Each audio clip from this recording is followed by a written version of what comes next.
before we were live, assuming we are live, right?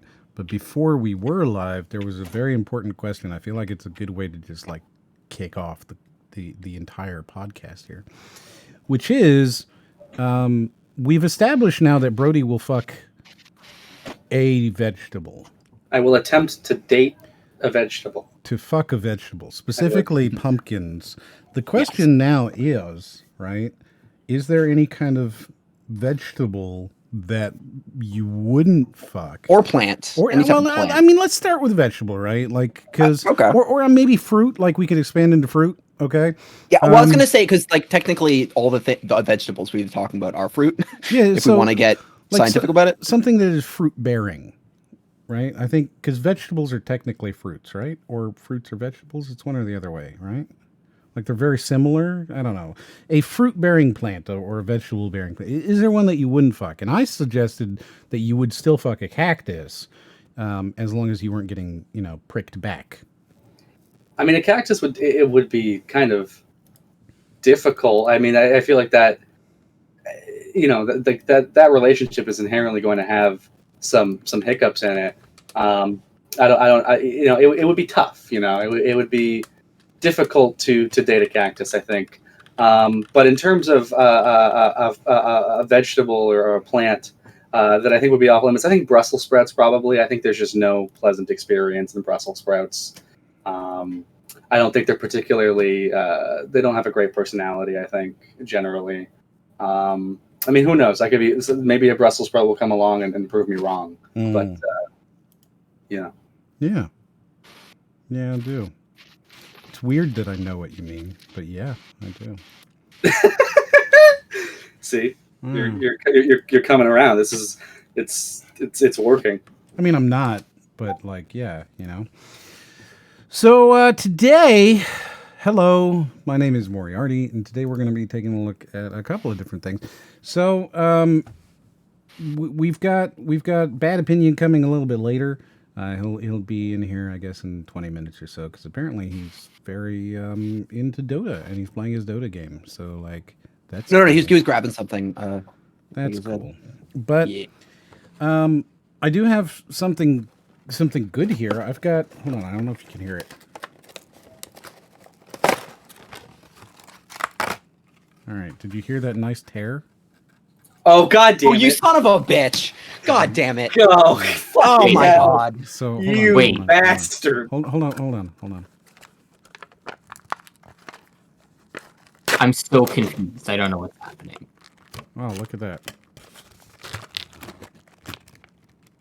I fucking forgot about this. You know what? Oh, the only consolation is knowing that like you have no experience with Dunkaroos and you're gonna like completely fuck up your cookie to frosting ratio. Oh, that's really tasty though. I have a whole box of them here, so I might eat them throughout the night. Well, all right. So what do I do? I take this cookie and I dip it into. Oh, look, it's little rainbows. Yeah. That's kind of nice. So I dip it into the icing and I eat it. Yeah, it's a fucking dipperoo you've got there. That's what you're doing. Oh, hey, that's really pleasant. You can't simply dip it. You must dunk it. Yeah, that's really nice. I like this.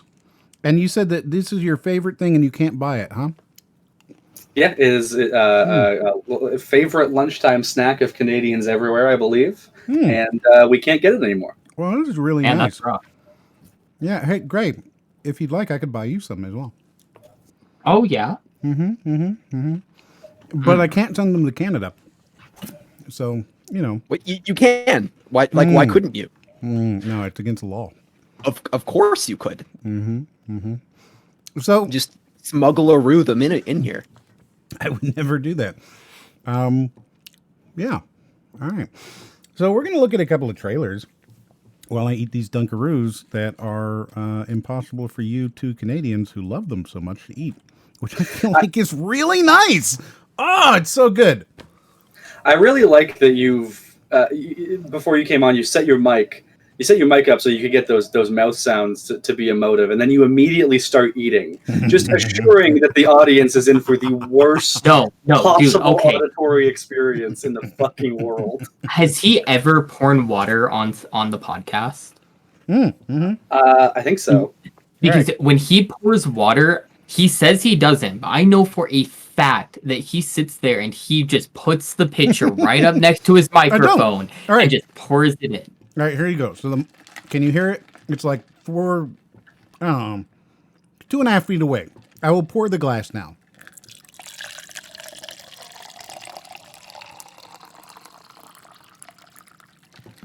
You see?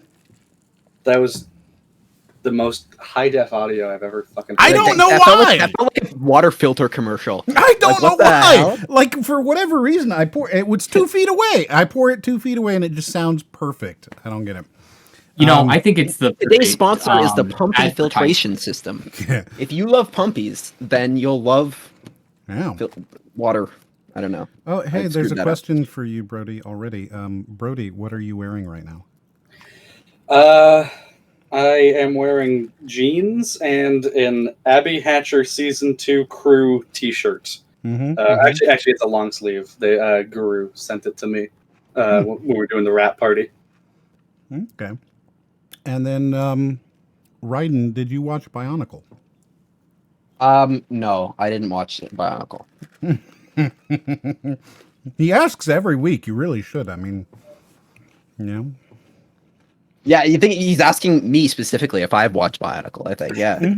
I keep letting him down. God. Hi, Jim. Hi to Tim. Hi, Ed Metwall. Yeah. And hello, Lux. Yeah. So today we have a couple of trailers, and by a couple I mean a lot. So, like the State of Play happened, and then also Tencent did their big game thing because people forget they're the largest game company in the world now. So, like, you know, when they do a game thing, it's a big deal. And I got a bunch of trailers for that, and I mean there were a shocking amount of trailers this week. I want to talk like 50, 60 trailers. Crazy amount of trailers. And I selected the ones that I think have the most interest because they are either the worst in some way or they're like really, really cool. But I bet you know me well enough to know that most of them are the worst. Well, I know you well enough to know that they're all going to be really, really cool, and then also mobile games. Yeah. So, we'll, man, these Dunkaroos are really good. Holy shit. I want to believe that you actually just fucking hate them, but you're just like trying to rub it in as best you can. But you're like suffering through them, like, oh. No, they're delicious. These are I don't really think good. I don't think Americans have a palate to really appreciate Dunkaroos. Are you still on your first Dunkaroo? I mean, I'm on my first box. I don't. Yeah. Like, well, you open there's like the individual like wrap plastic thing that you opened up. Don't save him from having just said he's eating a whole box of Dunkaroos. Don't clarify what he actually means. I want to know what the frosting levels are like because I just don't have any faith that he's going to be maintaining them. Like I said, like I just think that this is going to be a steady or a rocky road to frosting here. You're going to be left with too many cookies at the end, not enough to dunk in. No, I'm and then you're going to be miserable. You're just going to be eating like cookies. See, now I'm wondering if we have a reverse principle going on because you've described the cookies as rocky, and I'm wondering if there's cookies I wouldn't eat because they look too much like rocks. What the fuck is a Dunkaroo? Says Tutim.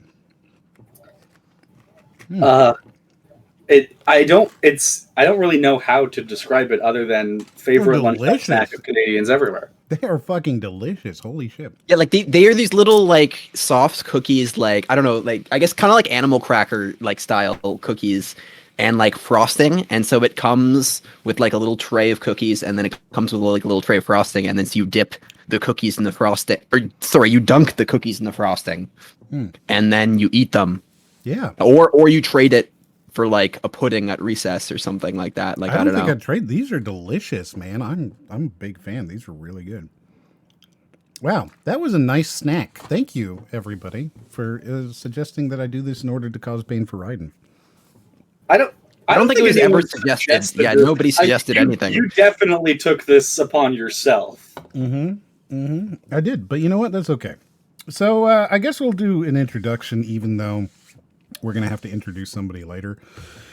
But on the left, we have JXSHanything. Oh my God, what a cool name that is. Hello.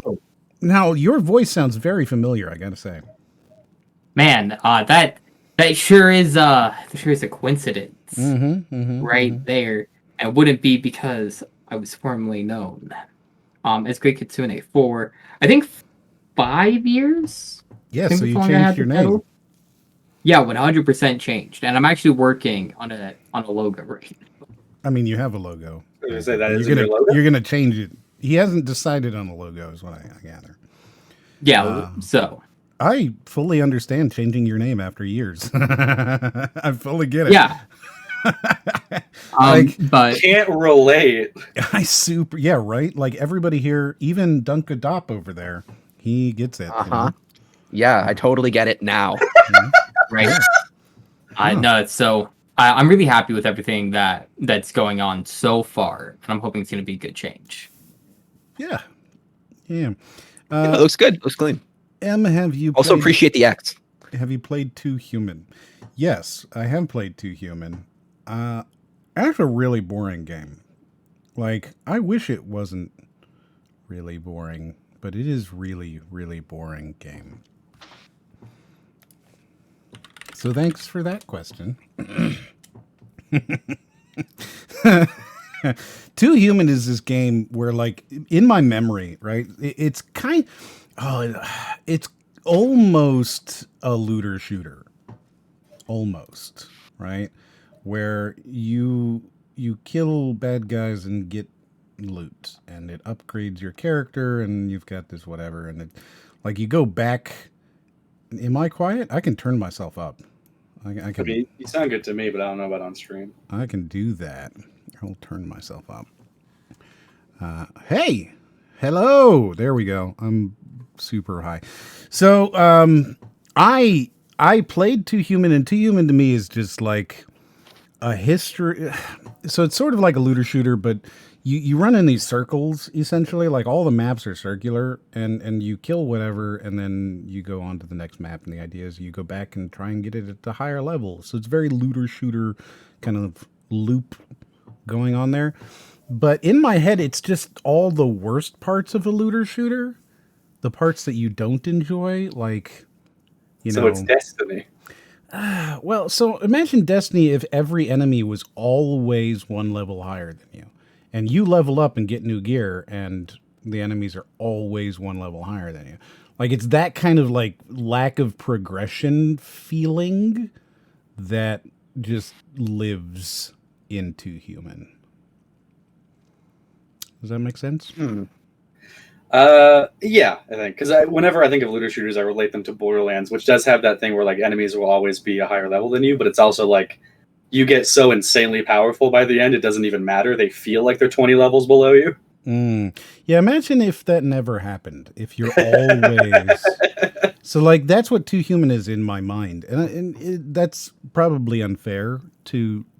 Well, I mean, it's not terribly unfair. Silicon Knights is the company who did Too Human, and they sued somebody. Oh, yeah, that's the studio that got destroyed by Epic. Yeah. So they sued... Yeah. They sued Epic, I think, for Fortnite? Maybe? No. So they were using Unreal Engine, and they sued Epic because, like, it was basically like they thought they were gonna get, like, they're supposed to update the Unreal Engine for Xbox 360, and then they were missing deadlines and stuff like that. So they sued them for that, and then I believe they were doing something like they were using experimental features or something like that like they weren't supposed to. So they got countersued by Epic. Yeah, and for Epic breaching won. their contract. Yeah, Epic won and took the company down. So they sued for like $1 million and got countersued for like $25 million and lost everything, which is hilarious, right? No. Yeah. You people. Like, I don't know. I feel like just like going bankrupt kind of sucks, but yeah, well, I mean, it is funny to. So Too Human, not a great game. There you go. Yeah, but this week there were just so many trailers, hundreds, thousands, billions of them, and I figured we watch a couple of the worst ones and a couple of the best ones, and just kind of like that can encapsulate the entire week of of trailers. And then we're going to watch a video, and I expect, just based on our normal timing, right? I expect that this is going to come at like almost 10 o'clock. We're going to watch 10 video games that kids should never play. Oh, Fortnite's one of them. I'm into it. I feel like, to me... We'll stay away from them. Well, so, like, to me, right, the never play has to be that kind of, like, never play, you know? I hope that they don't just do the Watch Mojo and just go, like, 10 games that kids should never play, you know? Yeah, we already did something. Did we do, like, 10 games you... Oh, no, it was 10 games you shouldn't show your parents, right? Yeah. So this one, I have a feeling that this is going to be just the worst. Well, obviously I've seen it. It's really good. It's so good. It's so good because it doesn't fit that title at all. So we'll get there. Don't worry. It's gonna be fun. I'm excited to do that. But let's take a look at a couple of trailers first. We're going to start off with one that I think will hurt Brody the most. And, good. That's important to me. So we're going to start off with the PlayStation Plus official live-action trailer. I'm already disappointed. It gets so much worse. What does that mean? Just the name live alone, action? right? What does this mean? PlayStation Plus live action trailer. God, this is because Sony has had some actually like really good live action trailers in the past. Like they have their or like not trailers, I guess, but like ads. Like like they have Michael that or whatever. Yes. The Michael ad is like legendary. I think they have another one that is similar to that, and it's also really good. I can't really remember it off the top of my head though. But like. I'm More just often than Michael, not. the guy with the really long fingers. Oh, right, yeah, Michael the Chad gamer. Yeah. Yeah. The ideal, or not the ideal, just like the average, like human in the future. If we continue down this dark path. Yes, exactly. But like, I cannot imagine what a live action trailer for PlayStation Plus for PlayStation Plus. Entail. The only thing that a live action trailer for PlayStation Plus could possibly be is like a dude logging into his PlayStation, right? Like, what else could you do? What else could it be? Well, you're gonna find out. It's so good. It's so good. All right, you ready? As ready as I'm gonna be. All right.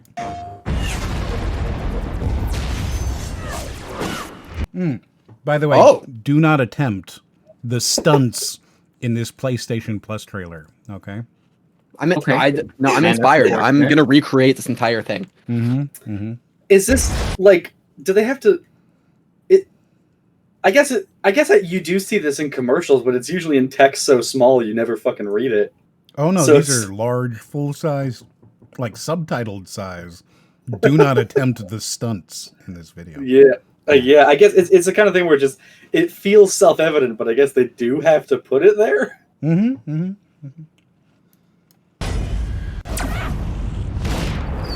Oh.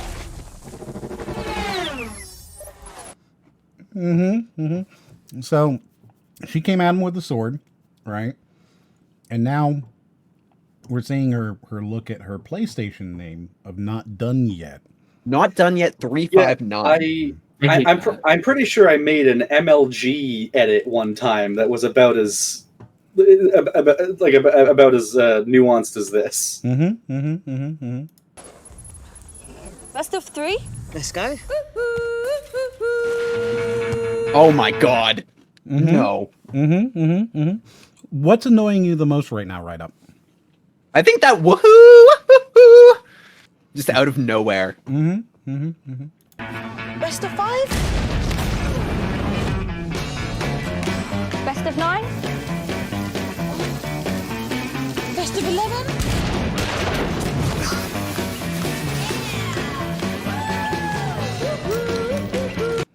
So, which games do you think these are? Because it looks like Red Dead Redemption, I guess. Like, because it's the only Western game.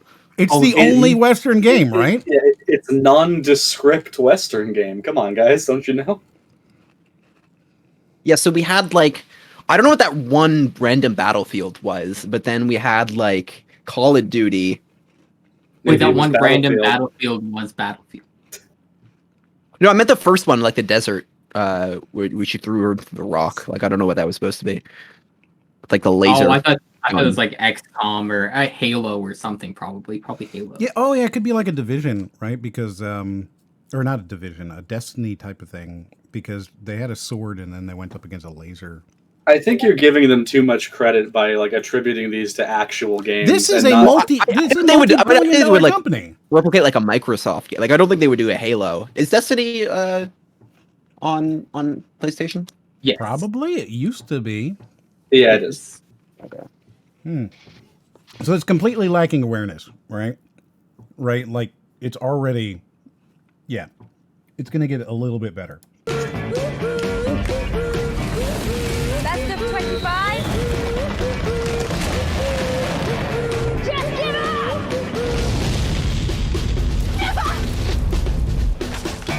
I do appreciate how every single game is just in like FPS.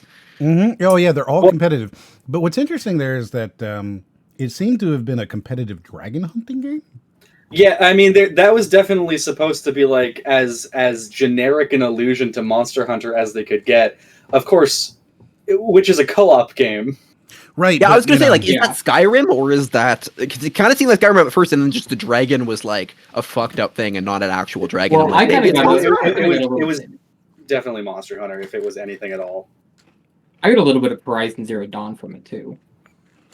Well, that makes even less sense because that's single player. Yeah. Exactly. Because like I mean, the reason they've all been competitive and stuff is because it's like PlayStation Plus, pay for this so you can play games online. That's the gimmick of the trailer, obviously. Mm-hmm. So they're showing or they're alluding to games that you could only play online. But like they've done this best of like competitive narrative, and then they've alluded to a game that is co-op. So it's like, well, you could have at least committed to the bit. Mm-hmm. No, that's what they're saying. It's a dramatization. Do not attempt this at home. Do not attempt to play these games at home. They don't exist. Do not attempt to play Monster Hunter competitively. It won't work. Yes. It's literally not in the game. You can't do it. I mean, you could try, but you'd have to meta game it so hard. Yeah. Yeah.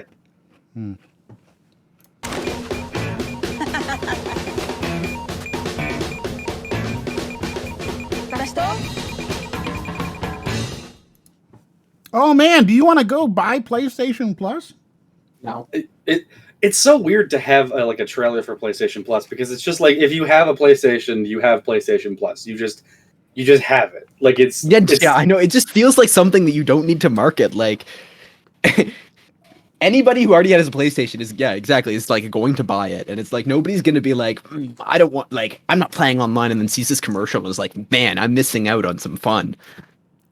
Yeah, like That's the thing, right? Like, who is this for? So obviously, this was shown at the Days of Play or whatever the hell they call it, which was their thing over this past week. Which means that somebody was like the audience is people who are already interested in the new PlayStation games. So you got to think that this is a PlayStation. This isn't like a me who doesn't play on PlayStation. They're trying to. This is very highly targeted at people who like PlayStation. And that makes it even weirder to me. Yeah, because I think it's weird because it's not something you should be advertising. It's something you need to justify. Like, yeah, you're exactly. paying You need to for justify. online. Here are features we're giving. Like, why don't if they wanted to advertise the free games that they're giving out every month? Like, I think that's an that would've made advertisement. more sense. You know, like if they ended that with play all of these games that we vaguely alluded to for free now with PlayStation Plus, it's like there's something there at least, but that's not even what they're doing. Right, or hey, it's discounted now. Instead of being $10, it's $5. Whatever. Like, there needs to be a reason for this to exist, I think. And there sure as shit isn't. Like, I just don't understand it. I don't understand it. This is one of the weirdest commercials I've seen in a long time because I don't understand why it exists. It's already only being shown to people who have PlayStation and are so connected that they're watching the PlayStation fucking thing, you know? And for what it's worth, I didn't even watch it. I didn't even watch the state. I didn't even know this state of play was happening. Mm-hmm. Yeah. So that shows you where what their reach is. So 2Tim says that we should live stream E3. Guess what? We are going to do that. So live streaming E3 is something that I have done myself every year. I usually live stream that and then the Game Awards. But we're going to live stream E3 this year. Should be fun. It's the thing is, so the problem with E3 is that they do the schedule really fucking weird. So there's usually like Ubisoft at noon on Friday. And then, so specifically, what it is Sunday night Microsoft and Bethesda go, or like typically anyway. Sunday night Microsoft and Bethesda go. Monday is all of the other companies that aren't Nintendo, just throughout the day, and then Tuesday morning is Nintendo. Yeah, see, this shows what you care about. So, like Friday, there's Ubisoft, or Saturday, there's Ubisoft at noon, and then there's nothing for like 10 hours. Well, and then at 10 o'clock. Saturday is typically only EA. Oh, see, do you see how you're arguing with me already when I know what I'm talking about? What, have they changed the schedule? This is always how it is. Every year, it's the same thing every year. And every you're arguing about it because the way you're... Here's the... Saturday is... There's always... oh, my God. Quiet you. It's EA on Saturday. Quiet you. They do Ubisoft. Like, no, Ubisoft goes on always on Saturday at noon. And blatantly wrong. It's always... Oh, my God. It's always Monday. Dude, no, you're fucking crazy wrong. You're so wrong. Just everybody can look it up and see how you're goddamn wrong. They can look it up and see that I'm right. I'm looking at it right now. June 12th, Ubisoft at noon, Saturday. I'm looking at it. So and then EA, last year, guess what? I'm going to look that one up too. I mean, there was no E3 didn't E3 2019 schedule, and when that happens, I'm going to E3 2019 schedule will vindicate me. It doesn't matter, okay? The point is... He totally looked it up and saw that I was right. The point is Ubisoft's going on Saturday, like they always do. EA will then be following that up several hours later. So the schedule is kind of weird, right? You get this like noon thing, so like it's noon in fake time. So like 3 o'clock, right? So we'd be streaming at 3 for 30 minutes, and then like 8 hours until the next thing, you know? Because EA goes late at night. Speedy says, I need to explain it to you in easy terms and tell you that E3 is a rock. I mean, I was already vindicated. I heard it in your voice. I don't know what you're talking about. This is all lies and half-truths and also untruths. Looks like I dropped in at the right time. 10 games kids shouldn't play. Oh boy. Yeah, so we're going to get to those. I'm pretty sure that's going to happen. I missed our 10 lists. It's been too long without our top 10s. Has it? Yeah, it has. So I think that's probably going to happen sometime around 10. Look, the top 10 is the only reason I'm here. Yeah, oh dude, it's super great. Oh hey, hello. Hello, welcome. So I got long story short, got COVID vaccine and it affected us in ways I didn't expect. Yeah. So I've been both of mine now, but my first one knocked me on my ass for like a good 70 hours. I came home, I got it at 10:30 in the morning, and by like 1 o'clock, I was asleep, and I didn't wake up until like 2 days later. Jeez, man. Yeah. Yeah. And then the second one, I just got that on Thursday, and I'm totally fine. No problems at all. It's weird. Yeah, it's not like putting me on my ass or anything like that, but like it's giving me a headache and my arm is weird. I had to go get some medicine to think clearly, but other than that, I'm okay. It's nothing major. This is my second shot, so cool. Well, hey, this is a good time for us to introduce you Americans right? every time. I swear. Yeah. My first dose is in the 24th, and then the second one's like September. I don't even have one scheduled yet. Wow, that's crazy. Oh yeah, I'm in a hotspot area, so I'm allowed to visit 18 plus. Lucky No, being in a hotspot. It's great. So this is a good time to introduce everybody because you're the only one who's new. So on Hello. the far left over there, we've got Josh Anything, who did say hello, and Hello. we won't go back to him again. Oh. And then we've got me. You're listening to me. This is my voice. Hello. Then the next one up, we've got Brody, Heyo.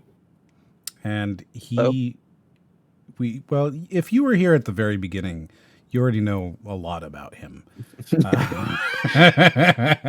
Yes. I am more than the simple Pumpy. I contain multitudes. I am more than a pumpy, he says. Wow. He's been typecast. Exactly. This is the being typecast is the most horrifying thing in the world, I think, because you're just in a consistent position without change, and that's Yes. That's You have terrifying. a very varied diet. exactly. Mhm. Yes. You know what? Here's the thing. You could describe him as having a varied diet. Like, it doesn't have to just be food, though, right? Like, you can just be like, That's he's got true. a varied diet. Yeah. I like that Yeah. because it alludes to so much, you know? Then, of course, we've got Yes. Dunkadop. Yes. Rydop, Dunkadop, also known as none of those things. What's up? Yeah, I still think Dunkadop's fucking great. It's such a good name. It's such a good name. And I hope that I'm a fan of many names. Yeah, you just have to accrue as many names Add as it you to the pile. possibly We got can. Mojim, we got Dunkadop, and we got Rydop, and we got RidoPP, obviously, which is the same as Rydop. Like I'm not making a distinction on those ones. No, there's a huge distinction. Rydop is great. Yeah. Mhm. And RidoPP is what? I'm Also good. Just good. Okay. I met a dude on another server whose name was. He sounds just like you. I'm like, you sound just like my friend Ryan. He's like, my name's Ryan too. I'm like, did you? It's very funny. Mm. Man, I need to change my. Hold on. There we go. You know, I have a friend named Sean who is a brother named Ryan, and my brother's named Sean, and it was just like, hell yeah. Oh, that's weird. And Yeah. then on the far right, so I added you in here as Bad Opinions. Do you go by that? Yeah, my name is Zoe, but that's just my channel name. I'm Zoe. I do many things. Well, feel free to introduce yourself. Hello, I'm Zoe. I make videos, TikTok, YouTube, and everything in between. Wow, They're some of the best produced videos I've ever seen. This guy's like super good. That might Oh, be the thanks, first man. time, however, that anybody has ever said TikTok on this. Oh yeah, bro. TikTok is where I post most of my content. How do I reach those kids? Yeah, well, I was actually on TikTok years ago, back when it was cringy, because I thought like it had the potential to be like some really like it's. No, I remember you selling it specifically. Like you were like an apologist for TikTok for a while, right? Yeah, straight up. Like I was like, dude, it's awesome. Like you gotta try it. And then no one listened to me. Now all my friends are trying to hop on TikTok. I'm like, yeah, I told you, like I told you like 2 years ago. Well, so we've got a question for you from the audience. Do you have any weird kinks? We just want to get that out of the way. Oh, that seems like a highly unfair trial by fire. What are you talking about? That's perfectly fair. Oh, because here's the thing, right? Like, man, it sure seems like everybody who comes on here after a few hours, it's like, yeah, and also I like, for example, I'm gonna say what Brody did, right? He's like, yeah, I would eat that rock and fuck that pumpkin, and it's like, wait, what? That is a vast oversimplification. What did you do? I can't believe. So, and then Ryan, of course. Not complex lore that gets distilled down to a soundbite every week, and we have to Yeah, well, pick up the well, pieces and build it out again. It's true. I mean, this is why I have to always say, like, oh, go and watch the VODs, because Em will just reduce it to a soundbite, and it's like, we've lost all of the context. I'm pretty sure this started with just someone asking the question, which is the naughtiest Minecraft block? And it has just spiraled from there. Is that where it came from? You liked the Yes. pumpkin? You didn't. Minecraft vlogs.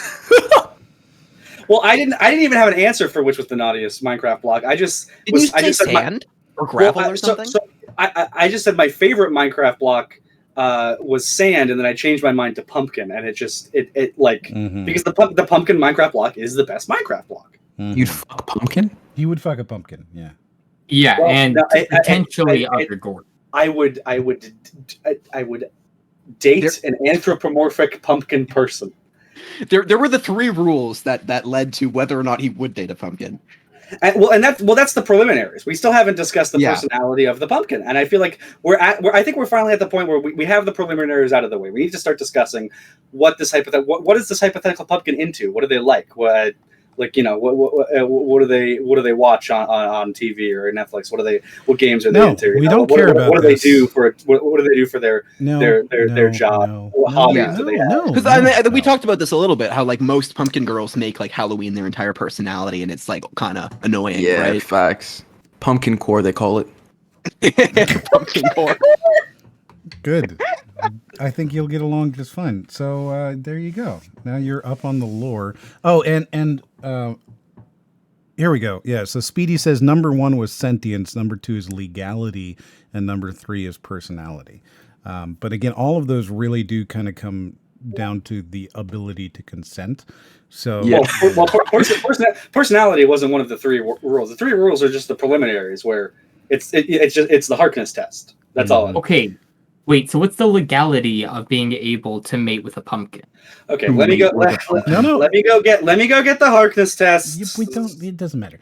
No, So yeah, now I- you got it, and they're going to be curious what kind of horrible, disgusting thing that you're going to say later on, Zoe.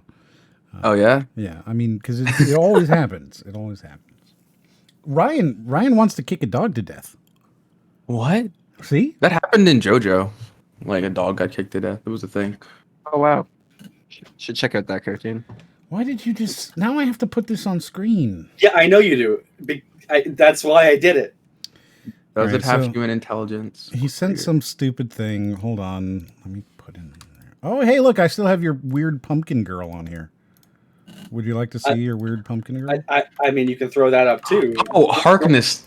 Like Jack Harkness. So here's the Harkness weird from- pumpkin girl. Yeah, exactly. That's exactly it. Yeah. Captain Jack from Doctor Who. Yeah. This Yeah, is the Discount pumpkin Tom girl. Cruise. And here's the Harkness test. Does it have human intelligence? Can it talk or communicate with language? And is it of sexual maturity for its species? In which case, yes, you can have sex with it. I'm just imagining Brody's version has like the boxes like checkmarked and erased multiple times. Oh, that's No. funny. Yeah, that's true. God. That's Okay, super true. by this logic, Dragon from Shrek should not pass the Harkness test. So Donkey, Well, does Donkey have human intelligence? That like Well, what would? Donkey does. So there was a part of that image that I think was getting cut off, which I don't know. I mean, maybe that covers Donkey. I don't know. Yeah. So the part that's Okay, being covered but- off is body language is a dangerous road. Err on the side of caution. Only rely on body language if both parties have attempted communication through different means and failed due to language. You know, barrier. the interesting about Shrek actually is that Donkey is the one who didn't consent to that relationship. Dragon was super into it, and Donkey was like trying to walk back his boundaries, and Dragon like didn't have any of that, and like was trying to like kiss him and stuff. That's true. That's really fucked up. But what if Dragon and Donkey can communicate with each other? We just can't understand it. Well, I think it's- it's clear they can communicate at the point where they've raised a family. Yeah. Yes. Also, here you go, Zoe, so that you can do this. We watch together. So you click that, right, and then you can see everything at the same time. So you can control it as well, and your controls will control it for everybody. So we're watching together. Oh man! Who paused it? Me.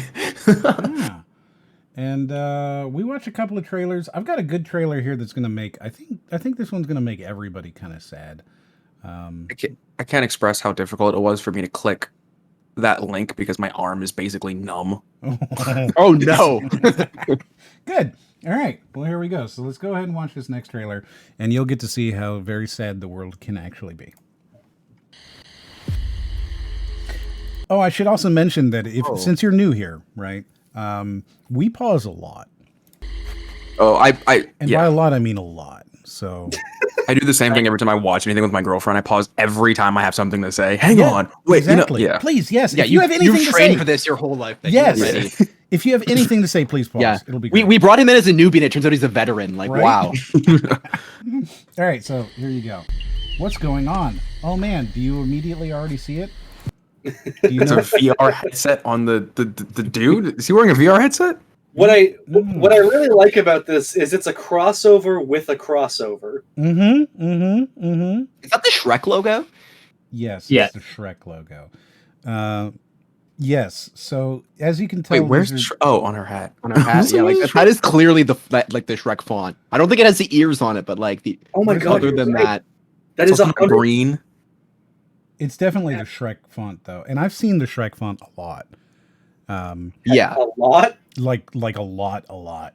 Explain. Well, so for every year we would do Shrektober as a charity drive. We would, Oh, okay. Yeah, no, that all tracks. yeah, we'd play Shrek for money for kids, and we raised thousands of dollars playing Shrek. So I've seen the Shrek logo a lot, and that is 100% the Shrek logo, just missing the ears. Yeah, Yeah. but this is clearly PUBG, as you can see. But it's not just PUBG; it's PUBG Mobile. I have never played PUBG. I don't know anything about PUBG. All I know is that like it's Fortnite, but not. That's all I know about PUBG. Yeah, and I'm no, that's sure. fair. Yeah. That's totally fair. You have nailed it. You nailed it, my dude. It's PUBG, but not. Yeah. Yeah, if like Fortnite is Call of Duty, then PUBG is like Counter-Strike, I guess. Yeah. Okay. Does that make Apex Halo? Kinda, yeah. Yeah, I guess so. A little bit. Oh man, what is it? It's the dude from Little Big Planet.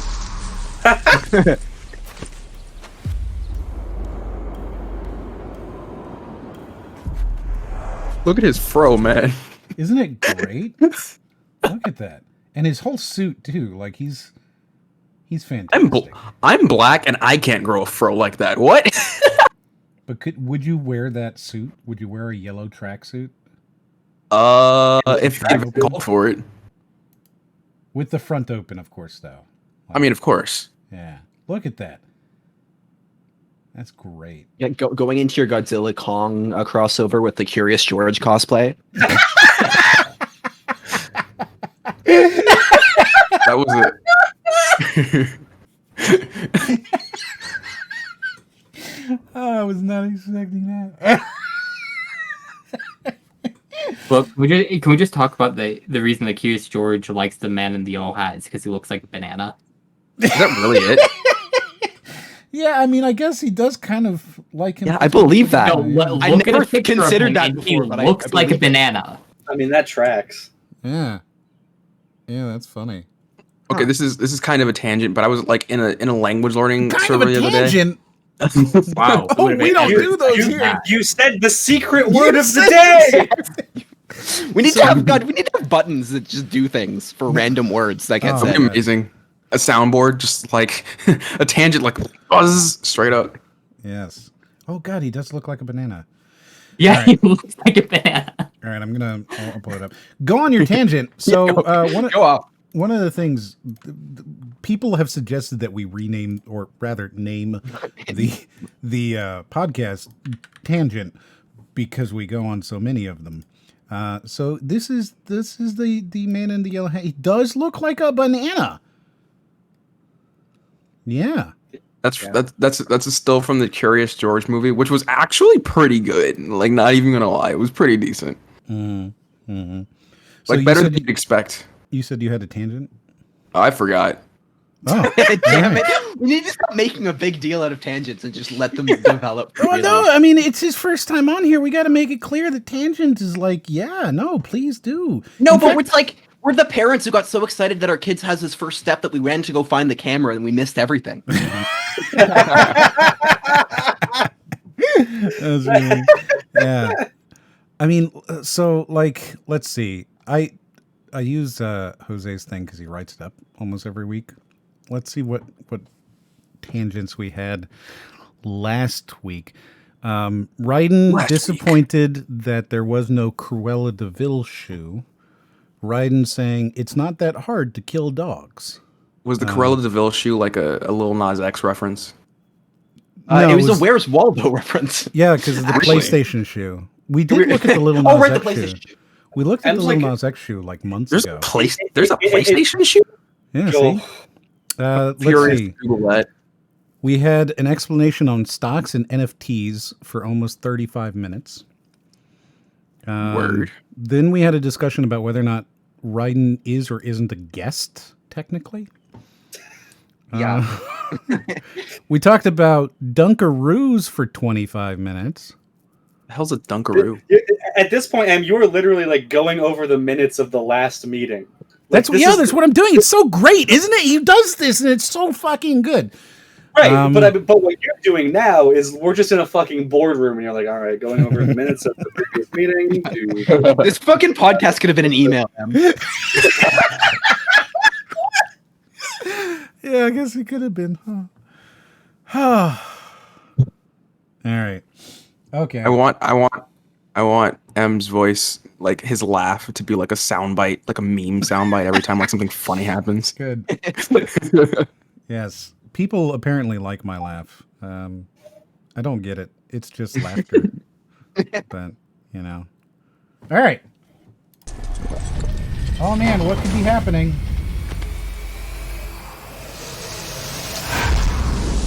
What was that animation? Wait, I know, it was so bad. Just like vibrate everything. Which one? so, like right here when the tree flies up, it kind of just like it's like someone took the mouse and like lifted the tree up with their mouse, shook it, and then threw it. Like didn't even animate it. Yeah. Yeah, it's pretty terrible. Oh no, run!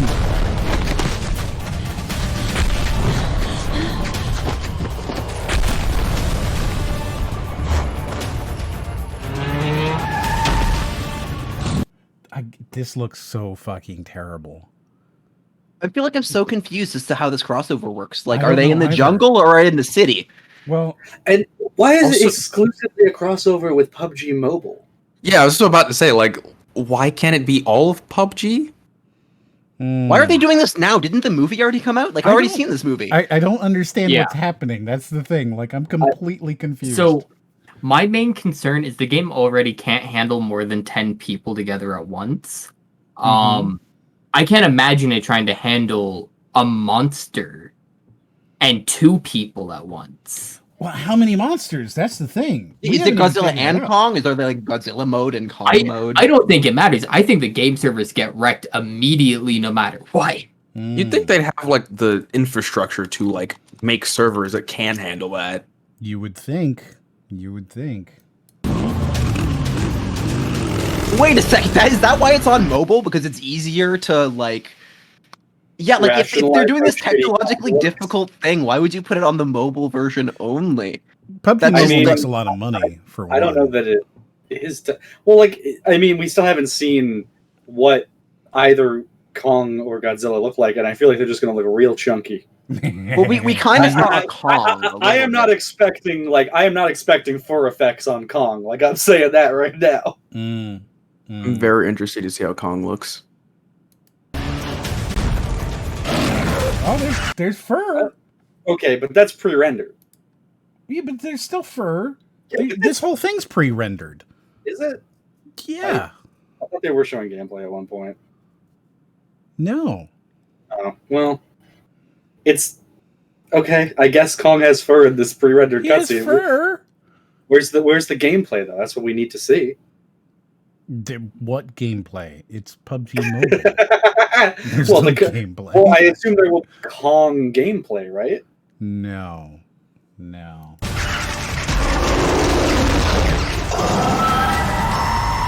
Oh, that one looked bad. Yeah. That did look really right here, This- right? like- Where was Like, it? am I just so used to like Yeah, PS4, PS5, just modern games that I'm like, this looks like it should be in game to me? Like League of Legends and like Oh, yeah. Blizzard cinematics have destroyed me. Like my bar is so high for like in-game cutscenes at this point. Hmm. That's true. Blizzard I did just use care some about extra Blizzard, yeah. games. Blizzard too. Yeah. I don't even play League of Legends. I just watch the cutscenes. Dude, they put out the most badass fucking like music and Music videos, yeah. oh, the Worlds trailers are incredible. They're so good. They're so good. Their music video for Giants is like my favorite music video like ever. It's like so good. It's insane. The play KDA the ones game, are it works good. for really They're good, just too. all really, really good. Yes. League of Legends anime is coming out too. Yeah. What's it? I saw that because the Dota one came out, and I didn't watch that. I liked the Dota one, but I can't tell if I liked it because I played Dota or it was just a good show. I can't tell. I really liked it though. I've heard it's good from people who didn't play Dota, but I just well, haven't that's gotten good. to it yet. But the League of Legends one, like I saw the trailer for that, and I was like, that looks pretty cool. It looks pretty cool. I hope the Dota one is better just because like I play Dota, you know, the whole rivalry thing. I just like low key. If the League one is better, I'll be like a little sad, but you know. Got to be in the MOBA wars. Yeah, facts. Yeah, so I don't know. It didn't answer a thing. Like I still don't know anything. So there's a city on an island where people are running through, where Godzilla and Kong are fighting. Yes. Yeah. I was about to say, like, if they wanted to do from the movie, like, there's like, something interesting you could do because they've got like the Hollow Earth thing. So, like, I feel like a map where like it's a giant sphere would be like that probably be really hard to do. Like, but if you could, like, that'd be really interesting. PUBG like devs are like, write that down. Well, just like imagine like a spherical map for like a battle royale where you could like the gravity like just goes to the normal like as you go along it. You are giving them way too much credit. No, there's no chance that they're doing that. I'm just saying like that. I like, would imagine that these are just random creatures on the map that will occasionally turn areas that bad. is. Yeah. Well, I would think like because the way I think that like the thing to look to with this event, I would say, is probably the Fortnite Thanos one because that's like the most likely inspiration. I think like where like you could control Thanos in that one. It so is like I don't know if it would. It's a little saddening that we've got to the point where it's now it's the Fortnite Thanos thing I mean I know what you're saying, but it's just like instead of alluding to like it's like playing a hero in Star Wars fucking battle something whatever that game is. Well, the Fortnite Thanos was like really well done. Like they did it at like the proper time when Thanos was like a meme and everyone was talking about Thanos still. Like, and you're like, what? I could play Thanos in Fortnite? So I don't know. People are confused, it seems, by the League of Legends trailer. I can't remember what the name of the show is. Netflix League of Legends anime. Arcane, there you go. So that's it right there. I mean, we can watch it, I guess. It's only 19 seconds.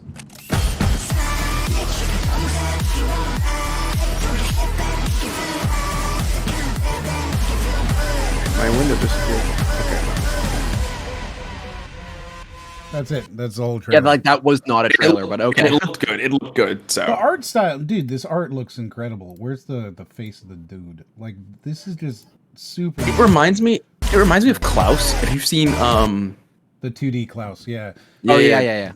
2D, 3D, like a hybrid of the two. Like it reminds me of that very much. Yeah, because this looks painted. The whole thing looks painted, and it's clearly not. Super neat looking. Not a trailer. It's a teaser. It looks like an EB synth, like they used to use EB synth for like the entirety of the project. You know, I know nothing about League, but I would probably watch this. It just Yeah, looks same. neat. It looks like neat art. It could be terrible. I have no idea. Like, I'll watch an episode and figure it out. That's the only thing. Just by the trailer, the animation is definitely better than the Dota one, in my opinion. The Dota was kind of generic. Yeah. The animation has some really good character designs, but I've never been once interested in playing the game. So it's like this wouldn't be a bad way to experience what it has to offer without having to deal with a MOBA. That's exactly why they're doing this. They're F your game, right?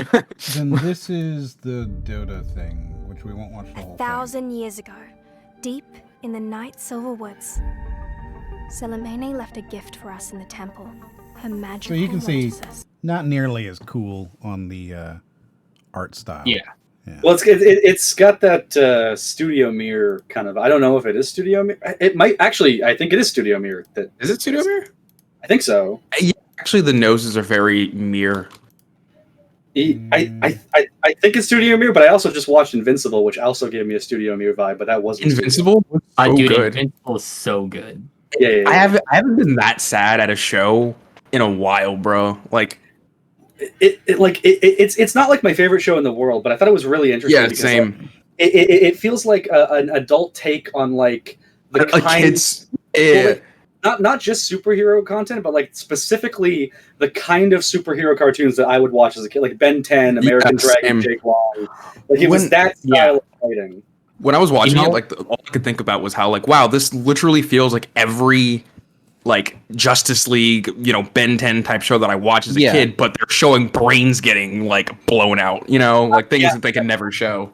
It was always compared to The Boys when it was like recommended it to me, and I was like, oh, and like I probably did watch it because of The Boys comparisons, but I wish I didn't hear them, because like that first episode plays it so cool until like the last 5 minutes. Like it was already a shock when stuff started to go off the wall. But like if I hadn't known like how violent that show gets, and then like it's that last 5 minutes of the very first episode, like if that happened and I was going through like the rest of the like, oh, this is a pretty cool show, it's kind of calm, nice, and then just like boom, like, oh man, that would have been insane.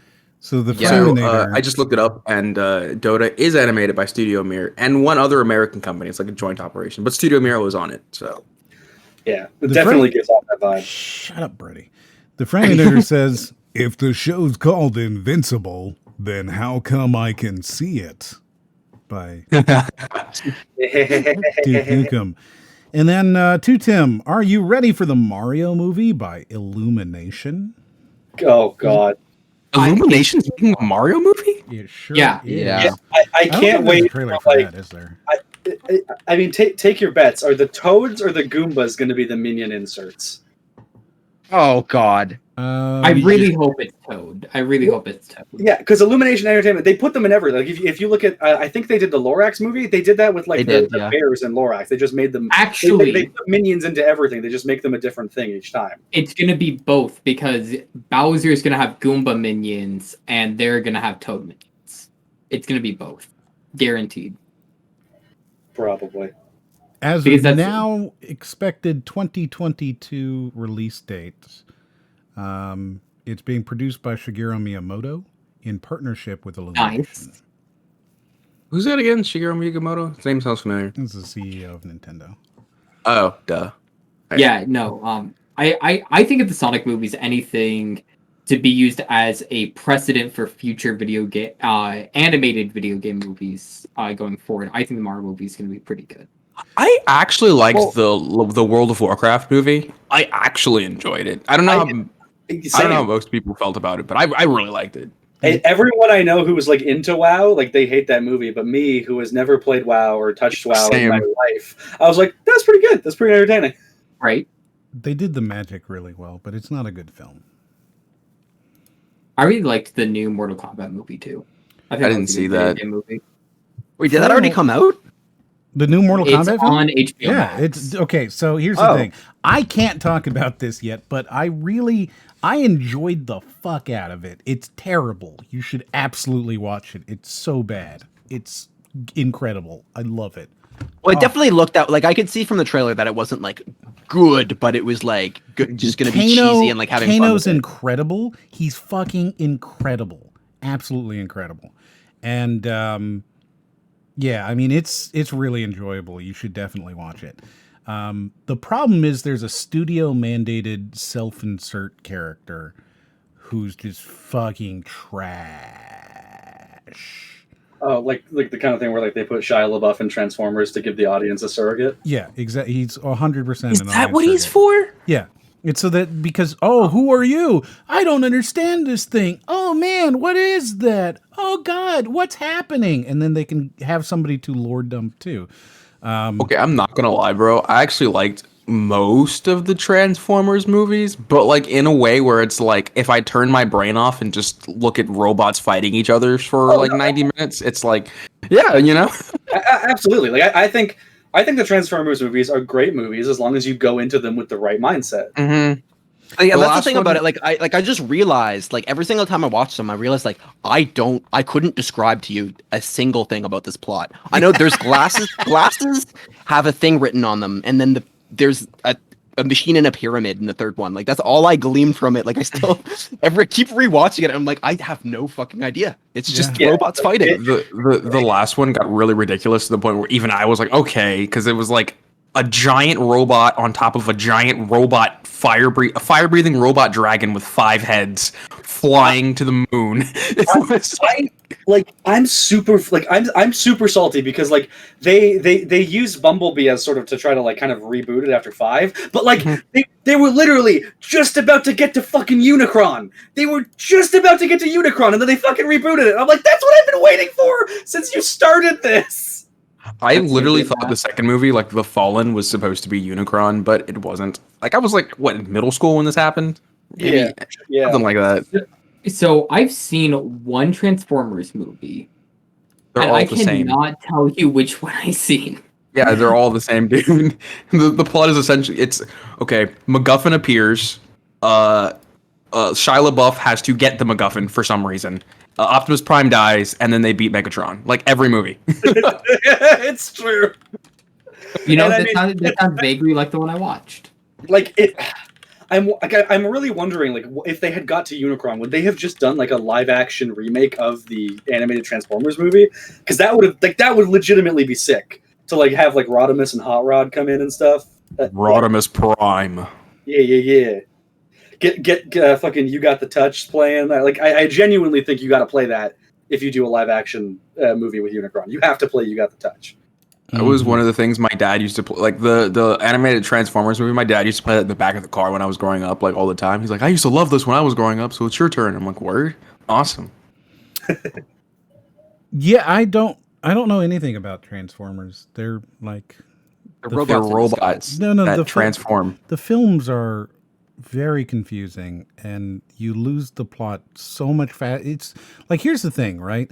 I can tell you most of the plot of Resident Evil films better than I can tell you the plot of the Transformers films. For me, it's the opposite, bro. I watch Resident Evil and I'm, what's going on? It's difficult. Actually, no. Another tangent, but like a movie that like I watched. I'm like, what the what is going on? Tenet. I watched that movie like.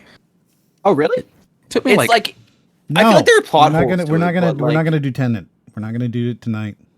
If we decide to do Tenet, we're gonna do a proper Tenet thing. Okay, we're not gonna just throw away a 30-second bit. If we're gonna talk Tenet, we're gonna talk Tenet for 6 hours. All right. I'm just saying, watching that movie, bro. I if I missed a second of dialogue, I had to rewind and rewatch. It took me 6 hours to watch that 3-hour movie, bro. Yeah, that's fair. Okay, so I have another trailer here. This one is for a game that I'm actually kind of excited for because it's one of the most fun co-op games I think I've ever seen. Right, and it's kind of I don't know if it's a remake or a remaster. I couldn't quite tell. I think it's just like an upscaling or so. And yeah, so here you go. Rated E.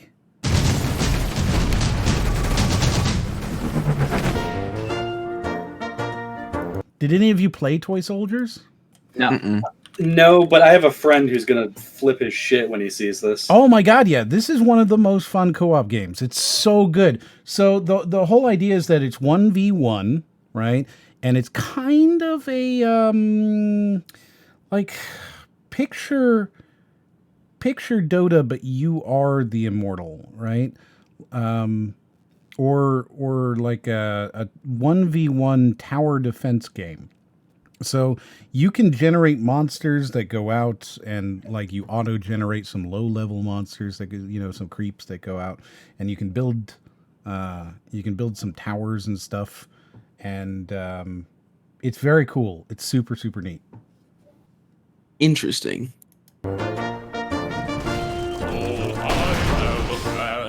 And they're all toys. So like you've got, the wind up tanks and like You've got, a little model airplane and things like that, and you can throw like one of the big special guys is an action soldier from G.I. Joe that falls into the box, and he comes out of his like little wrapper, and then he goes around and shoots. It's so cool. It's super A cool. most ingenious plan to end this war too sweet and straight away.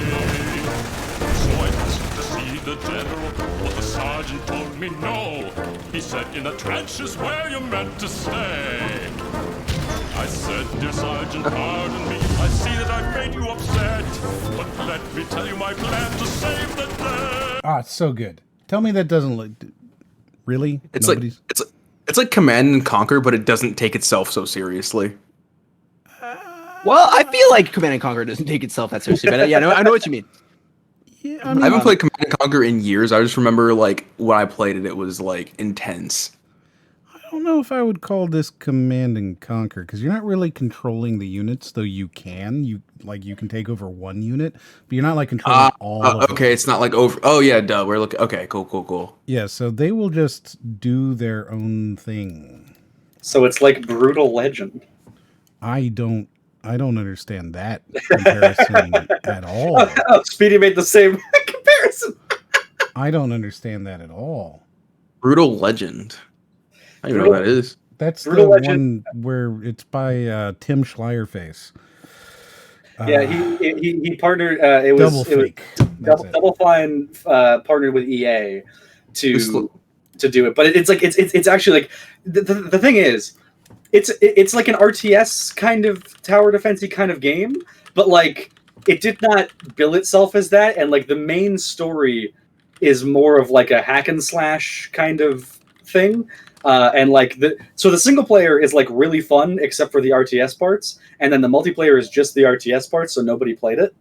But it's like it's stylistically one of the coolest games, because you have Jack Black, like Ozzy Osbourne, you have like all of these like rock and heavy metal legends, playing all of these characters in just like this like heavy metal fucking isekai, basically, where like a roadie gets transported to a world that's just all heavy metal shit, and like it's genuinely a really cool game. I just looked up images of it, and it looks like Guitar Hero's main character got his own game. Yeah, I mean, Yeah, that's kind of right. Yeah. If you like Jack Black, like the game is right up your alley, because it is definitely just a Jack Black movie, like fantasy movie. Isn't there a second one? No, there was supposed to be, but I think Tim Schafer has went out and said he never wanted to work with a big publisher again because EA, and then he went and sold Double Fine to Microsoft. And sold to Microsoft. Yeah, he's a piece of shit. Tim Schafer is a piece of shit, and he's been a piece of shit ever since Space-Based DF9. He's a horror. I'm telling you, he's a whore. He's a whore. He's a terrible person. He sucks. Okay. But what did he do then? With Space DF9? So yeah. Space-Based DF9 was a kickstarted management survival game where you build a little base out in space, right? And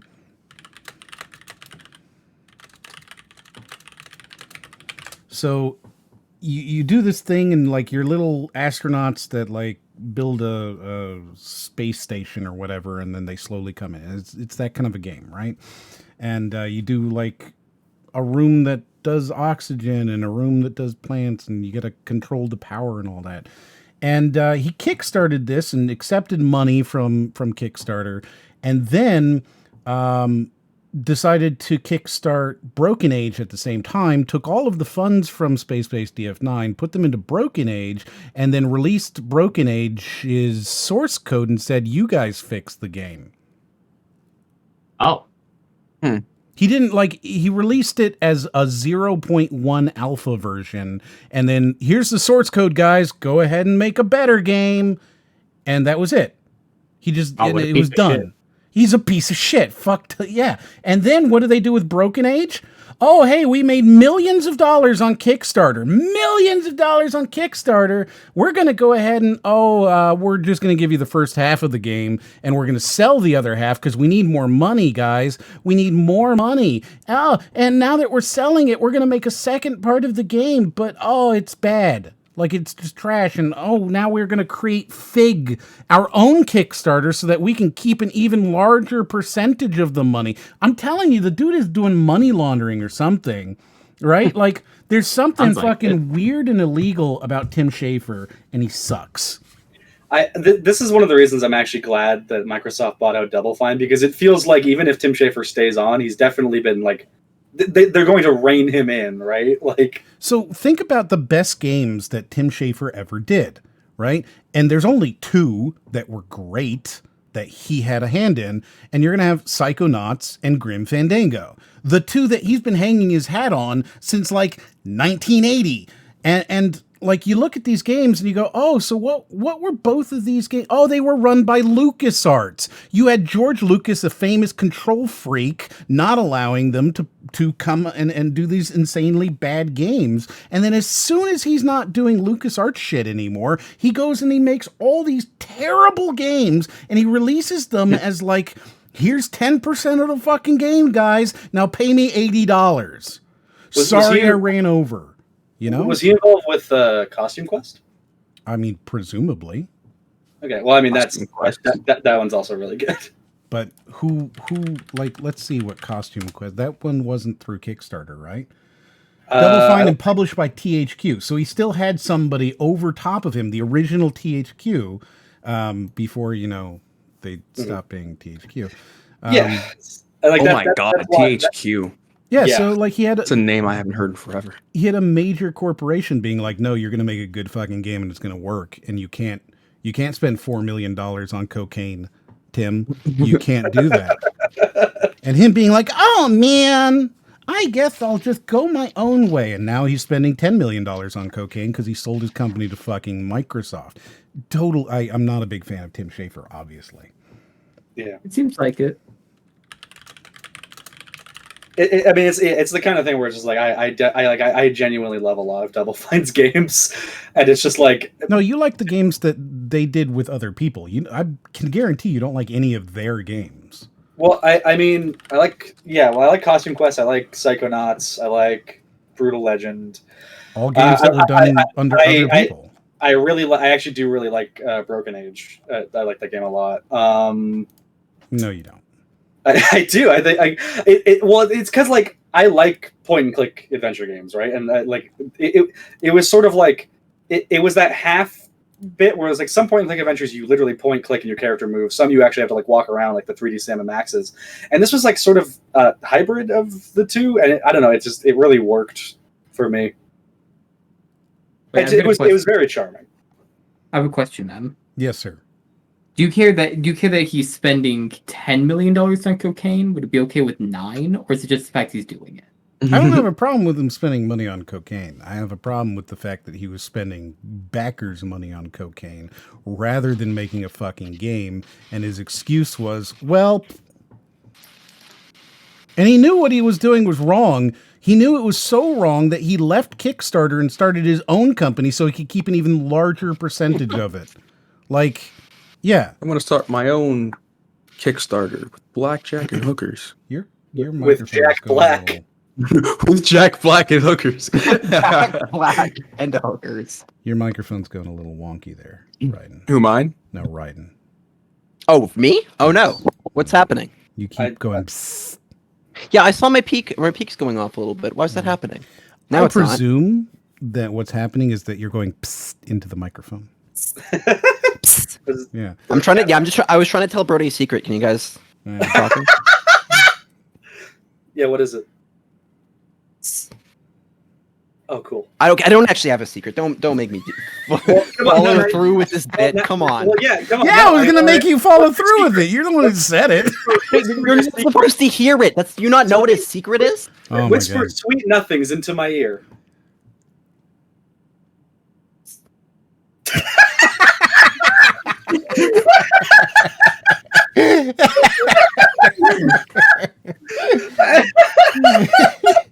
All right.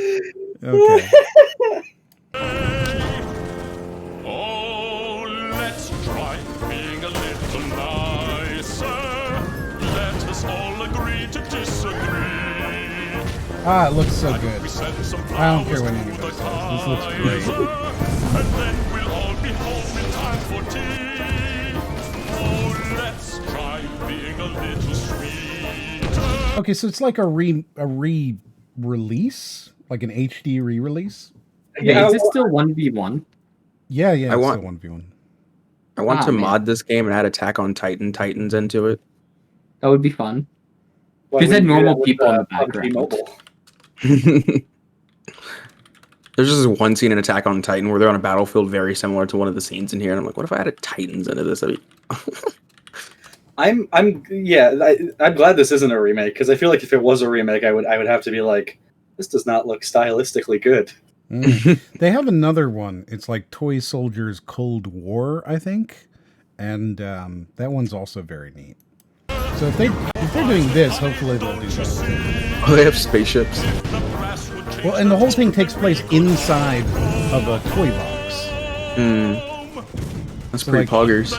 When you look outside at the background, you'll see it's inside of a giant's toy box. It's very cool. Big fan. Yeah, right there you can see it. Right, like you got the paint boxes and stuff in the back, and it's super neat. So cool. The fact that none of you like this is just sad. And I don't dislike this. Yeah. you're all very sad people, and nobody. likes you. I really wish it wasn't 1v1 because I feel like this would be a great game for game night. Oh my god, yeah, it'd be super cool.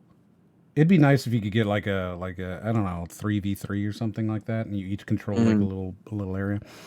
Tim says he has the original on his Xbox. Yes, this was a game that was originally on the Xbox. What was it called? Live Arcade. So this was an Xbox Live Arcade game way back in the day, and they released a whole bunch of them for like $6. So they were cheap and they were good and whatever, you know. And then now they're doing a new one, I guess, or a remake or a remaster or an upgrade or something, but it looks really neat, and I'm pretty excited to... I see that this is on Nintendo Switch, and I feel like it'll be a great couch co-op game. Yeah, that would be great, right? I miss Or couch co-op. if you picked up a Steam Link for $2 whenever Steam was trying to just get rid of them, Yeah, you could. that probably, would also... You could probably still find one too. Oh yeah, I've got one, and it's fantastic. I just have my computer hooked up into my main TV. I'm gonna do that eventually, but I need another mount and a new TV. Wait, did you just say you use like a TV monitor for your computer? Well, so I have two monitors and then my TV, and I have just the way the room is set up. It's like close enough that I can just hook an HDMI straight from my computer into my TV if I want to like play a game on like a game I have on Steam, but like if I want to still sit on the couch with a controller. It's a very nice setup. I get what you mean. I wish you hadn't said anything. Like, I wish that you had just left him there. No, I get it. It makes perfect sense. But at that, it's a nice setup. If we'd just all been quiet, he would have started to have like a serious panic attack. I couldn't let that happen. I could feel it. I could feel that was the moment that would have led to him having like some serious anxiety. And then you were like, "Oh, actually, what would I have had?" I could hear. Now, I could hear that would have been the moment where you'd be like, "Oh my god, am I wrong about everything in my life?" No, I got the two monitors. I got my keyboard. It's not going to work now. I got my drawing tablet. Like now that you've done it and you went on, it's not going to work. Let's do. Okay, so people are mad about this one. See if you can figure out why.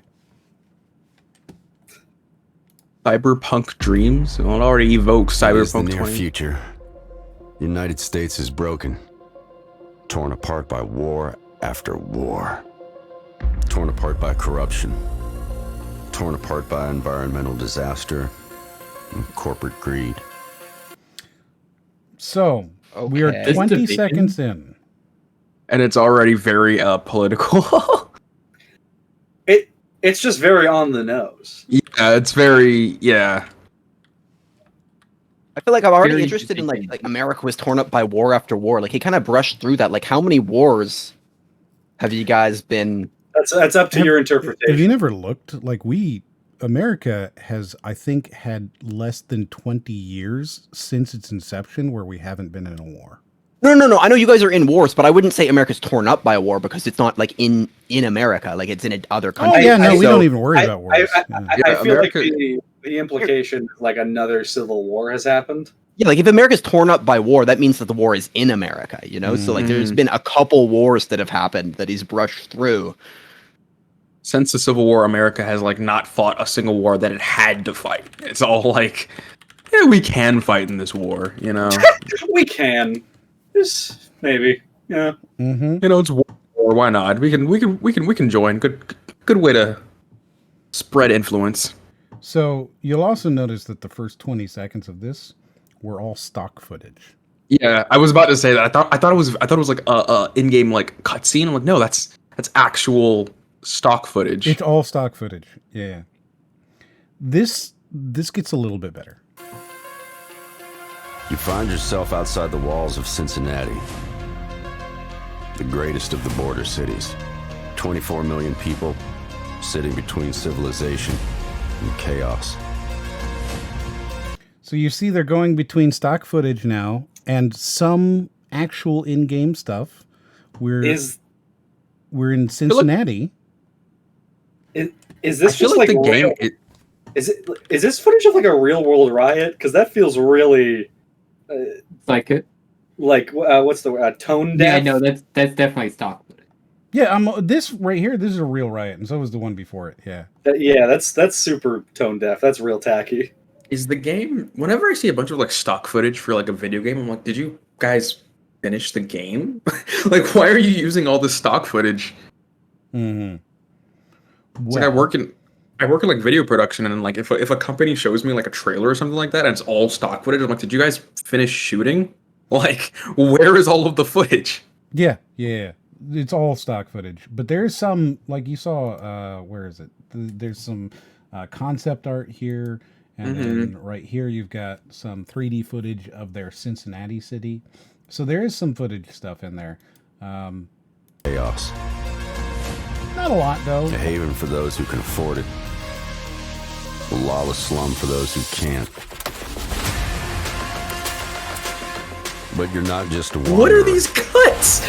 Oh, yeah, it's weird, right? What are those cuts? Like, it's weird. This is a video game, okay? It's a I'm video not fully game. convinced it is. So that's something I was about to say. Like, I think like when you watch a video game trailer, one of the things to sell to the people who might get this game is like, this is the world you're going to be in. This is the environment. It's not doing a very good job of like painting the world that, you know, that you're going to be inhabiting while you're playing this game. It's not doing a good job of painting anything. Like, what? I don't know what's happening going here? on. And you'll notice again, everything is. It sounds But it sounds literally like the guy from Futurama talking about the scary door. Like, you find yourself in Cincinnati. The world's turned by war. Maybe a monster. Welcome to. I'm curious.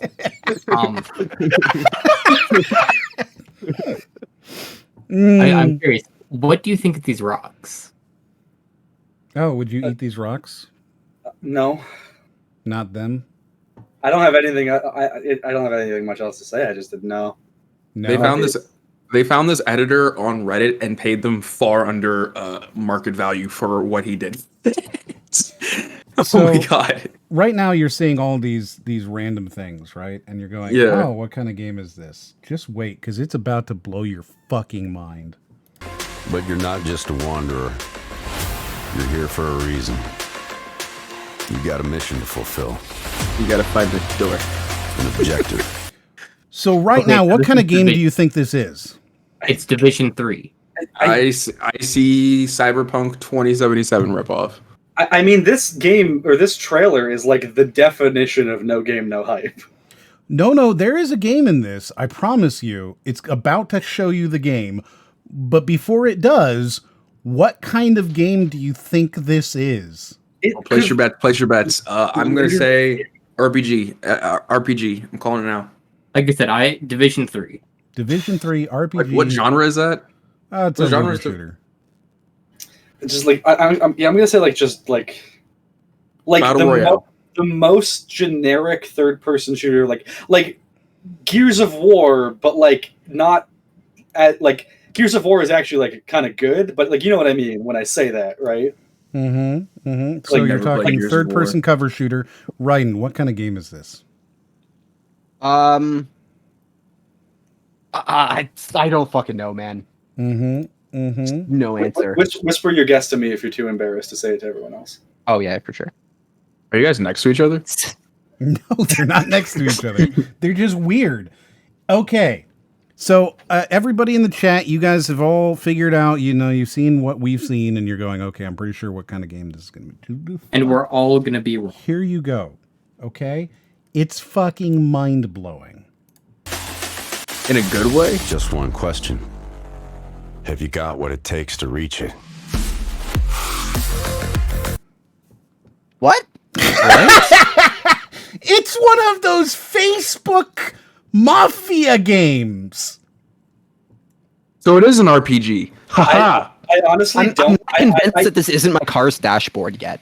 Yeah, Hold like on. Look I how don't they have- describe it, because they're look at interactive inventory game. Yeah, I don't have the frame of reference to understand what this game is. It's literally You're looking like at it. That's the game. Have you never played one of those like text only like RPG games where you like grind and like the text tells you what happens? You've never played that? This is essentially an idle game. Text-based adventure games, but like not RPGs. No, this is essentially an idle game. You have to like you buy your things and they generate stuff for you, and then you can get items and fight people. It's a fucking Facebook style mafia or I understand why they use gangsters. stock footage. Like it's cookie clicker mixed with like No, it's Mafia City or Gangster City. I don't know what that means. It's what it I is. don't know what you mean. I thought you were talking about like Mafia, like Among Us, and like No, I'm just like Mafia yeah, City yeah, on yeah. fucking Facebook. They created a whole thing. Oh my god! So I'm honestly not surprised, given that again they didn't show us any footage of gameplay. what's that vampires Facebook game? This was all the rage on Facebook at one point. If you know what it is, you immediately know what I'm talking about. Okay, I guarantee you, I'm not going to know what it is. that's fine. You're weird and sad and lonely, but I went on Facebook for the first time in like 4 years today. okay, so I went onto Facebook, I want to say last month, and I hadn't been on in at least a year, and there were a whole bunch of people who had sent me messages. And it's just like a stack of reasonably important messages too, and I was like, wow, I should probably respond to some of these people, but I'm not going to log back in for another several years. So I don't know how I should respond to them on here, It was very weird. You just got to send them like Farmville invites with the responses in them. Farmville is the same period of time that this vampire game was out. I mean, I didn't play Farmville either. but Farmville is like osmosis. Everyone knows what that is. I used to work a couple floors up from Zynga. That's sad. Interesting. That's very sad. I know what Osmosis Jones is. Oh, that's a good movie. Talking about the show. Osmosis Jones was good. Yeah, no. But yes, the movie was also good. Yeah. I didn't even know there was a show. We need a sequel where it's COVID. They could probably do that. Yeah. I'm surprised they didn't. Yeah. They had a good opportunity. So COVID it's a browser game. This whole thing has been the first minute of stock footage and rendered 3D things of Cincinnati, and it turns out it's actually a mobile game. Immerse yourself in a low-down, dirty world of street gangs, cyborgs, and warring corporations. Forge your own path through the mean. They are showing you actual game. This is the game. Limitless paths. Like it just can't. Like that's why they waited so long, because there's just nothing exciting about this. Like it's the same 3 screens. They've shown 3 different screens, but I haven't. Like it's the kind of thing where it's just like I've never played a game like this, but clearly there is some entertainment value that people get out of these, and I'm just wondering like what the issue here is that like the trailer is just so out of touch with like the actual gameplay. Yeah. Like I think that League of Legends like cinematics are out of touch with their gameplay, but even League of Legends, like you get some semblance of like, you know, what it's like to play the game by watching. You know what I'm saying? Like this, and plus, like you watch a League of Legends animation, it's like even if it's not correlated to the gameplay, you still get to watch a really nice animation. Max. Mm-hmm. You know, like it doesn't feel like this trailer is designed to show you the game. It feels like it's designed to trick you into thinking it's exciting. Yeah, to obfuscate it. Yeah. Imagine like a League of Legends cinematic, but it's all stock footage. I was gonna say that. Like, I like that would be great. That would be like just League of like those shitty MS Paint edits people make, but it's just stock footage instead. Dude, it's so weird. This is one of those weird ass trailers that you look at and you go, I don't really understand. You know? Where was this announced? Like, was this at a big Yes, event? this is part of the Tencent thing. Like, this is a big announcement. This is a big thing. They show it's weird. So what happened was somebody did not meet their deadline and dropped out last minute, and this guy was the cousin of the guy who set the thing up. So I that's how think he it's a got little in. bit different. I imagine this probably makes a boatload of cash. Interesting. I think it probably makes a boatload of Also, cash. I just realized like they're trying to cash in on the Cyberpunk. Like they heard about Cyberpunk and like this is the amount of time it took them to release the game.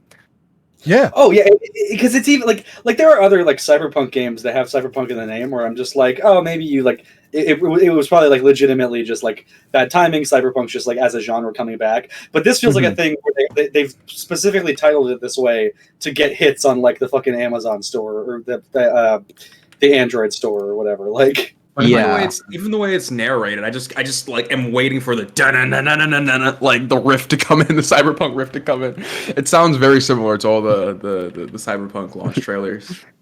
Wait, I just thought about it. They did the whole pull the levers mobile game ad thing. What? So you know the mobile ads where like it's the solve this puzzle, you know, pull this lever to get the treasure, or like the guy dies or whatever, but then that's not in the actual game at all. Yeah, that's what they did. Yeah. That's literally what they did, but on a bigger scale. I love it. Actually, this is great marketing. The game has an 8 out of 10 on Steam. I'm concerned about how you have the frame of reference to know that those ads are lying, because it implies that you've clicked through on one of those ads. I had. I thought they looked fun, and I thought it would be a good way for me to waste my 8-hour shift at work, and then I was disappointed. Yeah, that's happened to me several times. Like a game looks like, oh, this is decently fun. I pick up the game and it's nothing like the ad. I'm like, what? Why would you lie about the game? Just make that game. Right? And it is really weird because you feel like their games are driven by market research of like how much money they can make, and then their ads are driven by market research. So like, how do they end up advertising a different game? Like, are they are they not communicating? Yeah. There are advertising companies that will just like, you can go to them and say, hey, make us a trailer for the game, and they will just make, like, if you've ever seen like those fucking trailers where it's like, I don't know, like a 3D ball like rolling through a bunch of like bricks or something, and it's like your skill level, your mom's skill level, or it's like that kind of shit. Like, that's literally just like, there are just advertisement companies that are built around just making advertisements that that will like just get people to click through. So no regard for like actual accuracy or anything. So I'm reading reviews of this game. It's got an 8 out of 10 on Steam. It's got 47 reviews, and 8 out of 10. One of the reviews says, I played this game in its original state for 5 years, which means that it apparently has been out for a while. Yeah. This Cyberpunk Dreams has? Mick says, I too enjoy games that play themselves while I stare blankly at my screen. That's how all games should be. Yes. I feel like I played Cookie Clicker for like an hour one time, and I was like, all right, I've got what I need out of this entire genre. All right, let's see if they change anything. I only know what Cookie Cutter is Free because to of play them. literary RPG. Free to play literary RPG. That, here, listen to him say it again. FTP That is RPG. Oh man, that is not how I would describe a game like this. Streets of Cincinnati in this free-to-play literary RPG. Free-to-play literary RPG. So what's your favorite genre of video game? You know, I've been really playing a lot of FTPL RPGs lately. FTPL RPG. Wow. What's that? Kind of works though, right? Like FTPL RPG. Like it doesn't. I like it. There's no moment where it stops flowing. It evokes LARPing for me. Like when I say it, FTPL RPG. It's like I'm saying. That's kind of LARP. RPG. Yeah. RPG. FTPL RPG. Yeah. You probably wouldn't have heard of it. You know, it's super underground. Only real book nerds play these kind of games. Oh, what game system do I have? A Kindle. Again.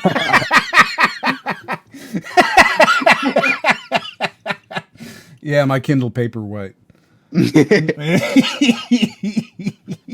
I actually brought the Kindle Pro. Excuse you. That reminds me, on my grandparents' old like satellite TV they had, there was like they had like programmed into like a single game that you could play with like the converter controller as the controller. Oh, I remember that.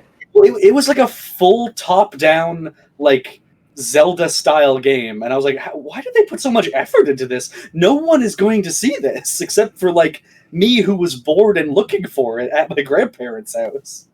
I feel like it's one of those cases where it's like they asked the person to make like a throwaway game and they like went overboard with it. You know, they're like, yeah, you know, if I'm getting paid to make a game, might as well turn it into a passion project.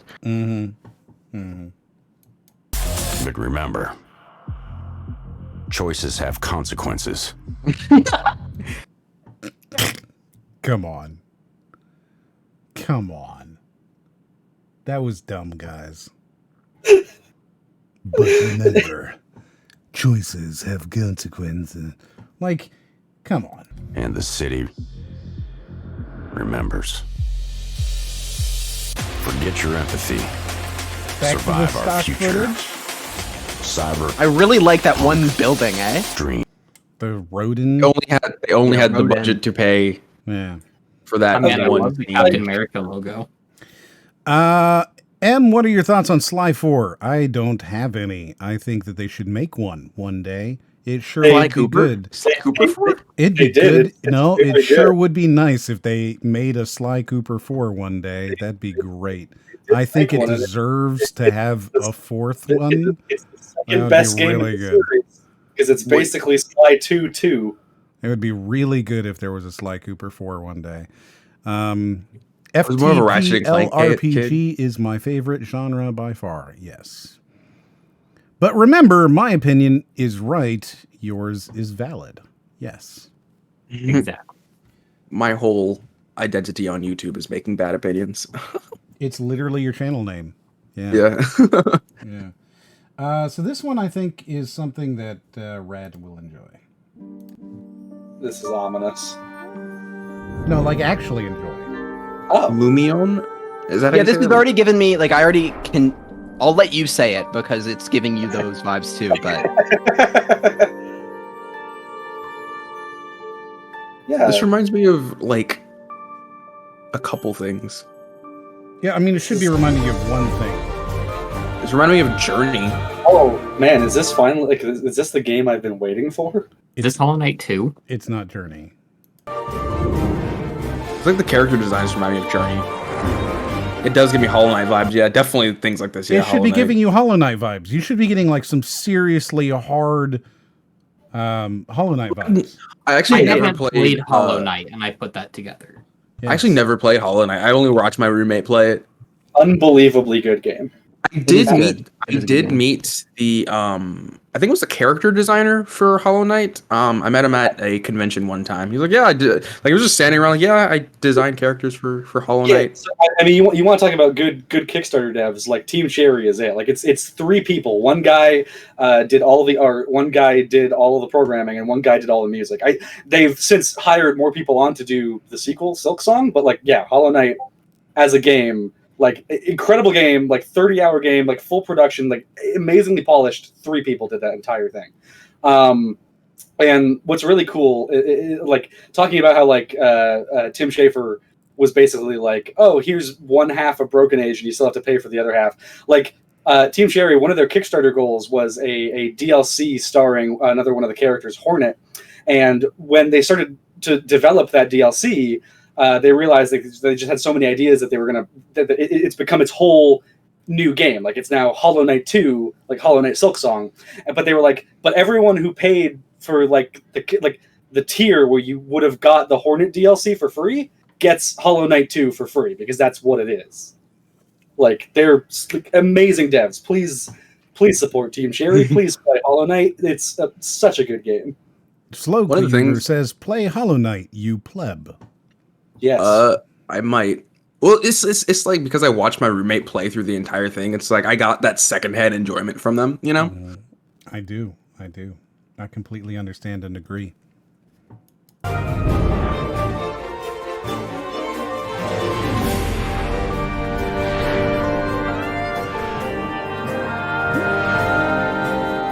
looks like a Pokemon. He does a little bit look like a Pokemon, yeah. Or I think more like a Digimon. He's got like the Digimon eyes. What's and like the Digimon hands. Aren't they the same thing? No, Digimon are garlic champions, Em. Digimon had the objectively superior anime. Pokemon had the objectively superior games. I don't think that's objectively. It's subjective. it's you know, subjective. Look, I say that as someone who's I feel like when you talk about like the Digivice was fucking sick though. Wait, hold on. Gray has a valid point here. He is potentially the most pokey-chewed person that I know. Pokey-chewed? Yeah. You know. It's poke-chewed. Whatever. Poke-chew. Yeah. So, but yeah, no, the original Pokemon anime is funny. Like, go back and watch it, and it's got a lot of really good humor in there. Listen, but Digimon was definitely better. I was gonna say I like the Pokemon anime, but like Digimon, like especially like those first like Digimon 02 and Tamers. Like Tamers is the best season. Tamers is straight up the best season. However, in recent years, the Pokemon anime has surpassed the Digimon anime. Well, X and Y was solidly great. Exist anymore. See, I forget Black and White exists because the Black and White anime is garbage and needs to be erased from history. I want to figure out how to accomplish that. Technically, they did erase it from history along with a lot of other seasons in the reboot. Sun and Moon's like a soft reboot. Dude, I hate Sun and Moon too. X and Y legit was really good. Like, especially if you watch it in Japanese. I don't know why in English they changed all the music and made it really like kid friendly for lack of a better word. Because 4Kids. Oh yeah, 4Kids is dubbing Pokemon. No, it's I don't think it's 4Kids. It's a different company doing the same thing that 4Kids did though. Yeah, right. As far as I'm concerned, it's 4Kids. Like, I really like I like the Yokai Watch anime because they purposefully, they like when they did the dub for Yokai Watch, they purposefully made it like as cheesy and like old school like Pokemon dub as they could, because they were like, well, if we're gonna do a dub of this, let's just like go ham with it. Let's commit to the bit. Go straight memery. I think like my favorite dub was in I think it was Digimon. I don't remember if it was Tamers or if it was Battle Squad or whatever the squad was called. Okay, whatever, it doesn't matter. But basically the Digimon was like Bombmon, and like it's like, oh no, it's Bombmon. So like for the dub, they changed it to Citrusmon, and he just throws around oranges. It's just so funny. What's oh god, what was the Digimon of the main character of O2? Because that's the best fucking Digimon. Gatomon, not Gatomon, right? Vemon, yeah. Vemon, yeah, I fucking love Vemon, man. He's so cool. You know, Ugiamon is the third one. Yeah, Vemon is the second. Okay, so cool, dude. And like Diaboromon from like the movie, and like I know that it's technically like 3 OVAs or whatever, but it is the movie in my heart. Like it is. That's just what it is. So in the second part of the movie, dude, yeah, like man. I love that movie. Like I know there's some people that like I have it on VHS, dude. I love it. Yeah. There's some people that are like, oh man, I really hate how they like the OVAs were so good and like they ruined. I'm like, no, dude. If you don't like fucking bare naked ladies playing in the middle of the fucking Digimon movie, what are you doing with your life? What? Yeah, they play in the middle of the Digimon movie. There's like a point where Sora or Tai pisses off Sora. Sora. And like they play like they play 1 week by the Bare Naked Ladies and do a whole montage of like Sora ignoring Tai. Nice. It's fucking great, dude. They play they play All Star, I think, at one point. They do, yeah. And, like that predated Shrek, like playing All Star. I'm pretty sure. Like, God, the Digimon movie, like the English version, where it's the 3 stories all in a row. It's so good, and like It honestly is. They edit it so like they tie it together where like the stuff that Diaboromon does in the second part attaches to like the stuff that happens with Terriermon in the third part. It's really good. Love that movie. So I gotta rewatch it because that's like one of my favorite movies of all time. Send me the movie and I'll take a look at it. I think it's on YouTube for free. Yeah. Like legitimately? I'm pretty sure. I guess Which movie is it? It's called Digimon the movie. Yeah, just Digimon the movie. Just the original? Yeah, because it's an English only release. Yeah, it tells basically like 3 small stories. It shows like the first time they saw Digimon when they were kids, and then it skips to like in between the first season and the second season, and it skips. Oh, it's a fan edit. No. So they were, I think. Official? So after the show got popular, they like, I think these were made in Japan but weren't released in like English, and so they like took the 3 of them and then just made it into one movie. Yeah, so they were like OVAs, right? They were basically just like bonus episodes, but like Nami done. says the new Digimon Adventure movies dub are on YouTube. I haven't finished them yet. It seemed relevant. The movies? It seemed relevant to something you were saying. Yeah, yeah, I think they are doing a new. I think they're because they did Digimon Adventures Try, which I don't. Yeah, think I think that's what he's talking about. That's the movies. So they're also rebooting the show. Yeah, they're doing a new Digimon Adventures where like they're kids again, and that's probably wait. They're rebooting. Okay, so what is up with this trend for like all these cartoons just be reboots of like 20-year-old cartoons? Like that is very common these days. I mean, it's just the 20-year nostalgia cycle. That's all it is. It pisses me off how I think in Try they like completely like shit on the ending of 2. I think I only watched the first episode of Try, but I remember like I don't think people like the ending of the second season of Digimon. Every kid in the world got a Digimon because so basically the thing of Digimon that was shown in the first movie that we're talking about is like if you see a Digimon, then you'll get one. Like if you're young enough and you see a Digimon, then like you'll get one basically. So like a Digimon went loose in the city, and all of the Digidestined like saw that one event, and that's why they're the Digidestined. So in the second anime, like the thing gets so like big that like I think they defeat the villain because every child in the world like gives them their energy or something like that. So yeah, basically every kid in the world knows about Digimon and has been exposed to it. So basically, like they just get one now, and like now the world is like coexisting with Digimon and shit. So interesting. If you need anything else to sell you on the Digimon movie, it was also like the animation director for that movie was the same guy who did Summer Wars, I think Wolf Children, One Piece Movie 6, Secret Island of Baron Omatsuri. I still haven't seen Summer Wars, but it looks so good. I've been meaning to watch it for the longest. So I haven't seen Summer Wars either, but like I hear that it's literally it's literally the Digimon. He just did the Digimon movie again, is what I hear. Yeah, I watched a YouTube video on like how it's essentially the Digimon movie, but not. Yeah, so I need to rewatch the Digimon movie, and then I'm gonna go watch Summer Wars because like that'll just be a great day for me. Are we done now? I think so. What's your favorite? Oh, One Piece. Oh well. What's my favorite Digimon? Movie 6. Yeah, what is your Optimus favorite? Prime. That's you were Optimus Prime. Yeah, I was gonna say if you had said Optimus Primon, then I would have accepted that. But Nami says, I've heard of the reboot. I haven't seen anything yet. I think the ending of 2 is kind of hilarious but stupid. In retrospect, it's been years, so I can't speak too much. The movie was the 3 mini-films for film festivals. I think it explains the nice animation. Amanam was a red Digimon. 2 Tim says, Yu-Gi-Oh! Is way better. Yu-Gi-Oh! Really And there is slaps. currently a poll up. This was suggested by Speedy. Should Brody be muted? Oh no! And it is currently 50-50. So, Well, be sure to vote whether or not you think the Brody, that's the one in the middle, whether or not he should be muted. While we're voting on that, I'm super happy to do either. Oh, I do have a tangent that came up about the 20-year remaster of anime, or not of anime, so just shows. Of just anime? Just 20 years? Not anime. Every 20 years they remaster the whole of anime. Yeah, but we had talked about Invincible earlier with like American Dragon Jake Long.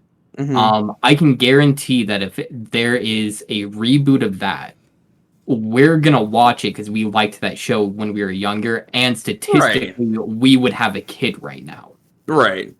At least based off what their original target audience was. Yeah, I mean, it's the 20-year nostalgia cycle. Like that's but what I'm saying, at least with like Western shows, right, is they're coming out with like in Japan they have tons of new series out all the time. Sure, most of them are based on like manga or something like that, but they still have a bunch of new animated shows coming out. In the West, there are very few new animated shows that come out every year that aren't a reboot of like a previously already animated show. There's like a Powerpuff Girls reboot. There's like the Teen Titans Go, He-Man, She-Ra, Voltron.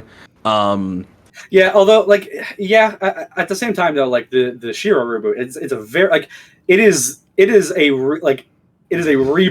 Like it is She-Ra in name only, right? Like it's but still the point still stands. It's like it's Well, I think the Powerpuff Girls is actually live action, to be fair.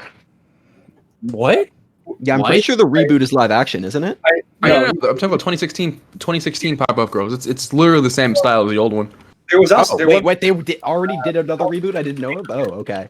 Yeah, it's been going for 5 years. I didn't know that. Okay. Powerpuff, the CW. Interesting. Is doing a live action. God, yeah, didn't they do a fucking Winx Club live action CW show too? No. Yes, but I heard they did the wrong one. Yeah, I have a picture. I saw the special effects and they were not great. I mean, it's a CW show. I don't expect them to be. As much as I like Supernatural, it does not have great effects. Why am I they not only surprised they by not any only of these? shaved Buttercup's head. Oh my gosh! So here you go. No, literally this is none the of three it. I- Powerpuffs on the CW. I hate this. Wow, Yeah, I 100% love the new agree with that. Heathers reboot. Two Tim says American Dragon is on Disney Plus. Yeah, you know what isn't on Disney Plus? rewatch it. Any of like the really good shows from that era. I don't like. There's no Weekenders, no Fillmore, no Lloyd in Space. It's a real. What the hell? I've never seen any of those shows. Oh, man. All right, those so are coming fucking down, fire, we have a 94-82 is the final vote on should Brody be muted. So what is that? 94. Where does that leave me? What do I do? 94 to 82. What action do I take? Well, that means I've muted you. So right now, nobody can hear him. I mean, I'm happy to leave him muted for a minute while we watch this thing. Let's go ahead and do that. Correct. Yes, we can all hear you, but now we're responding to like a phantom. Yeah, the screen can't hear I just want to point out. Quickly, tell me all your secrets, Brody. No one can hear us. us. It is Oh blissfully yeah, it reminds me of No. Ori too. Ori was so good. Ori was such a good game. Yes, it's very. I'll much probably better. play I'm going to this game. unmute him now so that he can talk. Okay, there you go. You may speak. Oh, okay. I mean, I wish we had seen gameplay because I have been wondering when like And there's some gameplay in the bubbles here. So if you watch the bubbles, it shows you the gameplay. Now watch them again. It looks like anime. well, it's just It doesn't look just like a drawing. gameplay. That's just Yeah, like a it- drawing that's later Yeah, animated. like Right if that's the here. style the game is in, then I That is actually the style of the game. get then. Hollow Knight vibes. So it's like Cuphead, but like in an animated style, like an anime style. It's interesting. Wait, is it like a black and white like sketched world? Yeah, you can Looks see like this it. is Yeah. That's this sick. is That's a sick. right here. What you're seeing on screen. This is a direct take from the game. Okay, Yeah. but are these cutscenes or is it gameplay? Because like there's one scene where he's like climbing. I don't know where it was. Where he's like climbing up a wall. It's this I one assume right that- here. Yeah, I assume that's a cutscene where he's climbing on the wall. Yeah. So It's there like- you go. I thought that would be an interesting game that Brody would like. It's like, man, because I have said for a bit that like I know Subnautica did it, but I was like, where is the like the marine life based like sort of horror-y but not like Dark Souls, Bloodborne, Hollow Knight, because like Hollow Knight did it with bugs, Bloodborne did it with like Lovecraftian stuff, whatever. So I'm like, where's the marine life one? Because I really dig marine life. I think sharks are my favorite animal. They're really cool. I always pick water Pokemon. And Well, like, then that's the answer is Shamu. Then that is your ideal game. I really like this new style of like hand-drawn video games. Like I was watching my friend play Amori. If you've heard of Amori earlier, it's super cute. But like I love the whole Cuphead hand-drawn.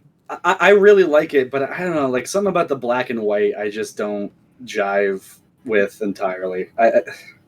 Like it's just like the idea of playing a whole game in black and white for like that long a stretch. It's like grating to me. To put it into perspective, like I thought Nier Automata was really cool, but I couldn't keep playing that game after about like 2 hours, and I like never went back just because like I really didn't dig the muted color palette. Like I just couldn't get past that, and I was just like, eh. I'm the same way usually with color palettes. I think black and white is an exception for me because it's so stylistic, you know? I don't know. I'd have to see more actual gameplay. Yeah. That's more than like, a trailer. Yeah, we'll for have me to see know what for it's sure. like a little bit later. I got another one here that's nostalgia based. You ready for some nostalgia? run it. I'm actually gonna take off for a bit because I need to make dinner fast. Okay, we'll see you in a bit. Okay, ping me whenever you get to the top 10 or a little bit before. Just come back when you're ready. Why would I ping you? I'm streaming. That way I know. You just come back. This is how like. Why would I ping you? Because bro, You get the fuck out of here. Okay. Here's some nostalgia for you. Yo, my arm hurts so much, bro.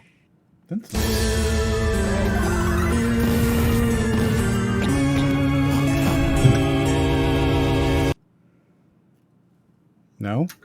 I have no idea what either of those games Yeah, are. like, why do you always assume that we know these like things? Here's the thing. I know what this game is, but I also know that M vastly overshot what he assumed was going to be nostalgic for the guests he has today. It's Zombies Ate My Neighbors. I've never heard of that. It's I've heard of it, but it's because like it's just one of those games. Why are you such a fan of zombie games that were made in the 1960s? This is not a zombie game from the 1960s. This is Zombies Ate My Neighbors.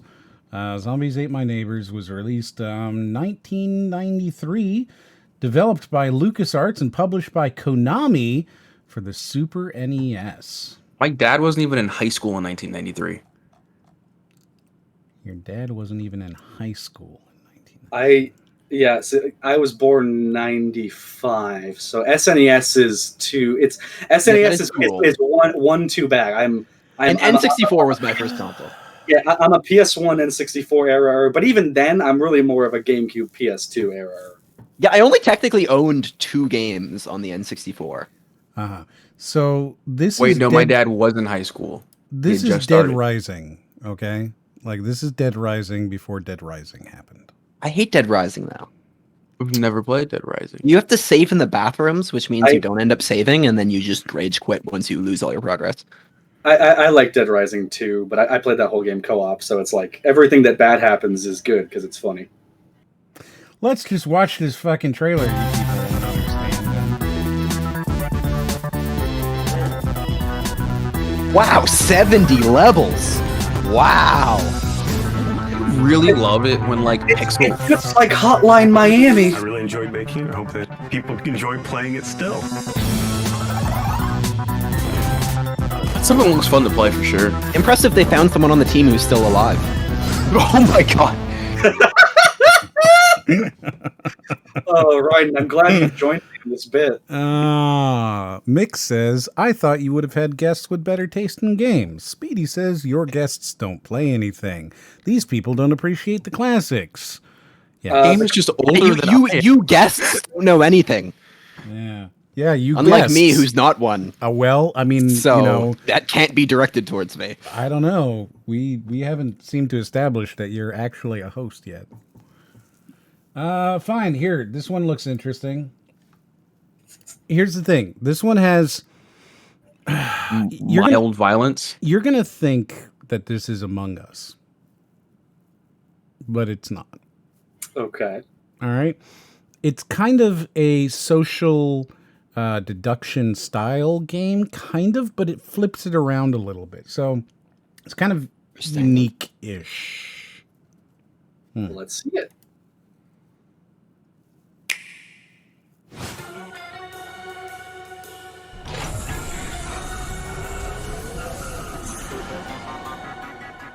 Yeah, it already like the soundtrack is Among Us. Oh my god. Oh, Okay, I actually really like how this game looks so far. yeah, Like it looks really cute.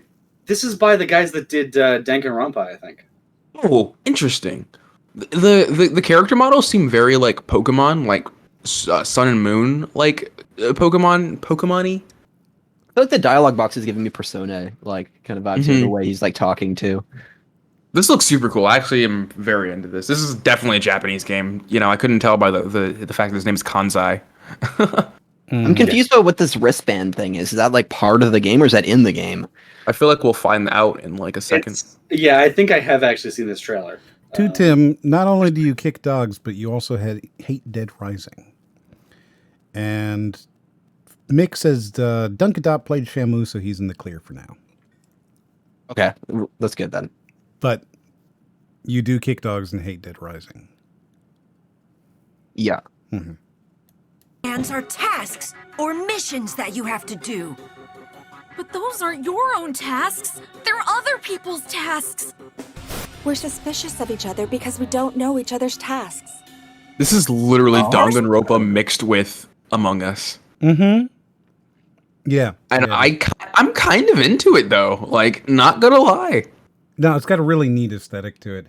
And the social deduction stuff is definitely very cool. And like the idea that you don't know your tasks, so you have to stick together while also eliminating people. I don't know. Super neat. Is it multiplayer or is it like single player? No, it's multiplayer. Interesting. Oh, it's for Switch. Damn, I don't have a Switch. Yeah. Well, this is, I think, being published by Nintendo, maybe? Is it? Person I to think complete their so. task is the sole. Oh no, it's on Windows and it's on iOS. That can't be. Oh, it's Switch, Windows, iOS, and it's on Mac. Yeah, 'cause I'm pretty sure the Well, they're Danganronpa. probably following Among Us's lead with the mobile thing there. Nintendo realizes they can't hold everything on their Switch because not everyone owns one. Well, it's also like I'm pretty sure the Danganronpa guys have a publisher. I don't know if it's like Atlas or like NIS. Izanagi Games. Oh, World's End Club is being published by Izanagi Games and Nippon Ichi Software. oh, Nipponichi. Yeah, Never heard of either of them. I'm pretty sure I've heard of Nipponichi. I don't know if I've heard of the other one. Both Japanese. They're the guys who do Disgaea. Oh, okay, yeah, that makes sense. Yeah. Rewarded with a magic key. What's this, like a 2.5D thing? The time It is, yes. So it's still got that kind of like, I don't know, the limitations that you expect from a game like an Among Us or anything in that kind of range. They're typically not going to be a full 3D whatever because it provides too much freedom, and you need to limit and constrain the players in order to be able to allow them to see things and whatever. But here's the thing, right? It seems to be a 1 hour game. Like per game? What? That's right. So like that's a long time. I feel like you're not gonna pick up casual players because that's a long time. Yeah. Like, if I fuck up early on, like I don't want to play out an hour of that if I've already made a mistake that early, you know? Like I don't. It's also like it's also like yeah, you're not gonna be able to pick up like part of the reason why Among Us was so popular because it's a game you can pick up, start playing, like play one match in like 5 minutes, learn the ropes, and then play another game, and you learn very quickly. If one game takes an hour, that's a. I actually think that the secret success of Among Us was the fact that they found something for dead people to do, right? So that people who played weren't just sitting there staring at a dead screen. Yeah. Like I'm pretty sure that's the big secret. I'm saying it's part of it, you know, how like the ease of picking up, putting it to an hour, I feel like is an hour's a long time. Away. Yeah, that's a really long time to be sitting there. And the thing is that like if they block you from I don't know, removing other players at the the beginning, that's not good. And I don't know. So there's some interesting things here. There has to be customization. Like there has to be like a way to make a game like 5 minutes or 15 minutes. I'm sure they'll if it's a multiplayer game. I don't know. If there's no winner when time is up, everyone loses. Oh, that's great. Like you play an hour game and then just like everyone just loses. Like fuck you. Okay, these models are like straight out of Pokemon Sun and Moon. Like it's the exact same style. Yeah, they really do look that way. Yeah. What are these voice actors? They're bad. That's what they are. They sound like I think I know some of them. They've been in anime. These are anime voice actors. Probably in like the Aniplex USA pool because I don't recognize any of the voices, and I'm typically a Funimation kind of guy. I just watch Netflix anime. That would be Aniplex USA typically. If it's dubbed by Netflix, it's Aniplex USA. Or like it's usually that. I don't know if it's specifically them, but it's usually that voice pool. What kind of weird elitism is this you've got over there? Well, no, I just like I only watch this particular kind of voice actor from this specific company, and if it's not them, no, I'm just saying, like I've grown up with a lot of Funimation dubs. This is how I am. As I fuck my pumpkin, I listen to this guy. It's like well, just because like what I used to do when I was trying to find new anime to watch is I would go on like my anime list and I would look up a voice actor that I liked and be like, okay, what other shows are you in where you play like a main character? I watched like Full Metal Alchemist Brotherhood and like Ling, Todd Haberkorn, like he had a really good voice for Ling, and I was like, oh, what else has he done? And it's like, oh, he voices the main character in Fairy Tail. I guess I'm going to start watching Fairy Tail now, and that's like that would be how I found new anime to watch. So I'm just like very like tuned in to like the Funimation voice pool, whereas the Aniplex USA pool. They've got some like Christina V is really good, but like I couldn't dead end. I could name Funimation. That glass breaks. The ocean's gonna come flooding in. The ocean's gonna come flooding in. Yeah, I'm definitely getting this game. Demo available now. Yeah, I'm definitely gonna get that. I was gonna say fucking. This is somewhat related to voice actors. You know, the best voice acting I've seen in a long time, J.K. Simmons in Invincible. That man killed that. Well, it's J.K. Simmons never fails. Yeah, like, he's always fantastic. He's J.K. Like, he did a good job. He's amazing as Cave Johnson. Cave Johnson here. As Stan. He was Cave Johnson. Oh my god.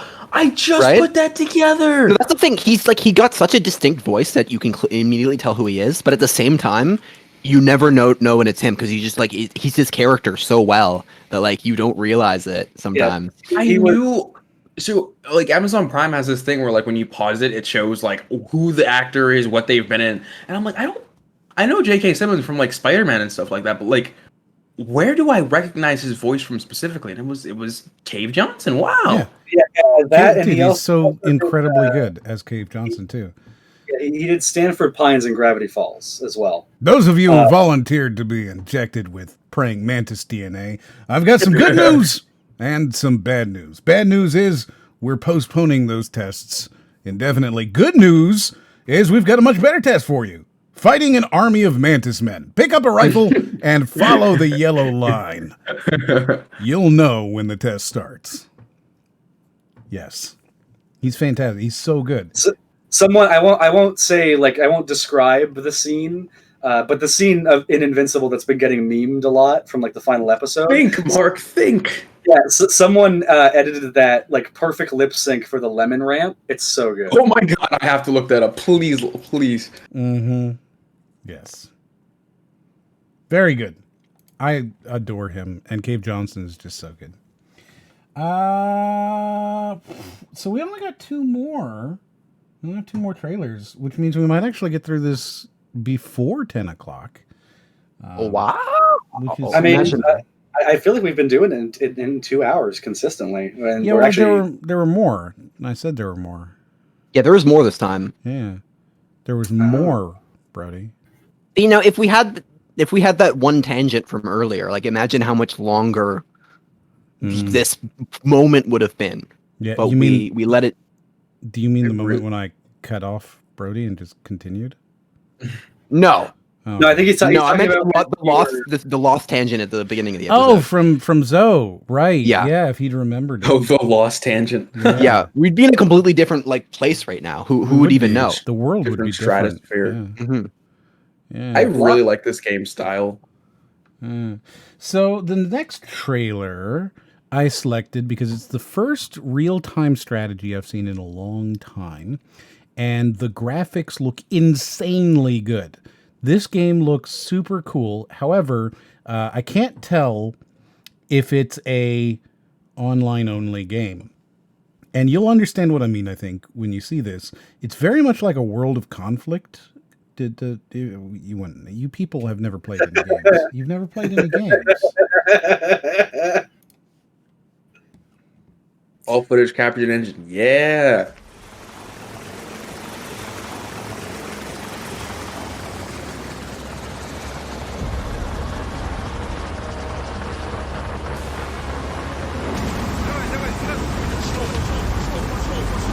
And keeping in mind, this isn't a first-person shooter. This is an RTS. That means that you're never going to be this close to these units. So to have them being even this well textured and modeled and stuff is crazy. Just I mean, the water, the ocean looked amazing. Ocean looks really good. Yeah, and like look at the lighting in the back as it bounces off the lights or off the ocean. This is just already a gorgeous looking game. Love the lens flare. Make sure your game has lens flares in there. See, like if you hadn't like prepped me that like this was an RTS, I like going into this trailer just knowing that you've selected it, I would assume that this is just a really high def reboot of Battleship. Oh my god, there's a Battleship video game. I think there is a Battleship video game actually. Well, the thing is that typically I pick the most disappointing trailers. I really like to leave people with an oh. So what was that one game? It was the one that Brody got all excited about, and then, like the spiritual successor to Okami. Yeah, that's it. It was a spiritual successor to Okami, and then it's only available on iOS Arcade. Bro, can I tell you how I found Okami as a game? Sure. I was really like upset one day. I don't remember what I was mad about. I like button mashed on my keyboard, and like the word Okami came out, and I just searched it on Google because why not? It was like a thing. It was like a video game, and I was like, "What?" And then I got the game, and then that's how I found Okami. That is such a serendipitous way to find it. That's actually great. Yeah, like I'd never heard of it, didn't know it existed, didn't know anything about it. No one had ever told me about it, and then I just, oh wow, okay, yeah. And now you're a big fan. Yeah. I like that. That's a good story. The word serendipitous.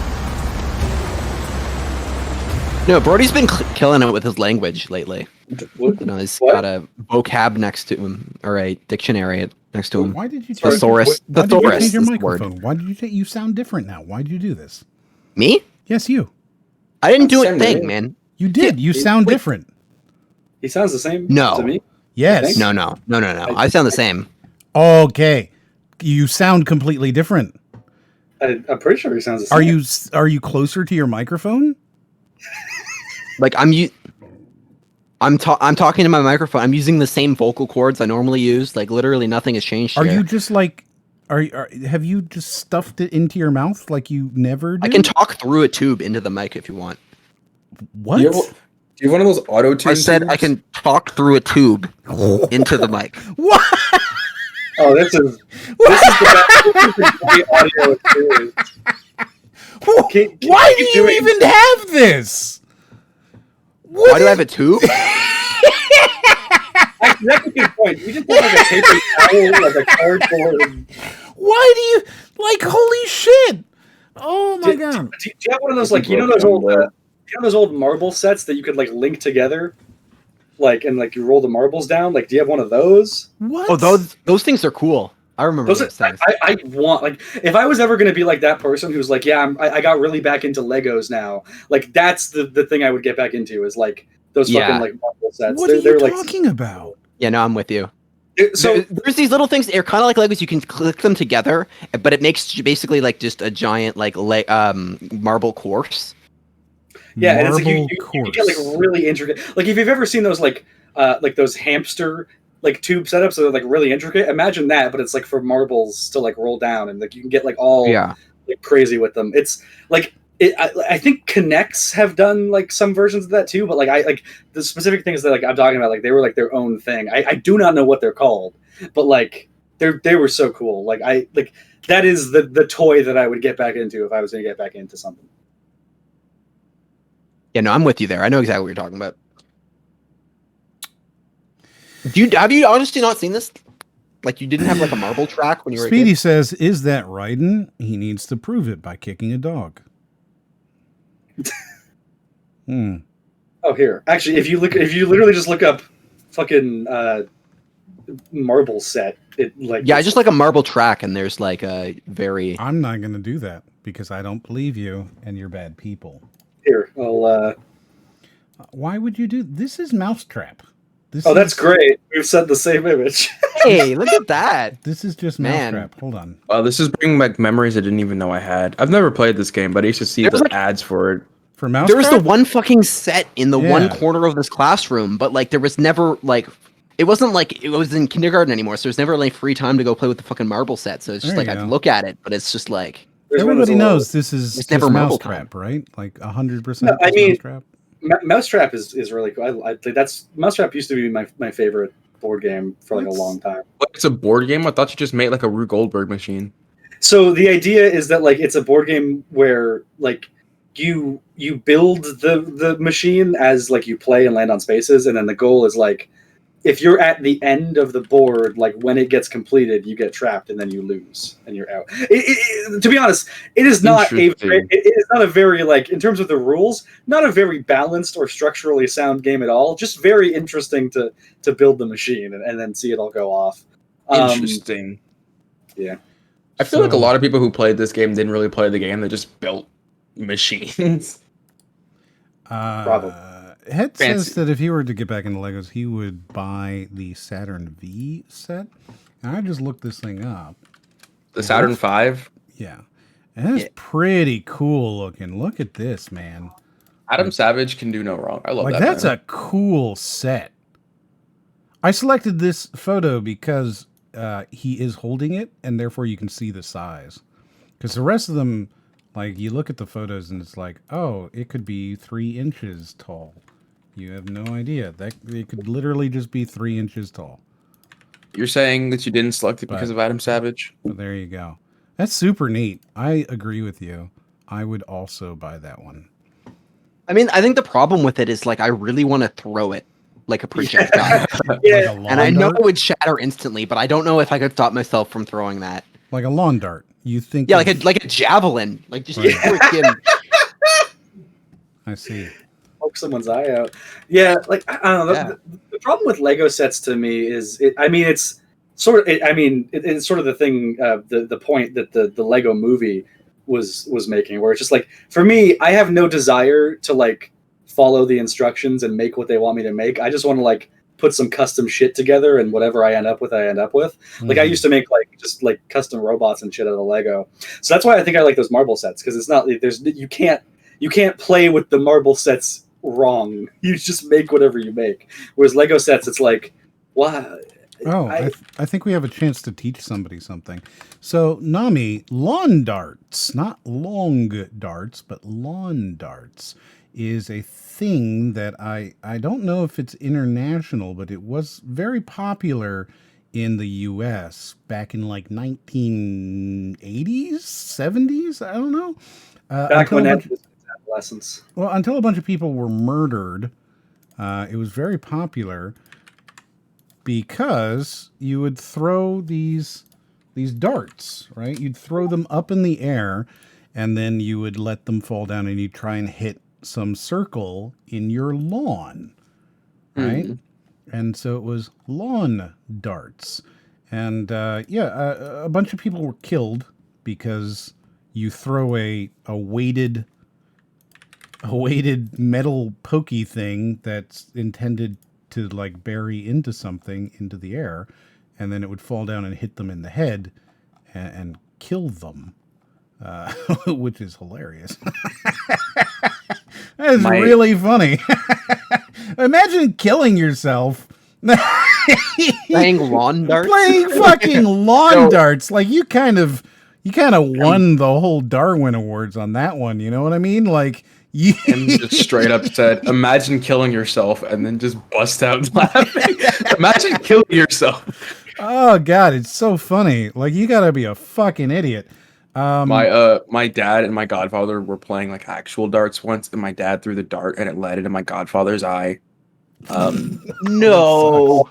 He has a permanent, like he still has his vision, but he's got like a permanent like dart wound in his eye. My face hurts just like thinking about it. So me saying that, right? Like it brought back some bad memories. Do you have a dart in your eye? No, I'm saying to you, like, you know, like eye injuries are the one thing I can't tolerate, just because like anything else, like you're poking me somewhere, like I can close my eyes, but if it's like my eyes, like if I had to lose a sense, losing my eyes would be the worst thing, because literally my entire life revolves around me having vision. So it's like, if I can't see, I literally cannot do any of my jobs. Well, that's when you develop Daredevil-esque superpowers. There's a GIF, and I can't video. I'm pretty sure Daredevil can't video edit. Like, I'm pretty sure he can't do that. I guess, yeah, because it's like predicated on like the vibrations on the ground. So something on a screen would inherently have like a level of removal. And in the Marvel universe, he feels like the individual pixels changing color. I can't find it. There's a there's a I know what it's called. There we go. I got it. All right. So this is I'm gonna show this, and hopefully it's gonna do some serious damage to Brody. Let's see. No. That is. Right, here you go. This is it. I feel like his eyes are going to get infected. This is not worth it. This is not worth it. I hope it's hurting you. Okay, hold on. This guy definitely, he has to have contact lenses on, right? Like, there's no way to do this if he did not. Even if he did, those suction cups were bigger than most contact lenses. I just want to know that this is hurting your soul a little bit. And here's the other one where you can see that he's crossing his eyes and touching the darts. He had to put the dirt on the contact lens and then put the contact lens on. There's no way to do this where the dirt goes on right. No, you can see. There is. Just take the dirt and put it on your eye. Yeah, you can look in the first one. You can see him putting the dart on his eyeball. So eyes are a suctionable surface, my bro. Yeah, here's the thing I'm not super duper put off by the gifts themselves, but what I am put off by is imagining taking them off. Yeah. Well, I'm sure it's not nice. If you squeeze them, how you take off contact lenses, I'm sure it's like the same thing. Mick says glow in the dark lawn dart games were fun until Jimmy didn't come home. Ah, God. You know, it's things like that that make me like. So my sense of humor is mostly reasonably wholesome, except for like really obscene ways to die. You know, like killing a bunch of people in a video game with a flamethrower. I turn into a cackle. Like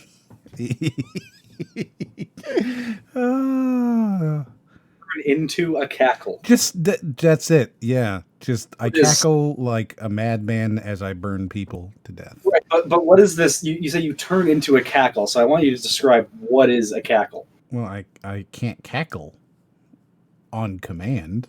Well, actually, I didn't ask you to cackle. I asked you to explain what a cackle is. I just did. Like I embody the the concept of cackling. But like, what does that look like physically? You use words like, Kinda like- serendipitous, but don't know what the word cackle means. Oh, I know what it means. I just want M to describe to me what a cackle is physically. So I just want him specifically too. I want you to picture Mr. Burns from The Simpsons, like Okay. in a cackle, and that's how I am while burning people alive. So just Mr. Burns from The Simpsons. That's your visual. Yeah, but like cackling, Gotcha. you know, Okay. Yes, I see. like I turn into the, you know, as I burn these people alive. It's great. Well, I mean, you are about his age, Uh, so that I does mean, track. no. I think we have already done this discussion where I am actually quite a bit younger than you. I just want. You knew what Grab by the Ghoulies was. That's all I'm saying. I have no idea what you just said to me. I have no clue. I literally just mixed up. That is how much I don't know Zombies Ate My Neighbors, is I just mixed it up with Grab by the Ghoulies. I don't know what that is. What is Grabbed by the Ghoulies? God, it's like a rare game, Okay, isn't it? I don't. You know, every time you talk tonight, it just feels like Like Rare Entertainment, like no, the company. It's like when you load up Assassin's Creed, but you've already played it, and you just feel that. Are you saying you're tired of me, Em? You're kind of exhausting me right now. I'm a little hurt. I can't believe you would. Let's watch this trailer. Oh, that just looks so good, though. You're You're right. just like another text It looks game. so good. It looks so good. Are those rocks or vehicles? I can't really tell. Those are rocks. Okay. I think clearly too, they are rocks. Okay. Obviously, to anybody with eyes, they are rocks. Mm-hmm. Yeah. I'm sorry, just I have darts in front of them, so I can't see quite clearly. How are you gonna take them off, bro? Yeah, you got. I'm just gonna pull really hard and hope for the best. That's probably the worst way to do it too, because like you could pop your eyeball out. Oh God! Don't Yeah. say that. I mean, you could. You know, No. just pop out your. I mean, as long as the connection's still there, you just pop her back in. Yeah, I mean, no, it would just. You might have to lube it up a little bit though.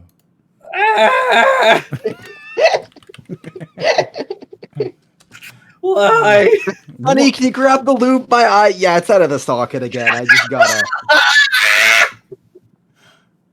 So bad.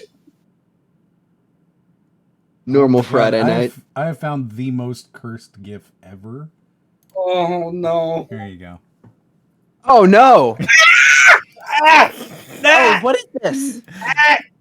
No! Here you go, chat. You might not want to see this. Why is it doing that? Oh my god! No! God! That physically makes me hurt. Oh God! I literally just threw up in my mouth a little. Is it real? I don't understand. I don't get it. I actually 100% just threw up in my mouth a little. Oh my God! Oh my God! I'm gonna have to ask you guys like to tell me when I can look back at the fucking stream. Like I have my eyes closed right now. Like I can't.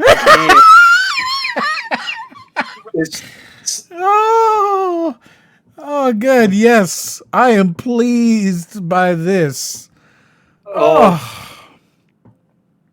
I don't like that. I don't like this at all. I was uncomfortable at the darts. I'm gonna be honest with you. I was. Oh, good. Oh, this is really the best. I'm gonna save this GIF for. Just eat more Dunkaroos and hit play. Hold on. Can we get out of this situation, please? Yeah. I gotta send. I'm sending the GIF to you, Ryden. Why would you send it to me? There we go. I have to. No. And now I'm going to delete it from the main chat so that So, Brody, you can open your eyes. Okay. All right. That's hilarious. That's really funny. I don't do well with like facial body modification so good. stuff. That's so good. Like I remember in like grade 10 in like fucking I don't know, sociology, history, whatever the fuck it was. We were watching a video on like body modification, and like people had like the people had like put like these metal balls underneath their skin on like their skull and stuff, and like there was other stuff, like there was like the neck ring thing, the tongue extender thing, like that was all I could handle that, but when they got to the balls and the skulls, I had to leave the room. Like I was like I can't deal with that. Mm-hmm. Like something about it being underneath the skin was just so awful for me.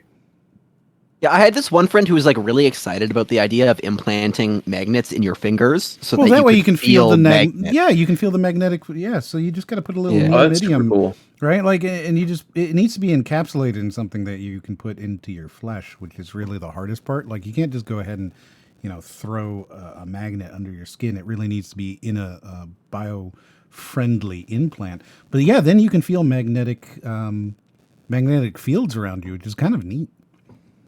I really want to get a QR code tatted on me, but like I don't know how long QR codes are going to be in use. That's literally the only reason why I haven't done it.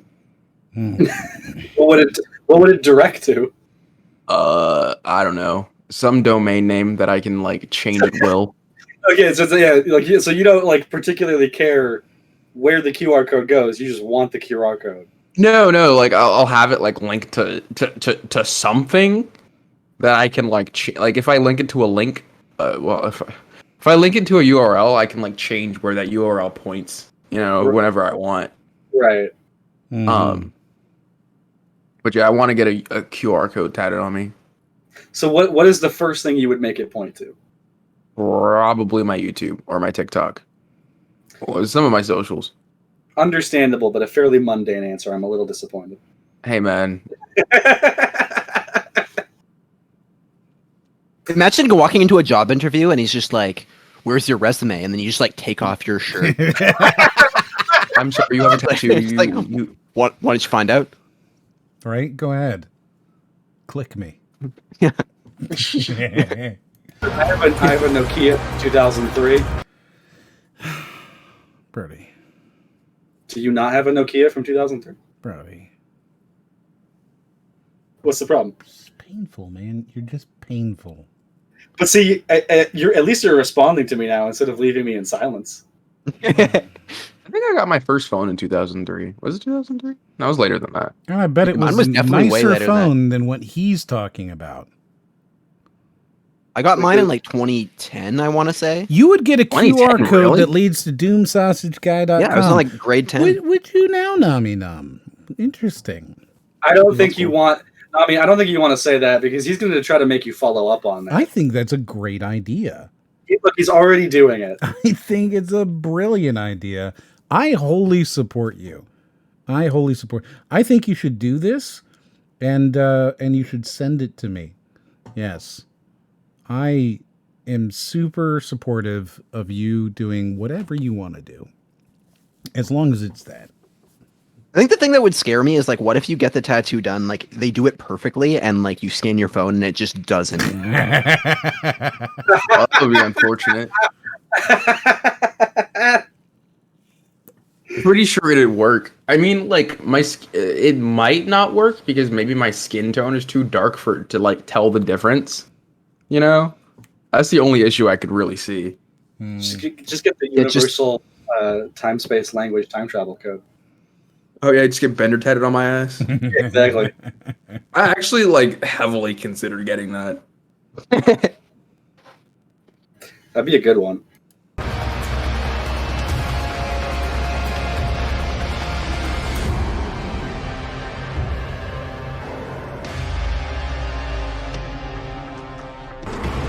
Such a pretty game.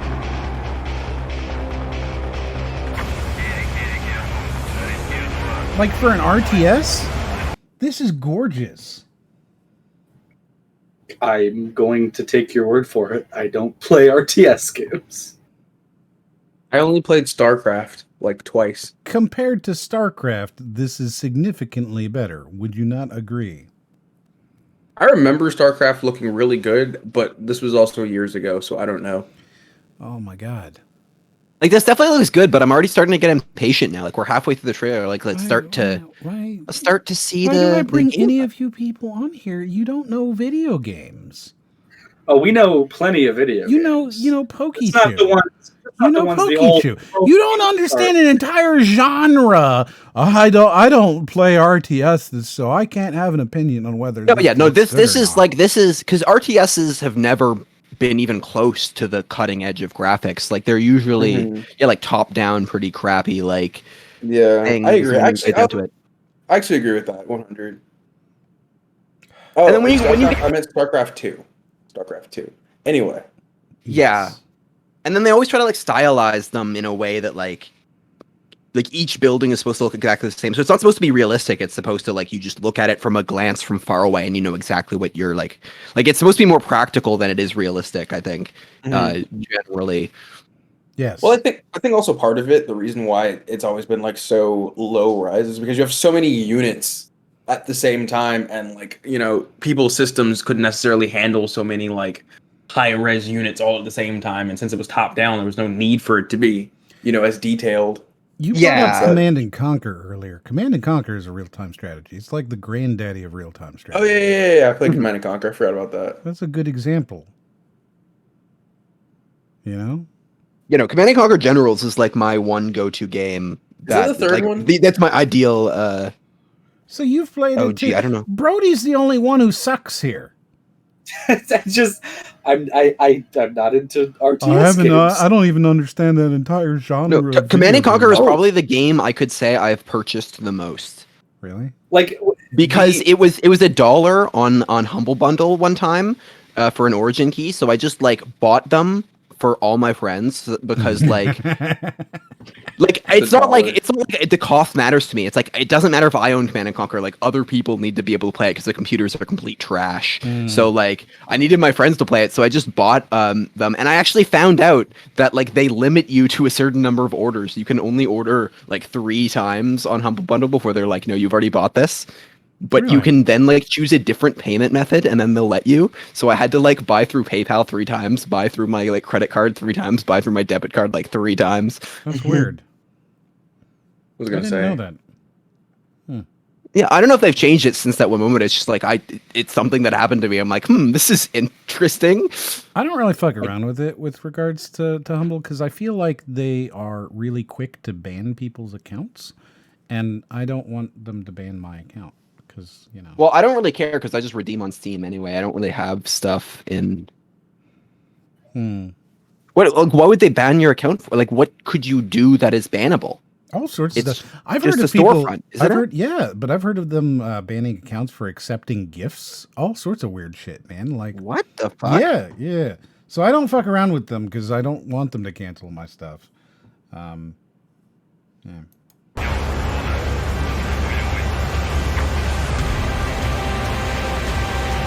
So here you go. Here's your battle that you were so excited for. Where is it? It's about to happen. Oh, okay. Fighter jet go brr. I think it's just a propeller airplane over there.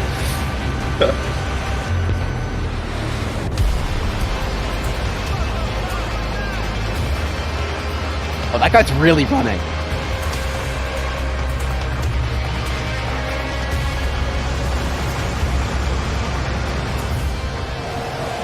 Like, I don't care what you say. That's a gorgeous fucking RTS. Holy I agree. shit.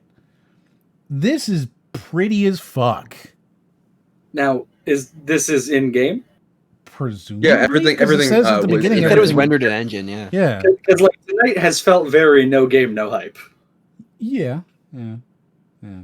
But this is super pretty. Super. I mean, I was really hoping to see somebody like run over a tree with a tank and see what would happen. Like how you. Well, I mean, you know. Oh, somebody got a 15 kill streak. Yeah. So it looks super interesting. It's by Slytherin. Slytherin Studios. Are they getting sued with that? I feel like that. I'm a little Scissors concerned. Warriors people. Proprietary name. No, they're the people who do the History Channel games. And but like, Slytherin as a word was made up, right? Like for Harry Potter. I don't know. They're a UK company, so. It looks like it's spelt different. It has an E on it. I don't know enough about Harry Potter to verify. Yeah, I don't know anything about that. Slytherin almost, yeah. And they do a bunch of different like RTS games. They did the Battlestar Galactica game. They did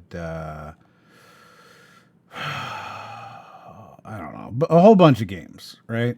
And like this one just looks really, really pretty.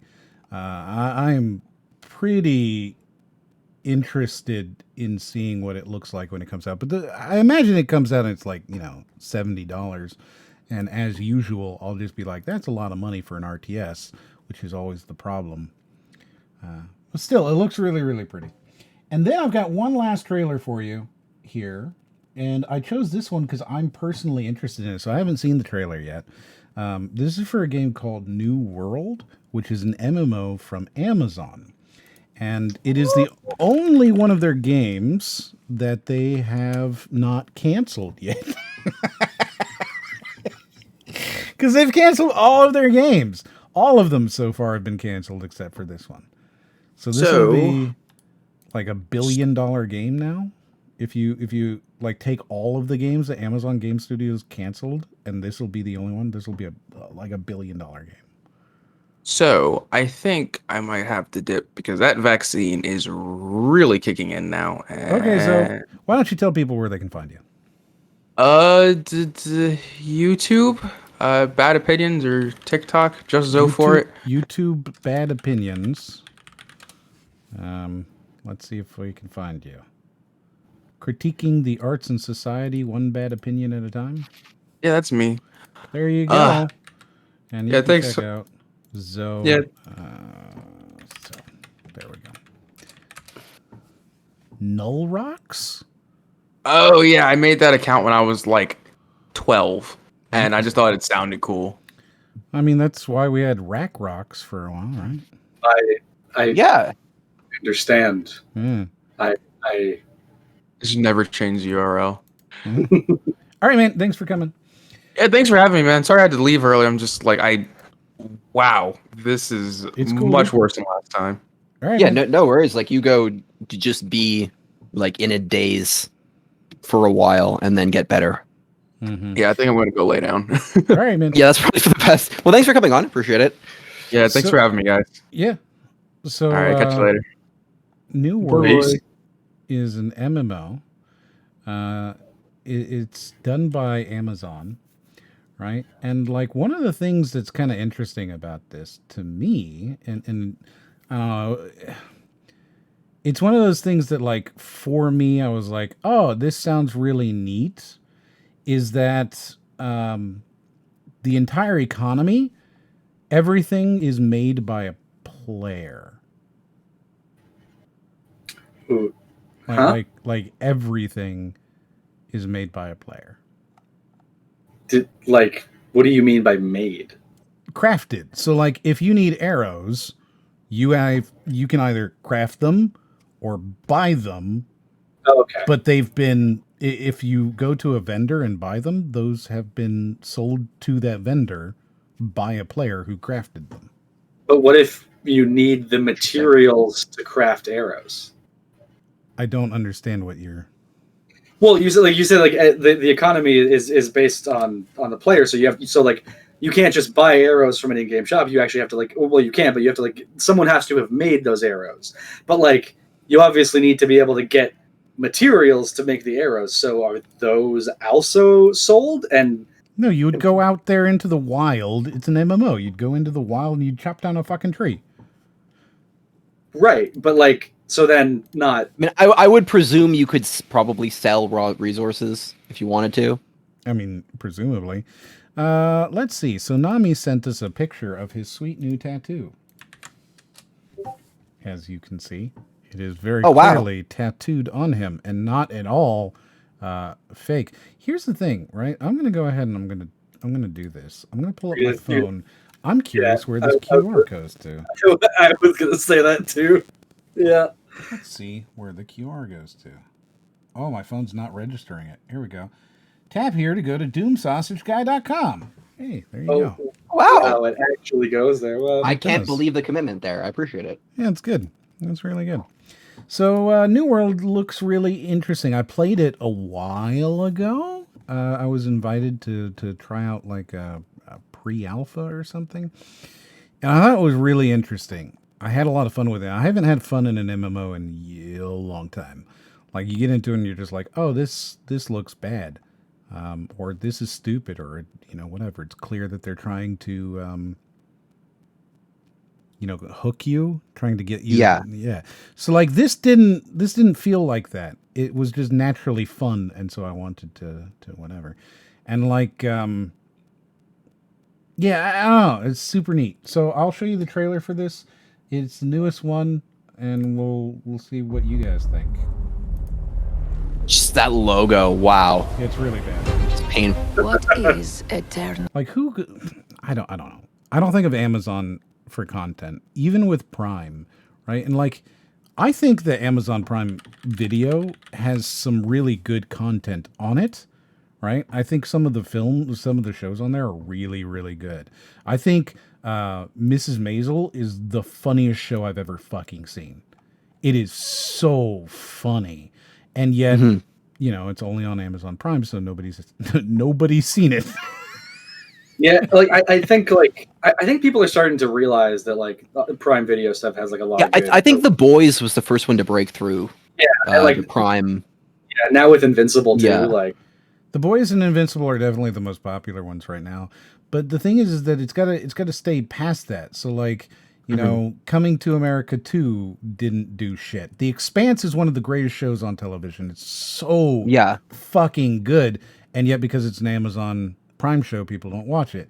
The Jack Ryan. Well, they didn't. show, They didn't even advertise it. They could have spent if they spent even like a tenth that they spent advertising Jack Ryan. Right. Like Jack Ryan was just everywhere, and it's fine.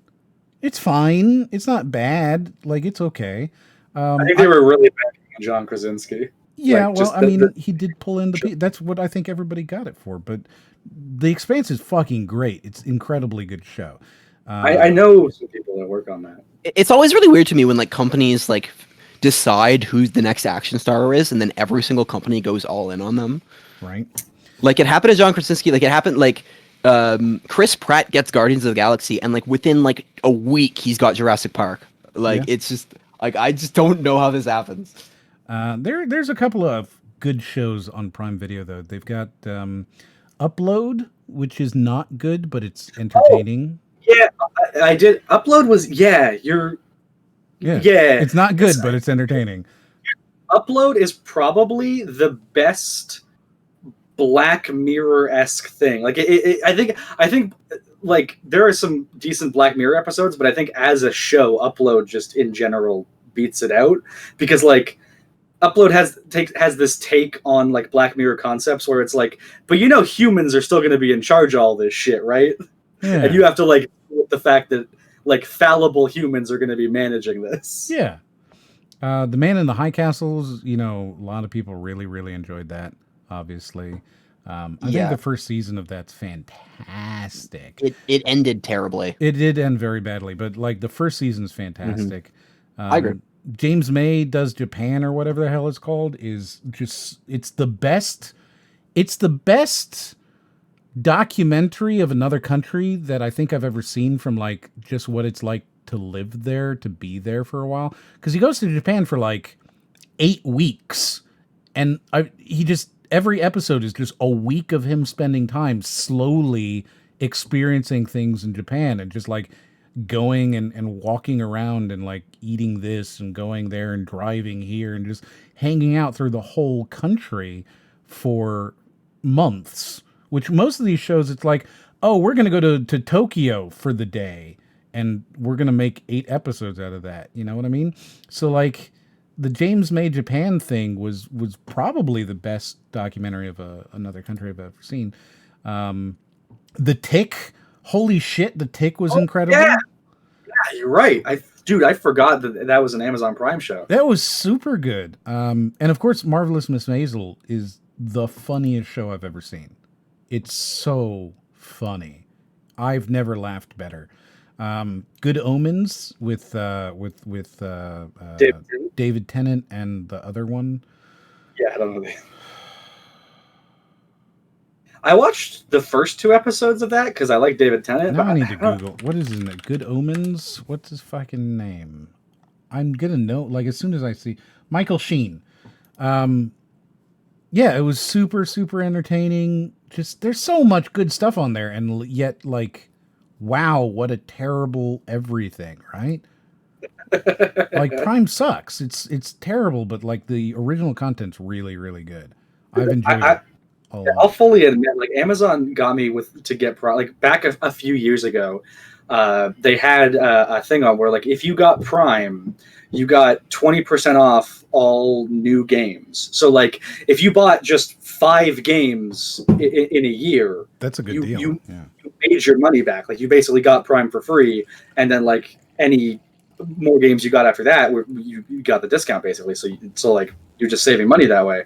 But then after like 2 or 3 years of it, they just stopped offering it. And like, by then I was so used to like one day delivery that I was like, God damn it, you motherfuckers got me. Yeah. Right. So, then they decided they were going to do the Amazon games, and they bought a lot of talent. They spent millions of dollars bringing in talent. They started up the Lumberyard Studios, making their own engine, which is really advanced. And they threw easily $1 billion, maybe $2 billion, maybe $3 billion at video games. And every game they've released so far, they've canceled within a week. And it's just shocking. Is it given reasons? It seems to be that they just don't understand how to make video games, and they're trying to make video games like Amazon would make video games. Like, they're just throwing stuff at the are they buying up talent, or are they just like no, they're buying scratch? They're spending Amazon is spending billions of dollars. Billions of dollars. I mean, like, because you know, like Sony or Microsoft, like, they'll buy a studio. Well, so that's the thing, right? They're not buying studios; they're buying talent, and I think that's the big problem. So you've got this company who's bringing in these major talents, and then trying to put them into Amazon Studios. They recruited, Kim Swift. They recruited Clint Hawking. They brought in big names. Big, huge whatever. But then they tried to be like, okay, we're Amazon. We're starting up a brand new studio, and we've got all these big names here. Go make a game. That feels like it could easily devolve into like a too many cooks situation. There's a lot of reasons why it wouldn't. Yeah, like that's how you get a top-down Zelda-like game on your satellite TV remote. Well, yeah. So there's all sorts of weird shit going on there. And the thing is that you can see the success when Microsoft does it, right? They don't go out there and be like, okay, we're hiring you, come work for us. They buy your company and keep the infrastructure in place because that's what works. If you're somebody who's good at making games and you're working at a studio, it is more efficient to buy the whole fucking studio, right, than it is to hire just you and have you come work, because there's clearly an infrastructure designed to support you to make good games.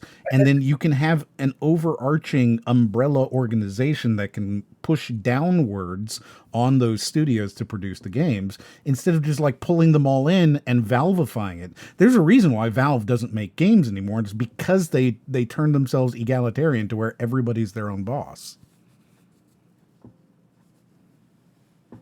Yeah.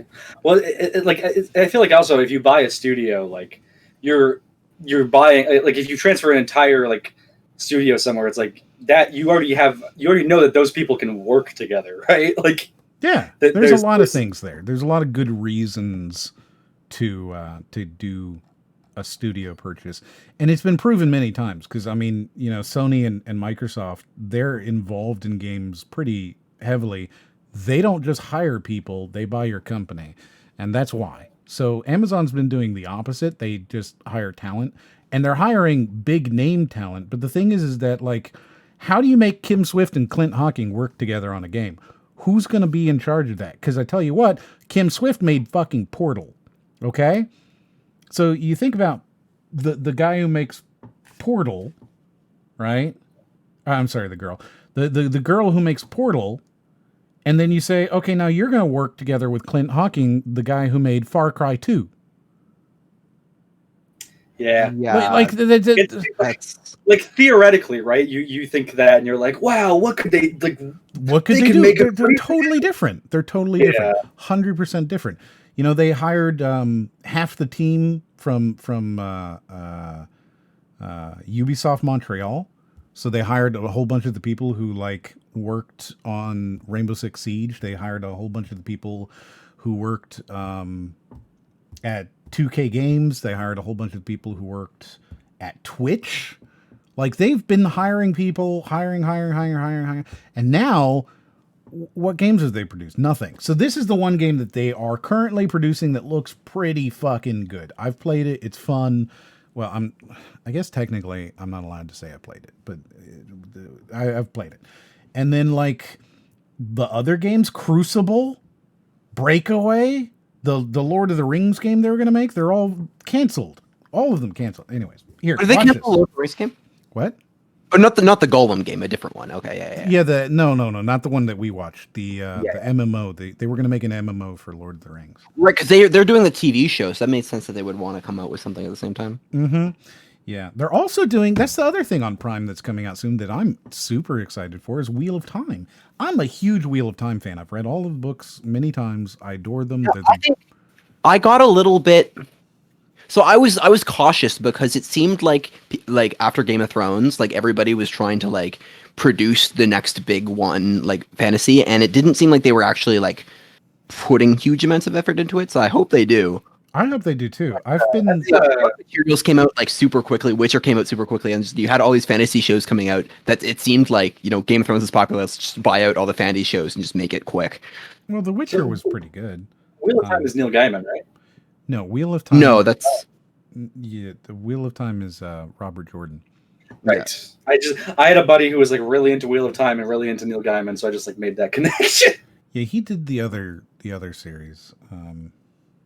Well, Neil, he's done a lot. He's done Starlight or whatever. He's done the Sandman. Like he did a lot of comics stuff as well. Series that you would be associating with, and he also works with Amazon, by the way, because he did his book was Good Omens. Yeah. So like he's done a lot of stuff with them. But Wheel of Time, I'm very excited for it. Stupidly excited for it, and I know that I'm going to be disappointed, but I'm still excited for it. I've been watching them on Twitter when they release like the little like 60-second trailers and stuff where they're teasing characters and stuff. And so far I've been pretty happy with everything that they're releasing, and I just hope they do good. I know it's just the first book and there's like 17 books. So we'll see. But at least they can't do the Game of Thrones thing where they can't get ahead of the books and not have any source material and just completely fuck it up. Yeah, but they could still do the 100 thing where they just don't even give a shit about the books. Oh no, they could fuck it up. They could fuck it up very easily. I'm just saying that at least they have the source material if they don't want to fuck it up. They've got it there. The only information I think I've retained about Wheel of Time, just in the years that my buddy would always go on about it, is that there is a sword that retcons you out of existence. Pretty much, yeah. It's the coolest series of books. It's so good. I absolutely love it. I recommend it to everybody always. Yeah. Yeah, but there are a lot of them. So here. The substance of legends. The pulse of adventure. The glory of triumph. Oh man, that looks really cool. It looks neat. It definitely looks like an Yeah. MMO, right? Like you get the vibe of MMO out of this. I don't know if I did yet. I don't know. It felt. It's got the vibe of like those like double A kind of what am I thinking of? Like Greedfall or like Remnant from Ashes kind of. Sure. Yeah, I can get that. Kingdoms of Amalur, that kind of stuff. Yeah. Super get it. Yeah, I like the fishing too. You like the fishing? Well, it seemed very varied. Like you open up on a nice like river and you're fishing. Like every shot is like a radically different environment. Well, if you don't have fishing in your game, you're not making a real game. Well, that is just it tells me that you're like focusing on the right things. You know, you gotta. If your game doesn't have a fishing minigame, you're not a real game. That reminds me. I noticed you've augmented how you say that because previously you had said that like any game with a fishing minigame is a good game, as opposed to if you don't have a fishing minigame, it's a bad game. And I feel like the reason that M has changed that is because he recently learned that Sonic Adventure has a fishing minigame. Mm-hmm. I remember you came in and you were like, wait, there's fishing in this game? That is like 1/6 of the game. Yeah. Like that is entire 6th. That is a main campaign. That is like fishing is just as essential to Sonic Adventure as Sonic is. Like they are literally exactly as important. I can physically feel how quiet M is trying to be right now. I just have nothing to say about that. That sounds stupid. This is really dumb. But you are, I believe, in your 40 sequels video, you say very specifically, any game with a fishing mini game is a good game, which means that is the bar for a good game. Yeah. So extrapolating that, you are saying that Sonic Adventure is a good game. Is it not? I mean, it is, but I would not have expected you to say that. I've never played it, so sure, I'm happy to say that. So we can put that, if there's ever a remake, we can put on the back of the box, this is a good game, - Moriarty. Mm-hmm. No, Speedy, I did not miss it. I just haven't gotten to it yet. Eternum is life eternal. And death very spooky. Incarnate. Right, like, so they definitely got some cool aesthetics here, and you're getting, like, a whole bunch of different scenes of I feel like, really very different biomes, different kinds of, I don't know, the whole thing feels different, and I feel like in an MMO, one of the worst things is when you go through and you're like, I don't, not everything feels the same, right? It all feels the same to me, and I don't feel a whole lot of difference being from here to there. I think of like World of Warcraft, for example, if you've ever played it and you sit back and you go, okay, so like what's the most different places? They're all kind of samey except for like a couple big differences, you know, your Stranglethorn Vales and stuff like that. It's just, what if you were to plop a random character down in the Badlands or in the Barrens, it may not be something that they immediately recognize as being different. However, in this, it looks like every environment is very, very different. Yeah, and also not just different, but like it's got its own character. Like it fits as an environment, I think. I don't know. Yeah, it looks neat.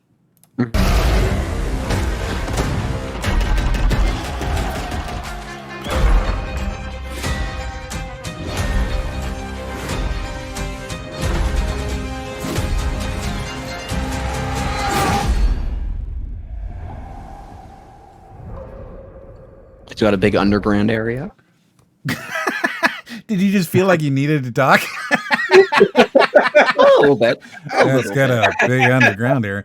Like, I'm okay sometimes. Here's the thing, right? If I'm engrossed in something, I'm gonna watch it. I don't know. It looks neat to me. Yeah, I mean, it doesn't feel like there's too much to say because it's like it looks decent.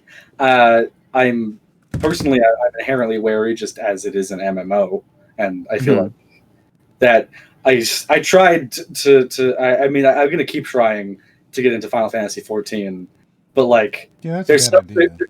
I mean, there's just something about MMOs that it's tough, I think, to get into them for me. I don't know what it is specifically, because like a lot of them play like any other game. Like I always hear like Final Fantasy 14 is just like an action RPG that you can play online, and I was like, oh, that sounds cool. And then I go into play, and I'm like, no, this is an MMO. This is what I expect from like WoW or RuneScape. I don't know what to do. I think it's like it's got like way better graphics than I feel like it should. Well, it's got $1 billion engine behind it. Like, that's the thing. Amazon, I remember reading on whatever that they had Amazon Game Studios spent. I don't know. Let's see if that comes. They're spending $500 million a year. And they produce no games. 0 games. $500 million a year. They've spent something along the lines of $3.5 billion total. And they've made no games. I mean, if they've been working on their own engine that like they feel confident in, look at it. It looks fucking incredible. Yeah. And it's called Lumberyard. The idea is that you can it's a Unity Unreal Engine competitor, right? But they're spending just a disgusting amount of money on these games and producing absolutely nothing. And this is the only game they produced that like is pretty much, yeah. Because they released that other game that I've already forgot. I just said it not too long ago. I don't even remember. But it was the over-the-shoulder, like, kind of Fortnite Crucible, that's it. So they released that, and it was so bad and so broken that they pulled it within a week, and they were like, oh, we're going to fix it. And then they just didn't, and they canceled it. They were like, yeah, it's not worth it. We're not going to fix it. And that's it. That's it. I don't, like, where's this fucking money going? That's a good job on Kim Swift. I'm sure that she got paid $20 million to work there. You know what I mean? Like, I guarantee you that there's money just flowing if you're in their game development section. But I wish they'd produce anything. And this looks really fucking good. It looks really, and I played it. I played it for, like 3 weeks. It was a pretty long, here you go, whatever. It's really enjoyable. It's super good. So, I mean, I don't want to press you if you like legitimately can't talk about it. No, I have an NDA. I legitimately can't tell you anything about the game. Okay, all right, fair enough. Like, I can't tell you anything inside the game at all. But it's really fun. I enjoyed myself a lot.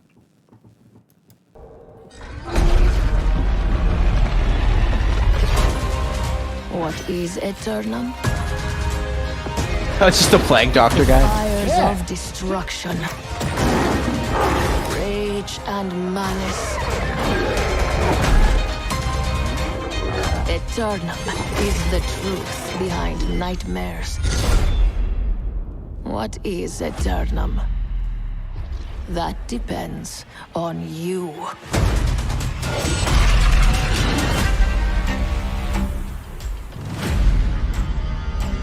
And there you go. Just super neat. Super neat. The game itself, I don't know.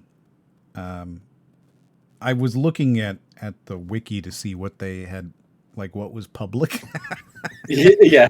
That's what I'm looking at, is like what's public. So like, God, yeah, I really... You get to do that with like cool games. I get to go like, did they release this episode of Paw Patrol yet? Like... Yeah. That sucks. That really sucks. Like, I need stuff for my reel. Have they put it out yet? Like, come on. Yeah. So there you go. That is all of the trailers. Hey, Ryden. Yes. Hi. Why don't you try? Because we have to do an ad, all right? Why don't you try, like giving the ad and giving continuously the spiel, talking for like a minute. Yeah, and you talk for a minute. Sure. Let me know when to start. I mean, anytime. Well, if you click the add button then, because then I have to be saying that right now. You click the end button. Oh, you want me to even click the button? Yeah, well, now I want you to that just link like that you sent me from earlier. Yeah, exactly. But in order to do that, I have to go into a DMs in order to, and then when I do that, I'm going to see a picture of some guy's eyes popping out of his face. Well, I mean, here's the question, Ryan. Once you do this ad, I think you are officially cemented. There you go. You're a host. So this is your trial. Right. Oh wow. Okay. Real. Jeez, I'm not ready for this one. Let's see. Run 1M ad break. All right. Are we all prepared? Holding on to our seats. It is running now, which means that if you are seeing an ad, then you can't hear me. So, okay. But if you aren't seeing an ad, then you are not blessed, but you are hearing me.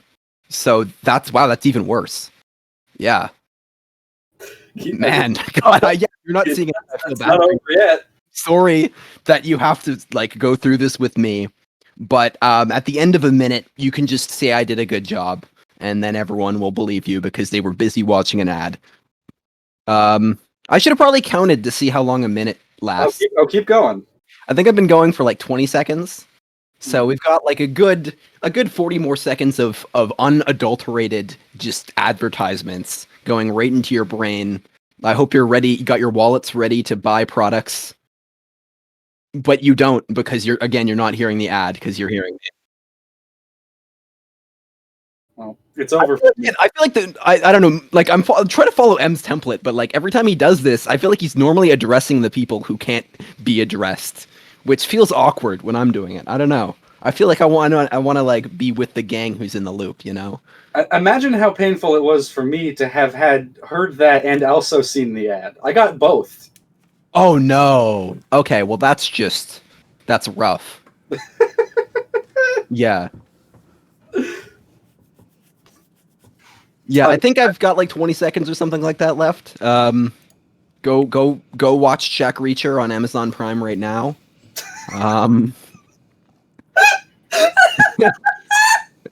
So what else to do here? You're the one who knows that. I don't even see the timer, so like I'm trusting you to tell me when you're done with your ad. No, I don't even know. Because that's on a different tab. Did that even run or not? I don't know if it's running. I was looking at the live count. I started looking at it at like there was 9 seconds, and now we're over. Well, I can see the pre-rolls are off, so you have run an ad. But like when you click it, the little button will tell you, like it shows you a timer. Huh. Well, I think I just immediately like didn't look and switched because I switched back to the chat so that I could then. What do you can see the chat in the same window? Yeah. Well, I can. You're right. Yeah, you should have that window up all the time because you can see everything in it. Well, we're learning things today. We're all learning things today. It seems like you're learning things. Like this is you learning things. I don't know. It sounds like we've all learned. I see. Oh, I don't know why this is killing me so much. I don't know either, but holy shit. I'm glad that it is. Yeah. So thank you very much to Klee for your ad time. Yeah. Oh, you're welcome for that one. I hope you enjoyed. That is your first one, right? The first time you've ever given an ad spiel. Yeah. You know, I think there's no way I could do worse. So that's really good. Just get better every day by setting the bar so low that you can get better every day. I'm curious. I haven't looked in a really long time. But there is. So one of the interesting things, and this is one of those things that I don't talk about, but it's there. Underneath the support tab on Twitch, you'll see that it says Quest. And one of the cool things about Quest is that it's essentially what do they call it? An affiliate marketing thing, right? Where they tie them all together. And then if you download a mobile game and you're looking at a mobile game and it's like, oh, you want some free diamonds, and you click that and you watch an ad for that thing, and then like it'll say, oh, if you install this, we'll give you 1,400 free diamonds or whatever, right? That's affiliate marketing. They're getting, a referral for sending you there, and they're getting paid for that. The referral fees for those things can be really, really insane. Like, I think Hulu pays $35, for example, for somebody to sign up for a Hulu account, right? So the Quest thing is essentially that, but for mobile games primarily. And I have almost everything. We have that. We have a Quest thing. And I believe it even gave a couple of free subs today, which is neat. But it pays the channel on almost everything you do. So like, here's one. If you do Disney Plus, you sign up for Disney Plus, right, for $12.99, and it gives us $7, which is most of that, right? Or a free trial, you sign up for a free trial of Shudder, and it pays us $2.50, and then if you sign up for $5, it gives us $5. So like they're paying us $7.50 for you to sign up for $5. So they're obviously assuming you're going to be Hulu, right? Sign up for $5.99, pays us $10. So that's a neat thing that exists. I just think it's neat, Did you have to immediately show me up with your spiel there? You couldn't have waited like 10 more minutes. I'm just saying it's neat. Is anyone excited for Fable to come back? So this is going to be the first Fable, I think, that they're actually going to release that doesn't have, unless you're talking about the comic books, in which case I have no idea. But if you're talking about the game, this will be the first Fable that isn't Fable Legends, that doesn't have Peter Molyneux involved in it. And Peter Molyneux is one of those people who, like, I love to hate him kind of thing. Like, I don't know. He has a really hard time being honest about his games. Not in a Tim Schafer way, where he's just a lying piece of shit that wants to steal your money and doesn't care. But in the way that, like, oh, if you carve your name into this tree as a sapling in Fable 1, if you carve your name into it, right, then as it grows, your name will still be on the tree.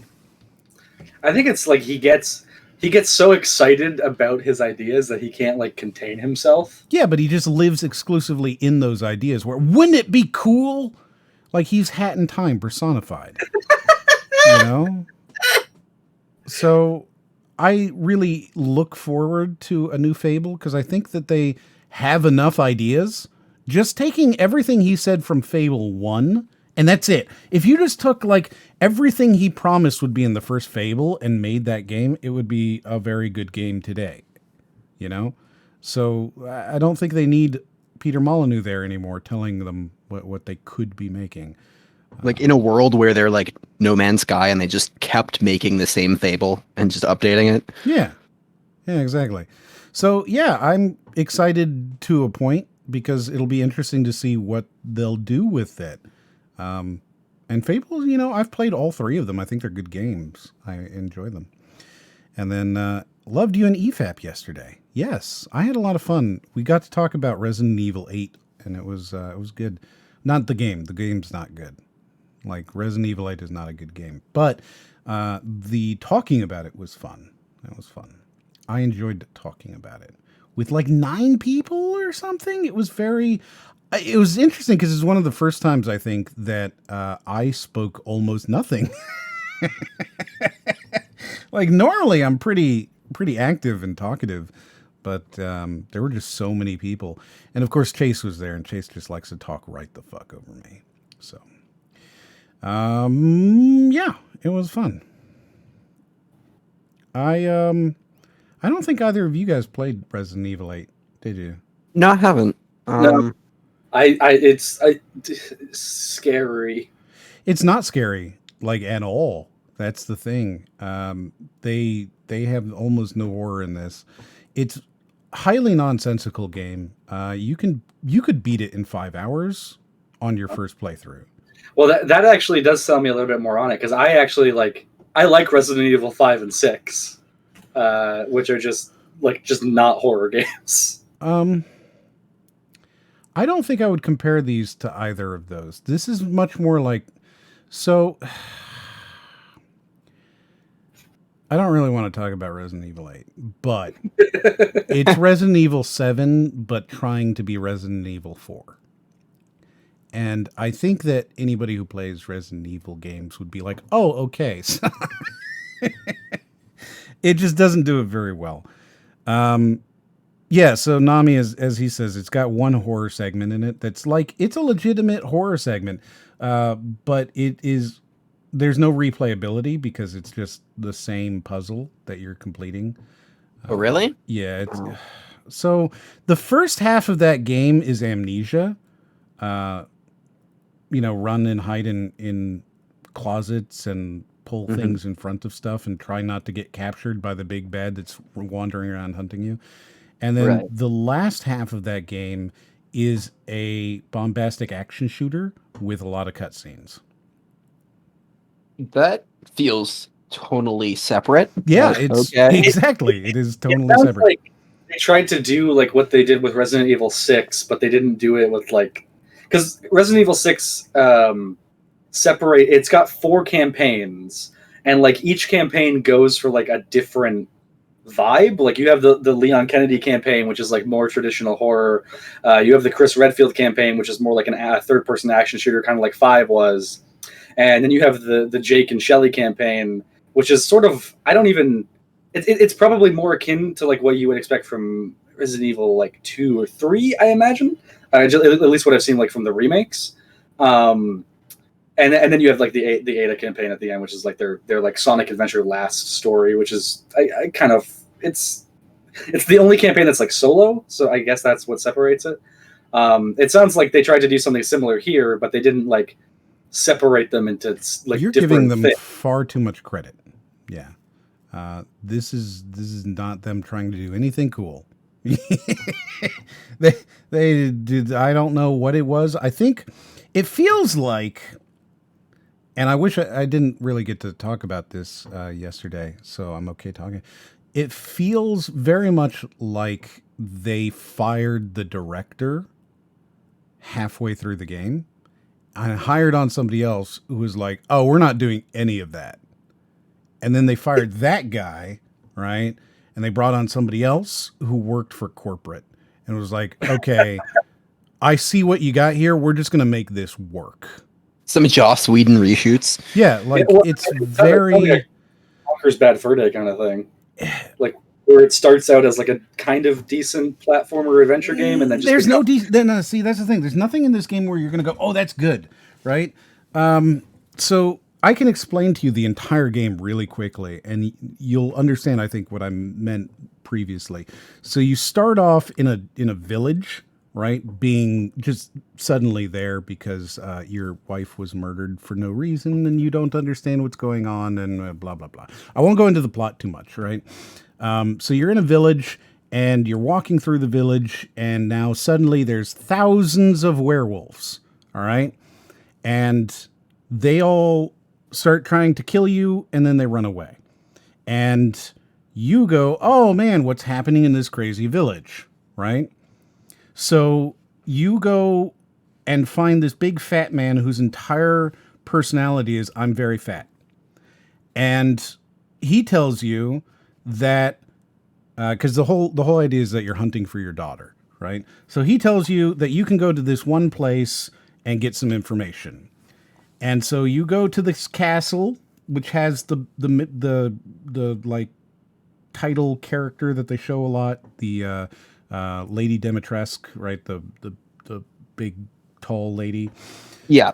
And her daughters, which are vampires, they're in this castle.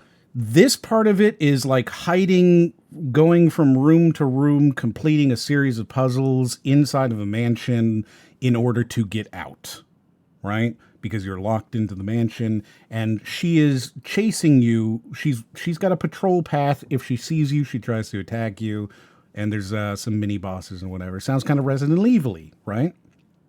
It sounds like what you're describing is just like a worse Silent Hill 1. Yeah, oh, it's very Silent Hill-y. There's Silent Hill in this game all the fuck over. Like, it's clear that they wanted to make PT into a game and just couldn't do it. So, like... Isn't that what they did with 7, though? Hey, kind of. Like I said, think 7, but they tried to make Resident Evil 4. So it's got that kind of a thing where you're being hunted and you're hiding and you're doing whatever. Then, after you complete that section, you're going to go into a straight up amnesia. I'm working with a flashlight. I have no guns. I can only run and hide from the bad guy segment, which is the horror segment. And it's like the first time you go through it, it's definitely creepy. There is no way you can replay this and enjoy it because it is just the same puzzle as every other, whatever. No matter how many times you play it, the puzzle will always be the same. So you complete that segment, right? Where you're hiding from a monster that's hunting you again. So it's sort of similar to the first, but like now it's much more, I have no weapons. I can't fight back. If it catches me once, I die instantly.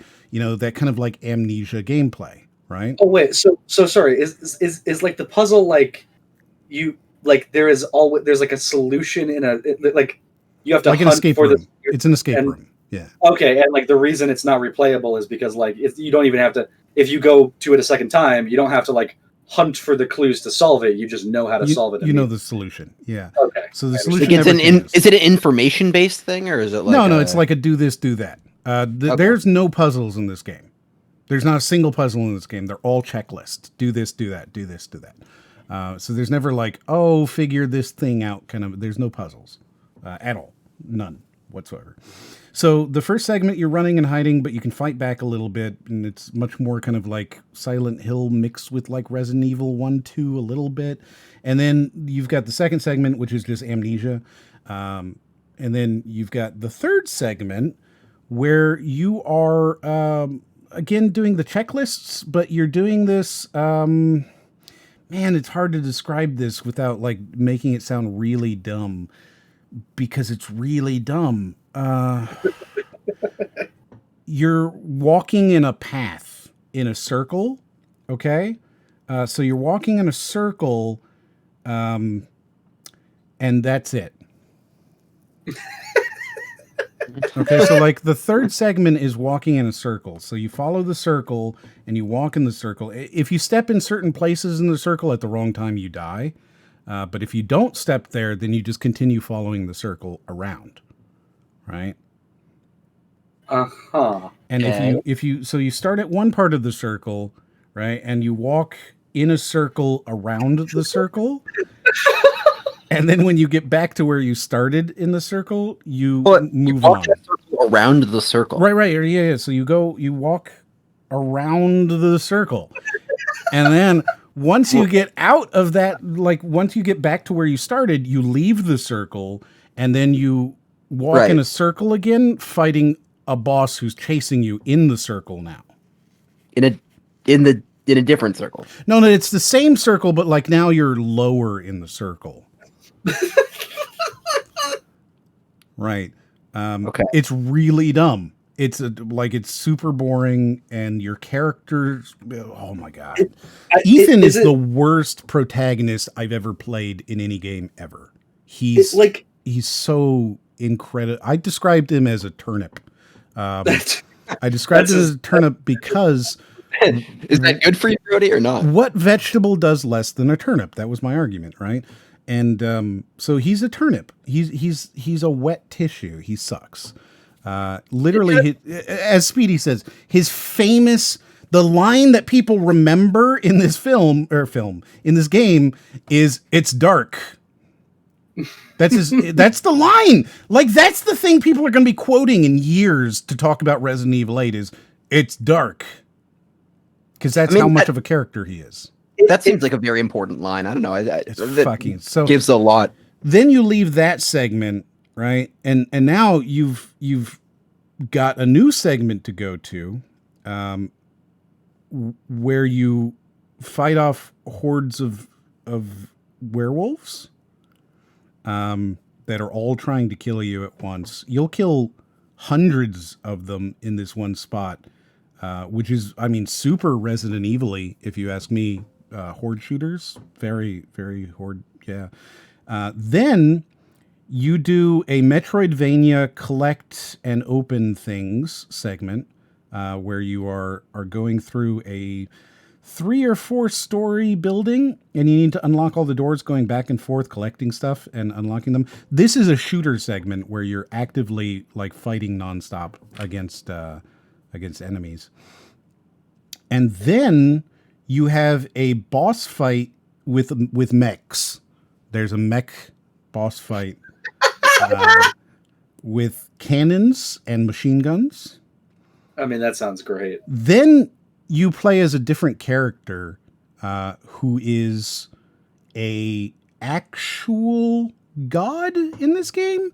Can kill everything, invincible essentially, very, very powerful, kills one of the major bosses that you previously like had a lot of trouble with in like 30 seconds. Yeah, turns out, by the way, he was around the whole time and could have done all of this, but just didn't. And the explanation for why is something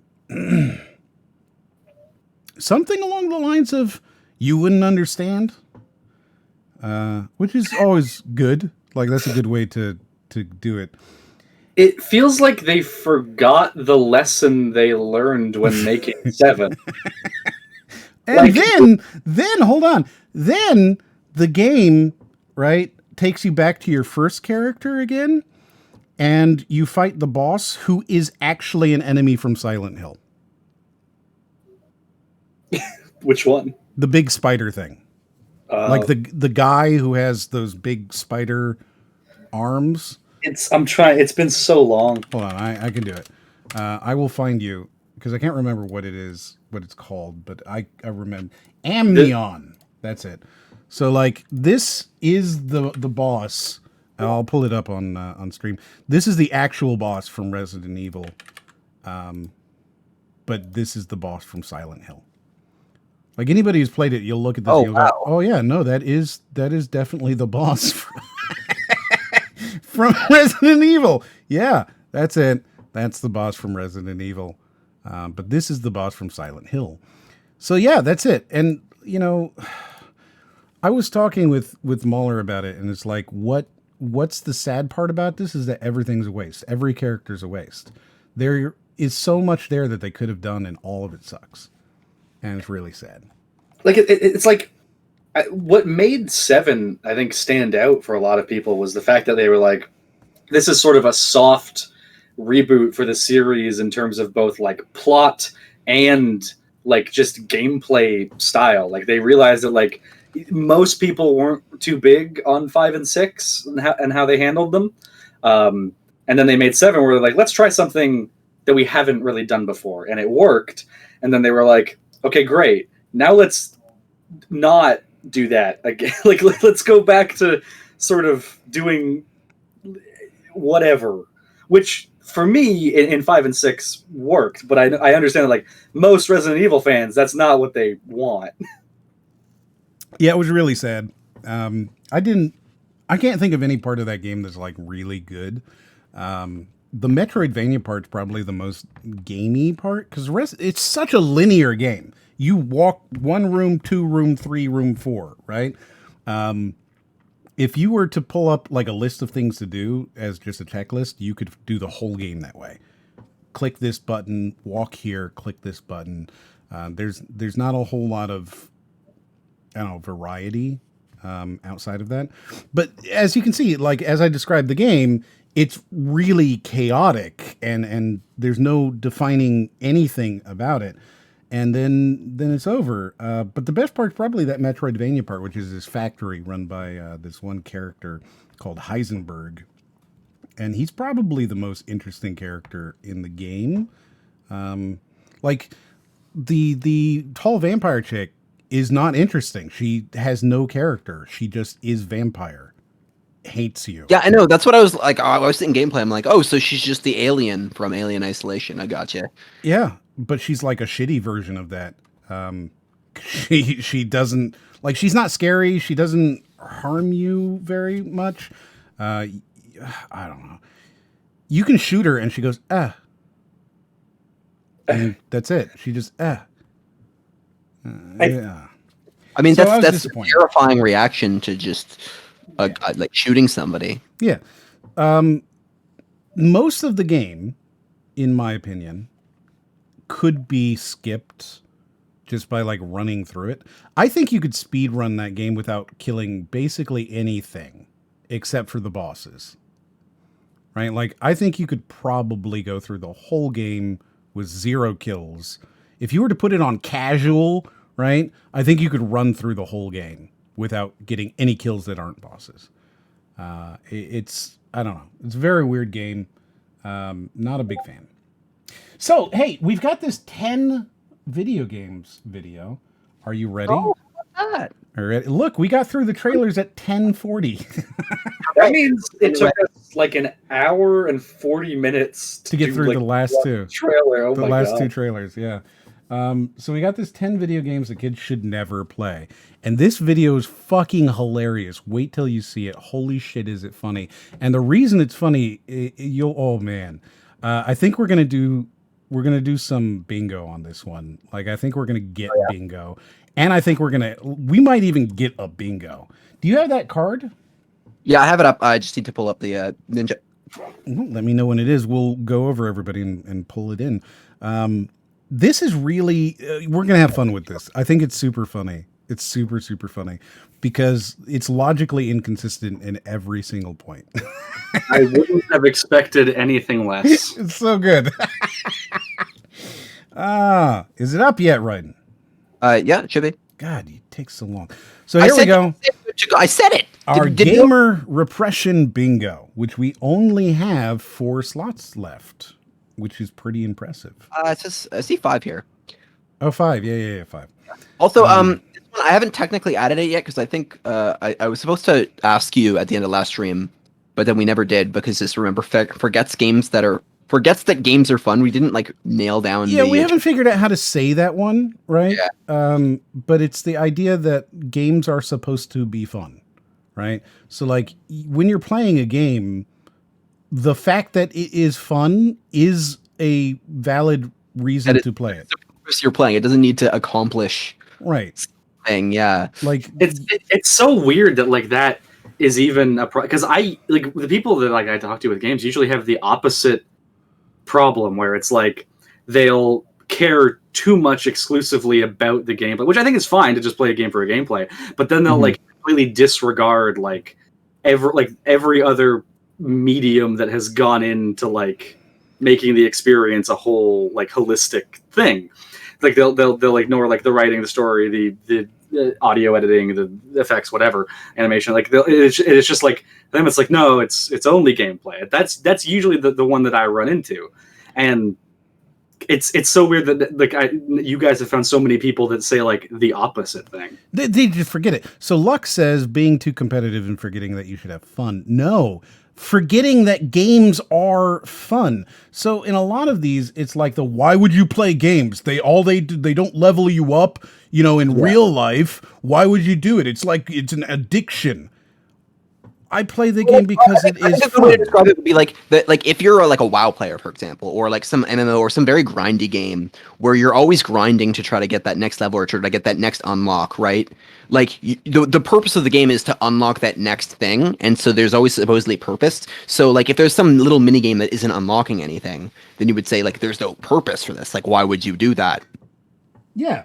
Like that kind of aspect of it is that like, oh, this isn't like accomplishing, like it doesn't even like necessarily need to accomplish something in the real world. I think like even if it accomplishes something in the context of the game, like, like people like, I don't know, yeah, there's people like it's not for fun. It's just like this needs to give me an unlock in the game, or this needs to give me some sort of, achievement or some sort of thing for it to have a purpose. So I can't remember if this was Mayhem or if this was the Mass Effect one. By the way, everybody that has been disliked into oblivion because people think we're actually saying that Mass Effect is bad. you got destroyed on that one. I think I sent you the screen. It's really funny. But it's one of those two. We were watching something. The guy was saying, it was either Mayim or some guy, and they were saying something along the lines of like, why would you do this? I can't believe that they would, remove the blah, blah, blah, blah. And it's like, because games are supposed to be fun, right? Like, you are supposed to be having fun. That is the point of a video game, is to have fun. And a lot of these people, their arguments tend to fall apart the moment that you forget that games are fun, or that you remember that games are fun. Why would you play a game? All you're doing is wasting your time, and you could be outside touching grass. But no, you're not. Well, okay, games are fun. They're fun. There's a reason you are enjoying yourself. You're getting something out of it. And I think a lot of people just forget that. They did all of these, as we watch them, they just forget it. They forget. I mean, to be fair, sometimes I forget that too. Well, yeah, okay, but like, games are fun, right?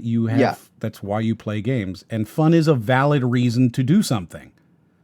It's a completely valid reason to do something. I don't feel like anybody needs to defend their enjoyment of video games outside of it is fun.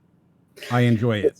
If you say that to them, they'll turn around and be like, "Well, you only think it's fun because you're addicted." Well, yeah, but like, that's one of the things. So that's the one we've added, and I don't know how to describe, how to encapsulate all of that into a cheap, pithy, like, whatever that we can throw up there.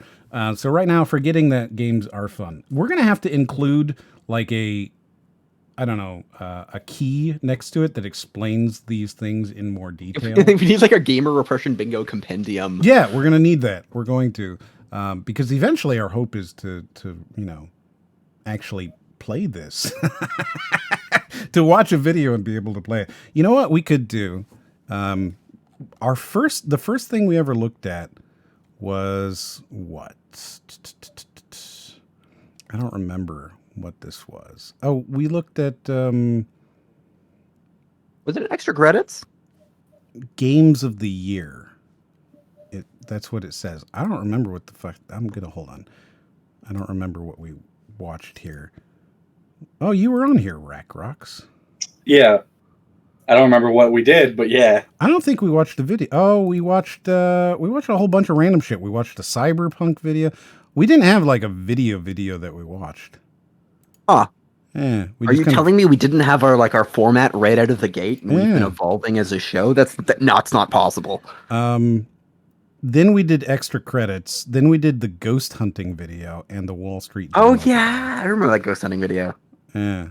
So I don't know. We should go back to one of the older ones that like nobody's seen, and it looks like the one that nobody watched was the top 10 reasons Fortnite is the. I don't remember. Yeah. So maybe we'll go back and do one of those with the bingo. Hello, Josh. Hello. So that's one of the new ones that we've added. Then, of course, you are addicted already, because of course you are. One day, you will die. Dopamine is bad. I got it cheaper. But what about the wind? Which is the non-cha. You become a socio-awkward weirdo, repeating the same points multiple times, immediately wrong in the same sentence. That one is shockingly common. Shockingly common. We also include people who immediately contradict themselves in the same sentence. Yeah, like wrong in the context of like your logic. So if you say one thing and then using that logic, the next thing you say would be untrue. Yes. Then yeah. Only tangible things are valuable. So video games, because they're not tangible, you can't touch them. They're not valuable. I would also like to say that I have tens of thousands of USDC coins in my Coinbase right now that prove that tangible things are not the only things that are valuable. Because I found somebody who offered me a lot of money for my CSGO backpack. That was wild. And that offered was like tens of thousands. Absolutely fucking bonkers. Yeah, so I accepted that deal, and I now have an interest-bearing cryptocurrency. Because I got $7,000 from my howl, Lux, and that's just one skin. So like, only tangible things are valuable. Boy, is that not true. That I'm literally going to be starting my business off of my CS:GO backpack. Yes. You should go outside is another point. Video games are an illusion. My opinion is right. Your opinion is valid, which I think is hilarious. Yeah, no, that one's so good. That's really good. I was gonna say it's the best one, but then Socio Awkward Video is still good. I don't know. I really like my opinion is right. Your opinion is valid. That one, like, I feel like, I hope that becomes a thing, and one day we're able to be like, yeah, we said that first. That's honestly what it feels like. It feels like we've coined the thing now, right? Yeah, it's so good. It ruins families, aka video games ruin families. Video games equal alcohol. This is only something that you can get as a direct comparison. We also accept drugs, but video games equal addictive substance, essentially. And it has to be like video games are like alcohol, not like video games are addictive, because that's not the same thing. Right, because I was going to say, what if they equate it to like gambling? Yeah, I mean, we would probably not accept that. Video games equal alcohol is like, it is a drug. So like, if they were to say video games are like crack, then I would accept that too. But it's got to be the direct comparison to an addictive substance. Mm-hmm. Yeah. Doing a flagpole. We also accept like doing a lift, a pull up, or doing crunches, or any clear exercising. like really unnecessary exercise. It can't just be like, like a push-up. It needs to be like, I'm exercising to show you how you could be exercising right now.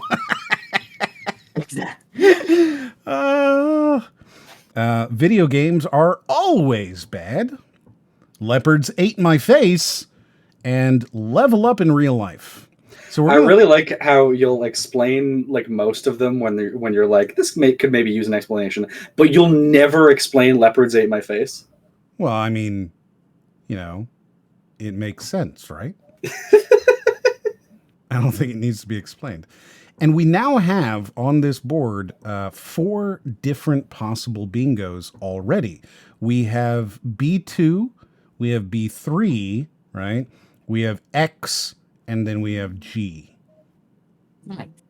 Yeah, so like pretty soon we're gonna actually have a whole thing. So the plan you've said is once it fills up, put them in some kind of bingo randomizer and give the cards out, right? Yes, exactly, and then people can play bingo along with us when we do these videos. So I'm curious though, like, could you extend past 24 things, and then like people will have like bingo cards where like they won't have necessarily all of the same entries? Because that's how yeah. I mean, we could eventually do that, sure. Basically, I'm saying like I get what you mean. Once you hit 24, I feel like there's still going to be stuff that like eventually you'll be like, I kind of want to add that though, right? Yeah, I mean, we'll figure it out. We'll see. I think the problem with that becomes like we can't play along because we have to make the call outs, and if like there's an option that's not on our card, then we're not calling it out for anyone else. I don't know. We'd probably just have like the whole thing there, right? I don't know. We'll figure it out. Yeah, well then at that point we couldn't play bingo is what I'm saying. Maybe I mean we could just have the whole thing and make the call outs and then cross off our list, I guess. Or maybe we make a bingos. Bingo to the polls. Bingos. We could start adding additional letters. Like maybe an X. We could add like an X at the end or something. I don't know. Bingox. Bingox. Bingox. Hey, what's up, YouTube? It's your boy Bingox here. Good night to Tim. He is going to bed and has chosen to say hello to us before he goes to bed. Good night. If we really want a bingo, can we accept seeing a flagpole? No, this is only for people who are working out. They have to actively work out. Now, the top 10 videos, I think will probably never get a bingo because you really need to have somebody who is personally telling you why video games are bad in order to get a lot of these, because they tend to say a lot of the same sort of things, right? They fall into the, you should go outside and level up in real life while I'm doing crunches. Look at how cool I am. Don't you know that video games ruin families? It's like alcohol. Like, you kind of need to have that to get all of those. The top 10s we typically don't, but we might see some good stuff in here, because these are also where we get the things where it's like, oh, video games are an illusion. Dopamine is bad, you know? All right, here we go. We're going to watch this 10 video games that kids should never play. But before we watch, I would just like to say one thing. Yes, sir. I will be deeply disappointed if I see any MA-rated games on here. Just wait. Because I feel like that's fairly obvious. Mm-hmm. A level of self-evident. Yeah. Yeah, you would think that a video game that is rated M, right? You, oh yeah, we got to take down the bingo card so you people can watch it too. I'm gonna. Oh wait, that's the wrong one. I'm going to have a Dunkaroo. Wait, so when are you going to send me Dunkaroos to try? You know, I'll do that. I will send you some Dunkaroos, and then you can have them, and you can tell Ryden and Brody what you think of Dunkaroos, because they're really very tasty. I'll make sure to ping them both and do it live on stream. Like, I'm really shocked at how good these things are. I don't understand why you wouldn't have them everywhere. I'm glad you're enjoying them. Yeah, they're really tasty, man. All right, so we're gonna watch this thing.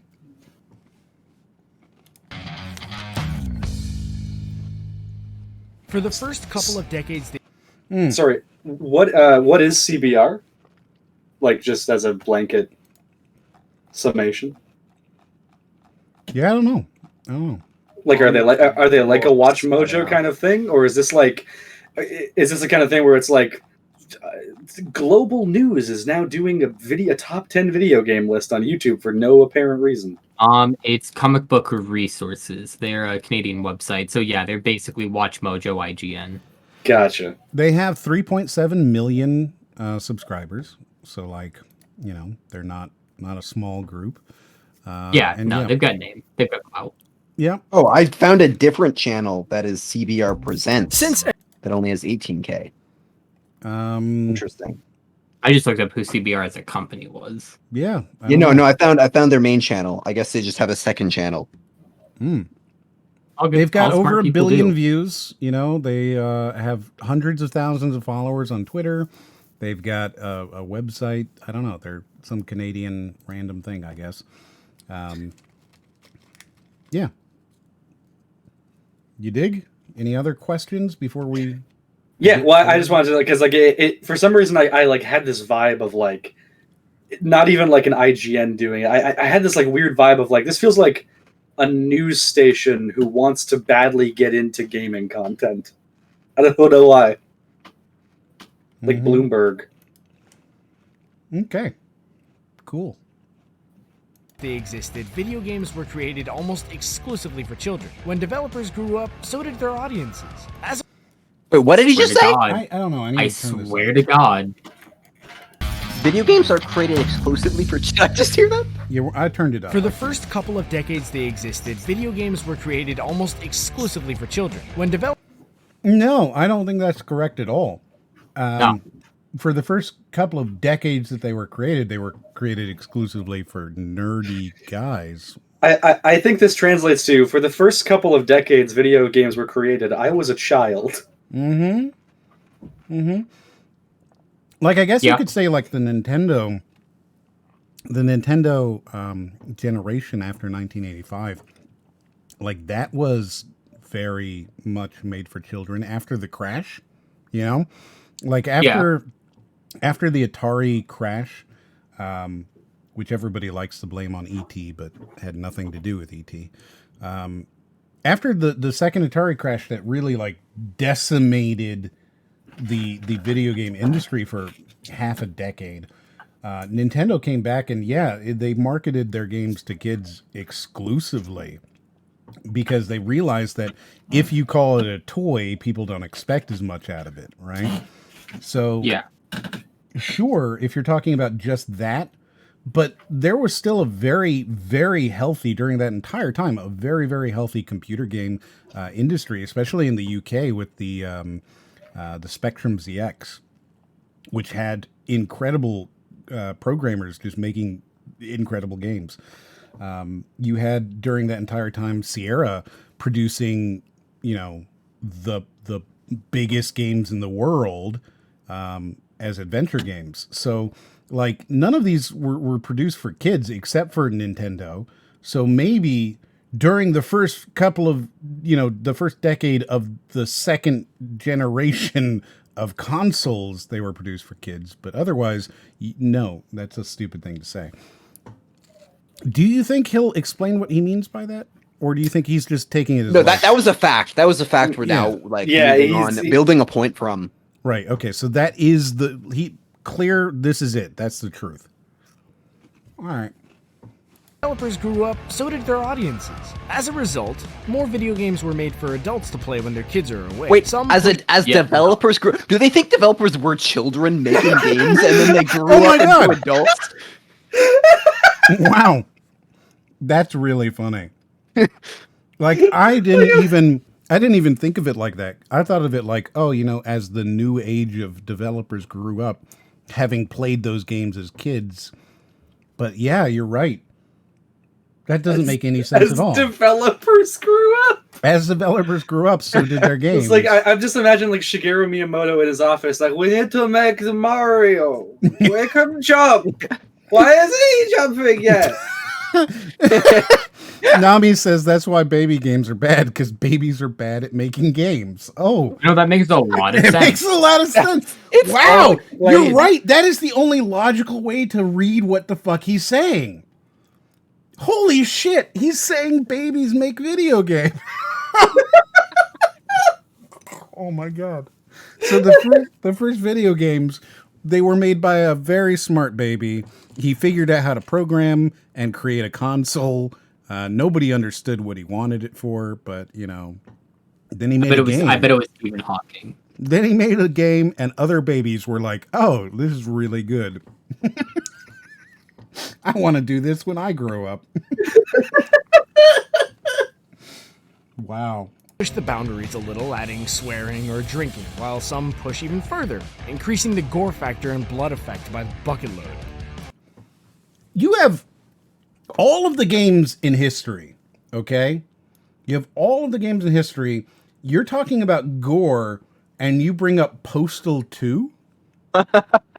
Not Doom? Doom's not, like... Postal 2's not that gory. Look, you see the dude throw scissors into the guy's face, and look what happens. Increasing the gore factor and... Nothing! I think it is fair to say that, not necessarily gore, but you can pee in that game. Like, it is very much the, adult, I don't have a problem with that. I have a problem with him pulling it up to be like, look at all the incredible gore in this horrifying video game. This is the most gore that he could show and still remain monetized. Like, Postal 2 was one of those games that was fairly controversial for doing that, right? Well, it was meant to be controversial. The whole idea. Oh, for sure.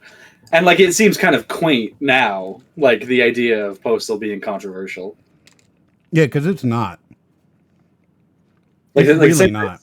Same thing with, GTA. It's just, it feels so quaint. No, GTA is way worse than Postal. Postal's not that bad. You can play through Postal on stream and nobody would be offended by anything. Mm-hmm. It's kind of like Saints Row. It's that kind of tongue-in-cheek trying to be offensive, so it just fails to be offensive. Gotcha. It's only offensive when you start to list out the things it does. Oh, you could pee on a dog. You could throw scissors into the face of a grandma. It's always weird because whenever people say like that or like anything where like, oh, you can do this terrible thing in a game, and then you play the game and it's like a game like it's not a game that like makes you do that. It's just a game where like coincidentally because there are like NPCs and cars, you can run over people, right? Like, it's like this is just open-ended game design. It's not like it's making you do that. One of the interesting things I think about Postal 2, and I think it's a very interesting game, is that at no point are you required to do any of the things that you can do, right? You have a list of things that you are supposed to do in the game, which are things like go get the groceries and, stop by the bank. And that's your quest objectives. But you can choose to go into the bank and start peeing on people or shooting them or whatever. But that is not part of your quest objectives by any means. You can complete the entire game completely, like, legitimately without killing anybody or peeing on anybody or committing any horrible atrocities.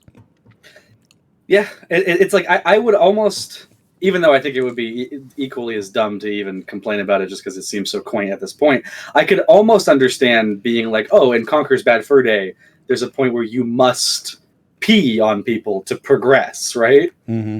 Like that's a thing you have to do. Where, like, yeah. Yep.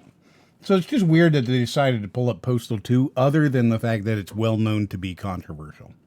Like, I don't honestly know if I would make a distinction between, like, things that you have to do and things you can do and say that, like, if you have to do it, that makes the game worse. It's very specifically that, like, a lot of the sort of holier than thou, like, in GTA, you could run over people, and it's like, yeah, you can, but that's just a symptom of how they've, like, built the game open-endedly. Like, it's just it's not like it feels like they're specifically like attempting to not even cherry. I don't know how they're trying purposefully to make it sound worse than it is. Well, I mean, I don't know if you can say that it's open ended if there's animations for it, right? Well, I guess, but like, in Crusader Kings 3, you can murder your father and marry your mom. You don't want to do that, but you can do that. Does that mean that it's an incest simulator? No. Then why is Postal 2 a murder simulator? Right? So like that's the argument there, is that, oh, because you can play these games and pee on people and kill them, that it is that. And that's why it's so incredibly stupid. To me, it's like it's not even necessarily that they're like wrong, because to an extent you're right, Ryan. They've programmed this stuff in. It is specifically the way in which they choose to take this stuff and be like, see, look, yeah, it's really bad. There is like I don't know. I feel like there is a difference between like your mom, like your mom's a character in this game that is like voiced and whatever, and then you can like do the stuff with her, and then just like you're like this character in the game has the relation as your mom, and you can interact with her as with any other character in the game. Like, you know what I mean? Like they're like, yeah, one is more open ended and the other one isn't. So I would say like Crusader Kings is more of the open ended, like accidental version, whereas this one is a little bit more baked into the game. But like obviously, yeah, I don't think it's like outrageous or anything like that.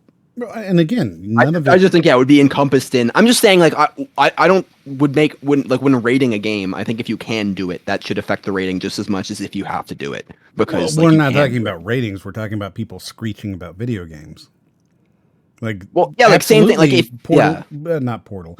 Yeah. Postal 2 should be rated M because you can pee on somebody and you can dismember them and whatever.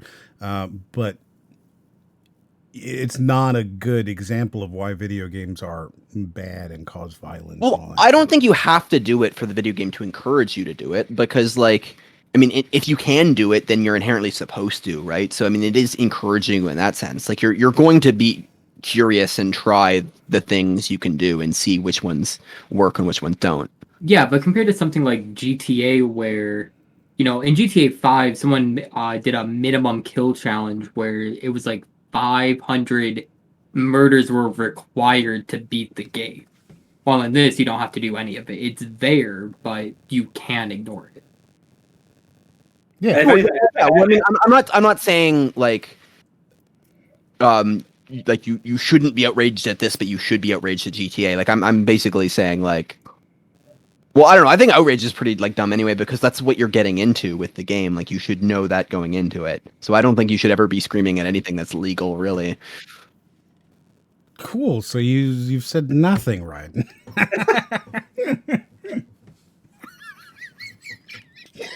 Well, we have explored your neutrality.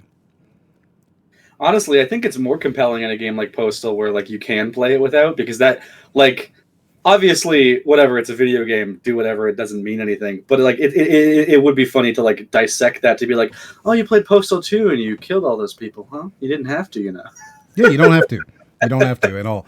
I think the only part where you tend to get pulled into conflict is a bunch of anti-gamer. There's an anti-gaming, like, I don't know, cult or whatever in the game that is picketing outside of a gaming company, and they will riot and invade the gaming company to kill the CEO. Postal 2, but you don't go Postal. Yeah, you don't have to go Postal. You can complete everything just totally legit. Increasing the gore factor and blood effect by the bucket load. A select few, well, they curb stomp the boundaries, making players... We're still in the intro. I thought Postal 2 was going to be the 10th game. Okay. No. We're still in the intro where he's talking about right. how they curb stomp. You hear it? Blood effect by the bucket load. A select few, well, they curb stomp the boundaries, making... Curb stop the boundaries. All right, so we are setting up that these games, these 10 games that he's about to show, they curb stomp the boundaries. So it's already feeling like this the title of this video should be like 10 video games that push the limits of whatever, right? Mm-hmm. Like, okay, so when does Honey Pop come up? So these are games that, again, curb stomp the limits. So you got to really remember this is where we're starting, all right? Just so that later on, when we're looking back and we're going, what the fuck is this game even doing here? You'll understand that game is, in fact, curb stomping the boundaries that games should be set within. Right, yeah, like I'm already getting the feeling that like every single one of these games is going to be a mature game. Okay. Making players into virtual perverts or serial killers with no objective other than to shoot fools in the face. So they curb stomp the boundaries and turn you into a virtual pervert or a serial killer. With no objective. Except to shoot fools in the face. All right. So we have now our thesis. He's saying that about GTA. Oh. And he's saying that about GTA. So we have our thesis so far, right? Which is either that all of these games, they break the boundaries by turning you into a pervert or a serial killer. Okay. I'm good with these conditions. Okay. All right. Again and again, whether these types of games should exist is a topic for another day. These games, they're for grown-ups. Or no one at all. These are 10 shocking video games that kids should never play. Why is the period a different color? That's stylistic choice. What does it say? Oh yeah, look, they do it in their logo too. CBR period red. So this is part of their what do they call it? Style guide. So okay, why? Yeah. I don't know. So here you go. Branding. 10 shocking video games that kids should never play. They are all far too mature for any kid to ever play. I swear to God, if any of them are rated M. They're all going to be. They've already set it up. As I know, and I'm so disappointed. It would legitimately kind of be an interesting video to see, like, oh, what are 10 games that have kind of skirted past the censors or something, or like, or like I need to make make that video. One of us, someone make that video. We're trademarking it now. All right, you ready? We're getting in. We have our intro. We all understood we're set. Yep. Now, Yes. we have I'm ready. just over 8 minutes, so that means that he's going to spend 45 seconds per game on average, right? Okay. Because I'm assuming there's an outro, right? Because, of course, there is. I bet you the outro is a minute long. So let's see what he has to say. Shocking video games that kids should never play. The Guy Game. In an attempt to capture the Girls Gone Wild crowd, an adult infomercial of the late 90s, Top Heavy Studios developed The Guy Game. Released. Mm-hmm. We like to show this on Twitch. What? Yeah, of course we can show this video. Top We Heavy can't Studios show, developed the. but an actual porn game is his first one. Yep. And Okay, yes, so so Nami, he's talking about it already. This game is actually banned. You can't buy it because one of the girls in the video, or in the game, was nude and she was 17. Oh, yeah, that'll do it. That's a big oop. But there you go. That's his first game on games that push the boundaries. Okay, that are virtual pervert simulators or serial killer simulators is actual child pornography. That's his. I mean, I have to say that does curb stop the boundary. Like that's Yeah, accurate. to be fair, this one does fit the boundaries he set. Okay. Now let's see why he thinks kids shouldn't play it. The Guy Game. Released in 2004, the trivia-based game enticed male gamers with the chance to see bare breasts if they could correctly guess if a spring break hottie, as the game referred to them, answered questions correctly. Playable with up to 4 of your best bros, the game showed players... So do you understand how you play this game? I feel like I saw like a video on it at one point. It's just I hope it's a trivia game where if you win, you get to see the nude. But it's not a trivia game where you are answering the question. It's a trivia game where you are guessing whether or not she will answer the question. The whole setup is really no. Like, cause it's just like, hey, I don't even like the whole setup it feels really bad, right? Well, yeah, it's super slimy. Like, Yeah, it's like- one of the. Are you kidding me? This is clearly just straight up a porn game, with no like you. There's no replayability here. Once you know if she answers the question right or not, you don't need to play the game anymore. It's just about seeing porn. Like, yeah, he may as well like have made this slot like those fucking like Newgrounds like old fucking 2010 like meet and fuck games. Like they're this like. Those are more game than this, though. This is just a video. This is Girls Gone Wild. He's literally being like, hey, Girls Gone Wild. What a video game that your kids shouldn't play. No fucking, like, of course. It's like, well, this is your first one. Top 10 porn videos kids shouldn't watch. Right? Like, are you kidding me? Of course not. Of course your kids shouldn't be watching porn. But what, like, yes. And it's not even like the good kind of porn. It's such a shitty, like, I don't know, extra steps to porn. You know? There's so many extra steps involved in this game to see some tits from a spring break girl. Like, just spend your money on actual Girls Gone Wild at that point, you know? Or wait till 2002. or wait until the internet comes out. But like at that point, you could have bought actual Girls Gone Wild for $20 instead of spending $60 on this.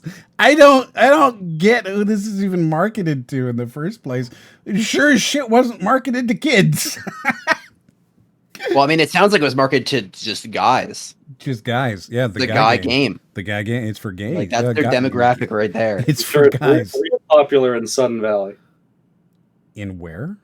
It's an Arrested Development joke. I'm sorry. I heard it that time. God damn it. He said sorry. You heard I know. it, right? I heard the sorry. Yeah, God damn. he's like. Wait, what? Yeah. I'm glad you heard it now. Wait. What are you talking about? Sorry. See? What? What the fuck's happening? I don't know. We'll tell you about it later. There's questions, then video of bikini-clad beauties being asked the same one. The more times you were right about her being right, the more likely she'll be to take off her top. Hold on. Is this it right here? Right about her being right, the more likely... I'm trying to see if, like... No. So these appear to be models, not spring break girls, first of all. And then secondly, I'm trying to figure out if this is part of the game. Like, I can see the score and whatever. So, like, I don't know. I'm trying to figure out what the actual gameplay is. To actually see bare skin, though, you needed to beat the game several times. It was quickly pulled off shelves, however, when one of the girls was found to be 17 at the time of filming, making the guy game a game no longer. Thrill. So that's his first game. Medicated says that I should ask you about your hoose. I mean, I'm not gonna like say that I don't have a little bit of the Canadian accent. Absolutely, I do. I can go full prairie. It's tough, but I can go full prairie for like a solid minute. I don't know what that means. You know, when you're fucking going down to the fucking bar, right? And you want to go to the bar, hang out with your fucking buds, but I gotta go walk my fucking dog, go back to the fucking trailer park afterwards. And I'm trying to fucking sit in my fucking trailer after work, right? But my fucking dog keeps fucking talking to me. I gotta fucking take him out, and I'm trying to go down to the fucking bar with my boys, but it's just not fucking happening. Know what I'm saying? Okay, but what's this prairie thing? That's the prairie accent. Right. When are you gonna do it? No, but when are you going to do the prairie accent? I gotta work on my. I gotta work on my my Halifax one though. I don't know what that means. Oh yeah, like the Newfie accent's hard. Well, it's not. Well, because I'm thinking more like Trailer Park Boys. I see. Yeah, well, I think when I think of prairie, I think that's like the Letterkenny one now. It's like more. Yeah. Well, that's what I said. Like, I got prairie, but like I got to work on my TPB. Why is Brody taking Chinese? I don't know. Because it's the most spoken language in the world. That's true.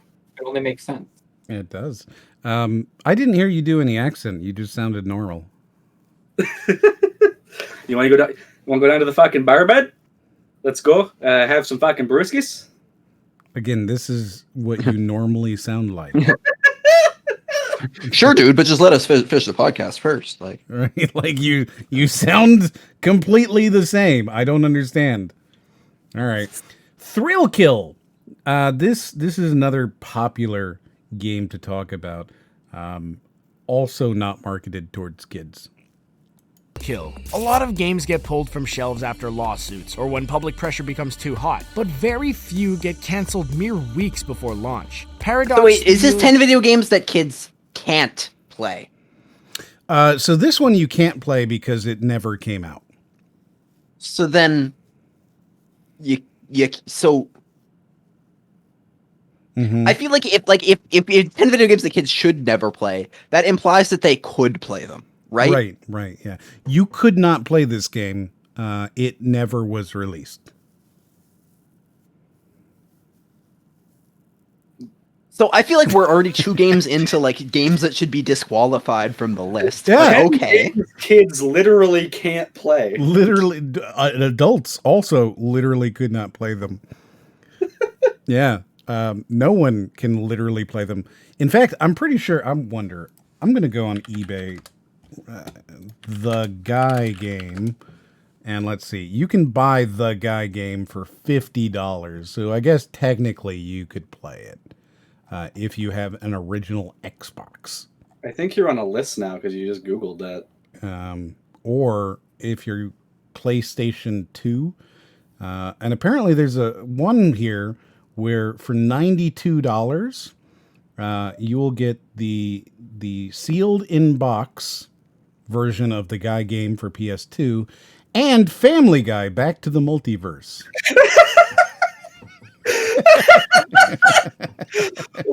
What a steal! Wait, is that a good game? That No, it doesn't even matter. Like, why is there like that's so fucking weird? It's so weird. Why would you do that?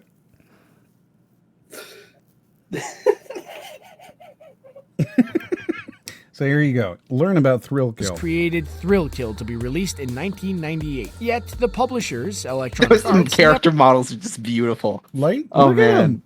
These are terrifying. Look at those. Super scary. Like, he's on stilts. I just noticed he's on stilts. He is. That's a tiny man on stilts. I really like the dude second from the right who has like the spiky teeth. I like that. I was looking at him too, but I really vibe with the guy in the stilts. So let's see. We've got like an armored gimp, right? Like, then we've got a man. I don't. And we've got. I don't know. I feel like this is we've got a very short person on stilts. It's Brody. It's Brody. You are really short, aren't you, Brody? You're like 4'2" or something. I'm 5'11" or 6, depending on if I'm generous to myself or not. Which you would never do. Wait, so I'm 5'11". So, Raiden, how tall are you? I'm also 5'11". I don't believe you. And then Gray is 4'2", right? No, what? I'm 5'3". I'm short as fuck, but 5'3". So that's actually you, Gray. Yeah, I know. I was thinking it too before I said Brody. Then we've got the naughty maid. We've got... Yeah, and it looks like she's holding chopsticks almost. I assume she isn't. I don't know what she's holding there. It's really weird. It's kind of like a poker. Like a fireplace poker, maybe? Oh, it could be. Yeah, I see that now. Then we've got the tank from Left 4 Dead. With very bloody arms. I assume that's blood. Yeah. Then we've got some girl who's like crouched. Yeah, I was trying to figure out like if I think we're seeing the back of her butt facing us, which means like she's very contorted. Yeah, she's like she's a contortionist. Yeah. Okay. So I just thought she was like crouched down like a T-Rex. Like rare. Yeah, no, I think she's like fully looped. Yeah, look at the way her leg comes out. Like her legs flip around, right? Yeah, that's not bent over. She's definitely underneath. She's in between her own legs. Can is that could a person do that? I don't think some contortionists can. I don't think to that degree. I think they can get close. There's no way. Like, I don't. Could a contortionist essentially sit on their own shoulders? I would be curious to find somebody in that position. You couldn't have a spine if you did that. Like similar to the eye thing from earlier, just like looking at her, like it makes my back hurt. Like it's so weird that you feel empathy like that. I don't do that. I don't feel empathy. Then we've got like I want someone to just take that. Just M saying I don't feel empathy. Then we've got it looks like a butcher holding a foot. I thought it was a dustpan, but it could be a foot. It looks like a foot. I can see toes. Looks like there's like bones sticking out. Yeah, that's like clearly a dismembered leg, and he's about to swing and hit a mummy doctor.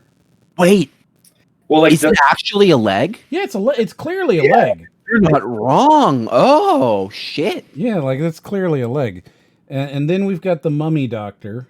I like him. He actually has a really cool design. He's probably the only one who's unique. Looks like. If you take him and then like the tank, they're the only ones that you could in any way identify as actual characters. I guess the little guy on stilts is unique-ish. And you got the fucking like Darth Vader over on the side. Well, it's all about like silhouettes and like the armored gimp. You're not going to remember him. Yeah, he doesn't have a particularly like interesting silhouette at all. Then you've got the maid who's just a fucking maid. You've got the contortionist who looks like a T-Rex. You've got the insane patient who just the straitjacket. Yeah, he's just in a straitjacket. Ooh, He's also crouched over in a very awkward position. Their crouching just looks so bad. That's not a unique character though. The mummy It looks like he's got doctor- something in his head, unless that's in the other guy's. Oh, that's the other guy's hand. Never mind. Yeah. So the mummy doctor and then the tank are really the only ones that are like even remotely unique. And even then, I would say that the tank isn't unique because I keep referring to him as the tank from Left 4 Dead. So like the mummy doctor. Well, I mean, how old is this? I mean, 98. They said. I think they said it was 98. Oh shit. Oh fuck! I'm sorry. Holy shit. So that's like a full decade before Left 4 Dead. Yeah. So it's the progenitor tank, but still, you know. Yes. Yet, the publishers, Electronic Arts, never released the game due to a controversy over the types of death blows that could be given by your character. So there's... How could this have made the list? I'm still just boggled that a game that didn't get released 20 years ago Like the tank dude naked on this list. I mean, I'm assuming the tank has like a loincloth, right? It doesn't look like it. And then you can see here, you've got the little guy on stilts, and it looks like to commit a kill, they're throwing them against a wall. And Mortal that's Kombat too did it much. better. That's too much. This is after Mortal Kombat. This is too much. Well, it does look like that tank guy is fully naked now. Again, I'm pretty sure he has a loincloth. Okay. Attempting to be Mortal Kombat, but with 4 players, the fighting game was the first video game to receive an he does adults-only... And this is a fucking fighting game. This is a 4-person fighting game. This isn't even like... I don't understand. This is an unreleased fighting game.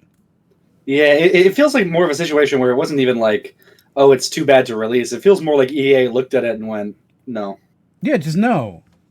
And they blamed it on, we were worried about blah, blah, blah. But there's no way you could look at this and be like, oh, this is too graphic and horrible to release. The first video game to receive an adults-only rating strictly due to violence. In order to win a round, players could initiate a finishing move, which included acts of bondage and had endearing names like Swallow This. Proving nothing will stand between a gamer and his banned content, the game was leaked by disgruntled employees and is widely playable today via emulators. I don't think... I'm confused. So I actually think, yeah, I wasn't entirely sure if this was the same game. So this game is playable. I think Kid Icarus actually did a whole video on it, but I wasn't sure if it was the same game because I couldn't like tell. But now, like saying that it was leaked and like you can play it, I made the connection. So I mean, I guess you can play. We're getting closer to games kids could play. Yes, I suppose if your child is going to load up an emulator and then look for a 20-something-year-old fighting game, he could play. But even then, right, like, are we saying... And here's... All right. So I think this is part of the problem here that he didn't address, and he never will, is he saying that these are games that kids shouldn't have played at the time... Right? Because the name is video games that kids should never play. And he said at the beginning, shocking video games that kids should never play. But here's the thing. I wouldn't have a problem with my kid playing this today. This isn't like, look at it. It's fucking a joke. This is not a bad game. I'm not worried about my kid playing this game. That is not a worrisome game. It is definitely a thing where he was just like, "Whoa, this has lore to it. I can make it sound like I don't even know what word to use." Like, but you know, right. Like he's just like there was a story to it, and he was like, "Oh, this can be part of the narrative of the video." I suppose. Let's see what number 3 is. Emulators. Carmageddon. I feel like you brought in an interesting side effect, which is that it's like, are adults allowed to play them? Because if kids should never play them, then like what happens when the kids grow up? Well, no, I think he's saying didn't that qualify basically. that properly. I'm assuming that his age is like 16, right? He's saying nobody under the age of 16 should ever play these games. That's on. Well, okay, let's be totally honest. The amount of time that he spent thinking of a title for this was literally just like games kids should never play, and that was it. Right? No, like he was handed the title and then had to go make the video. Yeah, well, it's the kind of thing where it's like you do this title, you guarantee kids are going to click on this video. So, yeah, I don't think he put a whole lot of effort into it, but I'm going to assume that in reality, he's a very, very smart, interested man who creates content that he cares about, right? And in that case, he's probably saying that these are under 16, and that kids under 16 shouldn't have played them at the time they were released. Well, I don't think you have to worry about it back then because that's when all of the games were being made by 16-year-olds. Right, yeah. So every 16-year-old that was playing a game was playing a game that was also made by a 16-year-old, which is what he said at the beginning. I don't think that we should go by when it came out because he just made this video now. So it's like, no, who's the I agree. That's the thing. He says, actually, it should never. So, like, we're saying no kid under 16 should ever play any of these games. In which case, Carmageddon is a fucking joke. Like, all of these are joke games. So, I'm hoping that he gets a little bit more modern. Yeah, like, I'm definitely just very, like, it's not even like, I'm just kind of disappointed in the list so far. It's like, you haven't even... So number 3 is Carmageddon. That I think it's more modern, right? Carmageddon came out in 90-something, 92, I think. Did they do like a reboot or something then? They've done a couple, yeah. So they did Carmageddon and Carmageddon 2, then they did Carmageddon TDK, then they did a modern remake in like 2015 or something that was kickstarted. That's probably the one I'm thinking of. Carmageddon's a really neat game. It's a cool... So, you know, like Burnout, right? You are racing, but you also can trash the other players. And, like, you know, it's kind of neat to force them into other traffic and make them do this big cinematic crash as your car goes past them. Yeah, so it's like a car combat game? Kind of. So there's or like a combat racing game. It's a combat racing game. So like a Twisted Metal kind of a little bit. Like Twisted Metal was more like deathmatch, demolition derby style. Yeah. So imagine that you had to race and win the races, right? It's not just destroy everybody. You also have to win the race. And so you've got that. Plus, you can get points and stuff by running people over. Like, this is where the idea of getting points for running people over came from, was Carmageddon. They were the ones who did that. And then it became like, hey, 10 points for hitting this old lady, you know? This was the game that did that. And then it became this thing that went well outside of gaming and became kind of like a trope in and of itself. So Carmageddon's been out for fucking ever, right? And it was, at the time, a game that people thought was really fucking graphic. It was, you know, a Mortal Kombat. I can't believe you're running over civilians and killing them and all that kind of stuff. You know? Getting rewarded for it. Yeah, you're being rewarded for killing grandma. Armageddon, big piece of history. Just in general, not even gaming, just history. Yeah. Well, this was one of those games that people would pull up as one of the examples. This is an example. You know what I mean?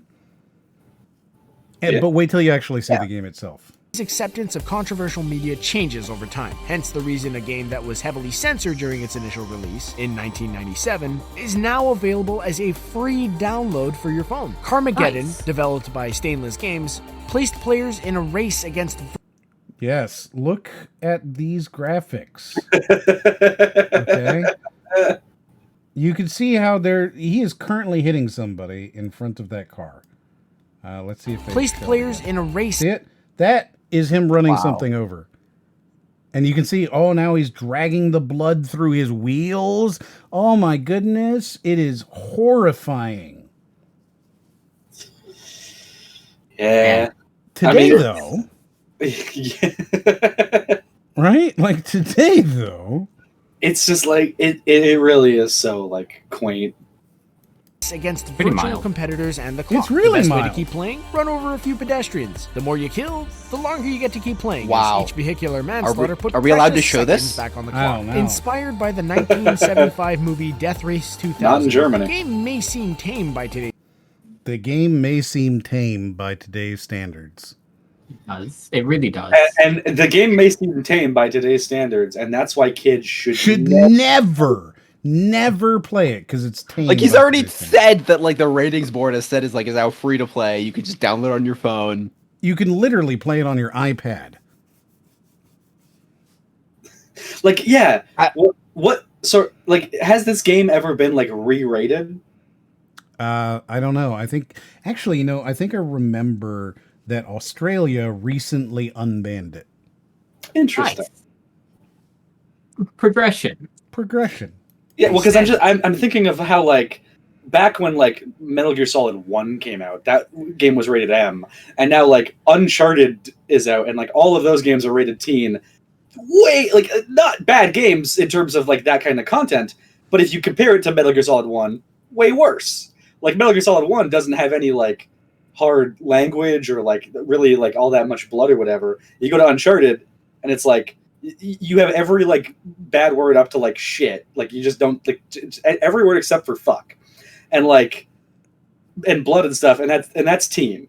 And like the only reason Metal Gear Solid 4 got an M rating is because one character says fuck one time in the whole game. Mm-hmm. Well, see, I think it's interesting.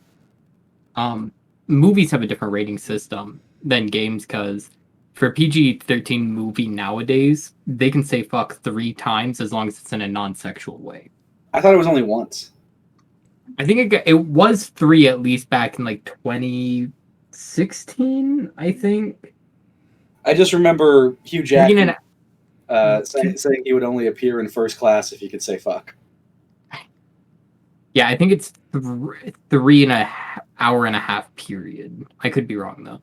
Well, yeah, because I think that movies are like the movie ratings are governed by like the FCC, right? Whereas like video games are very much self-regulated. Nope, they're both movies have their own self-regulated. rating board. You have the MPAA, which is the Motion Picture Association of America. Now, obviously, this is different in other countries because, like, PEGI, I believe, is governmental. But in the U.S. specifically, you have the MPAA, which is a lobbyist organization, and then you have the ESRB, which is the ratings board under the ESA, which is a lobbyist organization. And the idea behind both of them is that we will self-regulate based off of what we believe is societally acceptable in order to not have government regulation. Because if we're self-regulating, then the government doesn't need to get involved. And this is, if you look at it from that point of view, it's also why they're remarkably conservative on things, and they tend to block things more than unblock them because they are attempting, the whole reason they exist is to not have government regulation in there.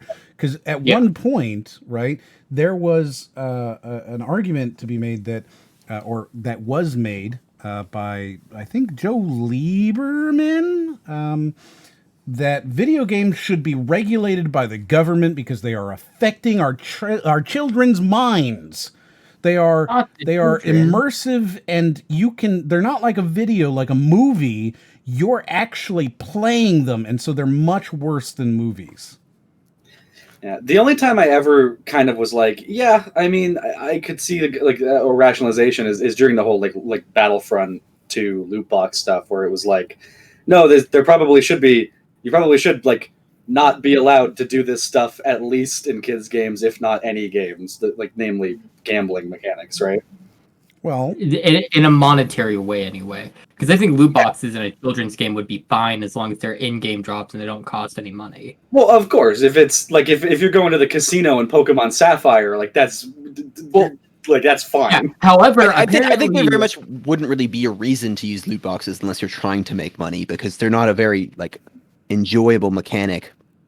I mean, like Mod Nation Racers had a thing where you would unlock customization items through sort of like a slot machine, but it was literally like a thing where like there were a finite amount of collectible tokens that you could use in the slot machine, and once you got all of the tokens, you could spin and get all of the items. You know, like it is absolutely like that is not the gambling. It is definitely the aspect of real world money coming into it that is the problem. Yeah. But it still makes an awful impression for a young lad or lass who might be learning how to drive. If you're currently... His argument is that Carmageddon makes a bad example if you're learning how to drive. So there goes your under 16 theory. His argument is that Carmageddon is a bad example if you're learning how to drive. Well, like I don't know how to I feel like we're just processing different parts of it because like you can just latch on to what you first like hear in a sentence and like that's what you're trying to figure out, and so we're all confused on different things. I think like every single time we pause it. What the fuck, dude? Oh my god! Wow, it's confusing, right? You play Carmageddon on your iPad and you go, wow, this isn't what driving a real car is like at all. That's highly confusing. Next time I get in the car, I'm going to run somebody over. Like this equally applies to like literally any racing game that's a video that is not literally like how a car works. Like you could use the exact same argument, but he's only using it because it got re-rated. And he has like nothing to go back on, so he has to have a point as to why it's still in the list, despite the fact that he already explained why it shouldn't be.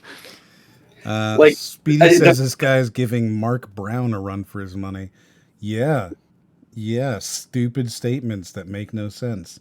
The first time I ever got in a car and went to drive, I was like, where are the item boxes? Right? Like, where is it? I thought I'm supposed to pick up a green shell. Don't I need bananas? That statement actually hurts. It's so fucking stupid. Please studying. It's just grasping for straws now. He's about. Oh my god, he's doubling down. He's doubling down on it. He's you know what it is. Down.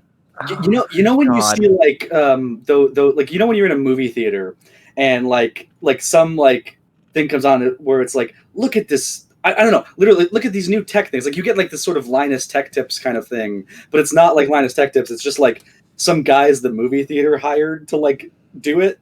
It's that kind of cadence and like writing. I don't know how else to explain it.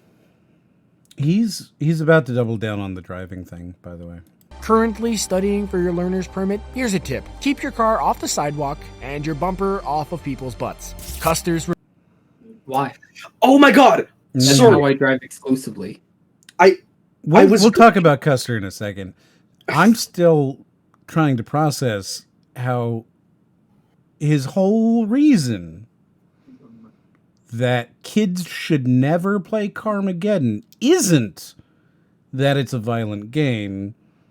It's not that, whatever. He's saying that video games will teach you how to drive wrong.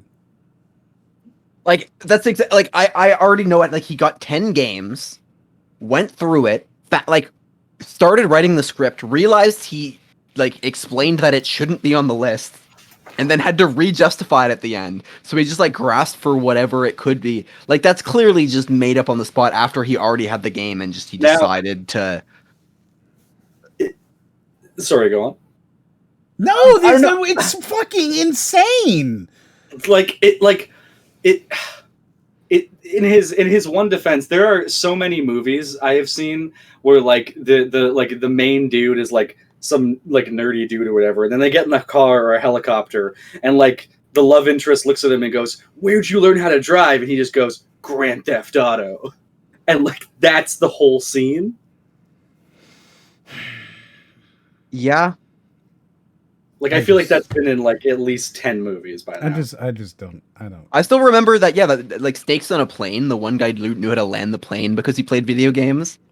But okay, but here's the thing, right? If you play James or you play Microsoft Flight Simulator or whatever, like there's a real chance that you might learn how to play fly a plane thanks to these things. They're used as actual simulators, you know what I mean? So like, that's a little bit different than I played Carmageddon on my iPad and that's why I ran someone over.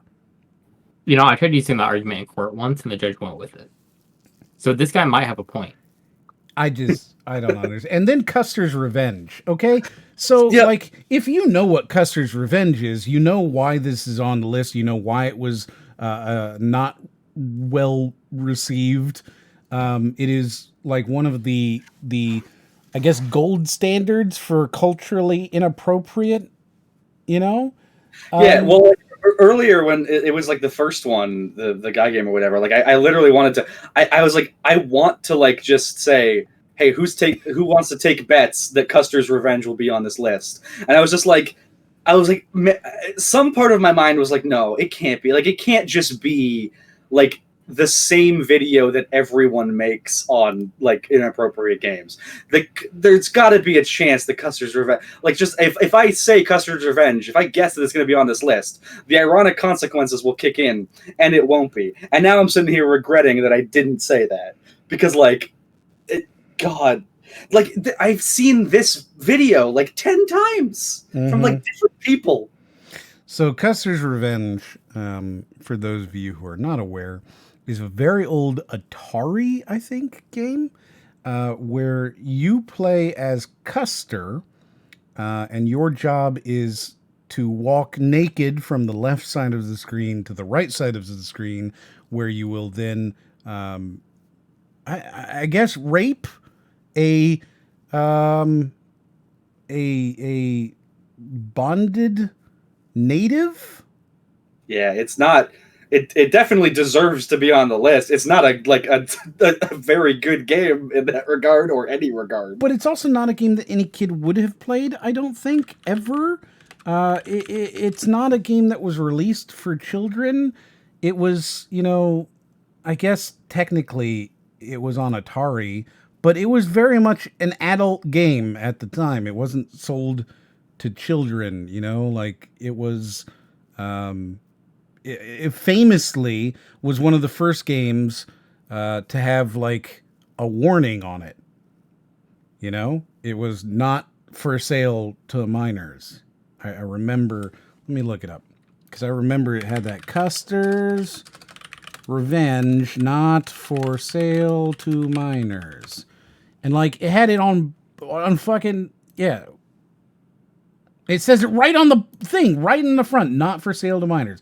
Let me pull this up for you guys. So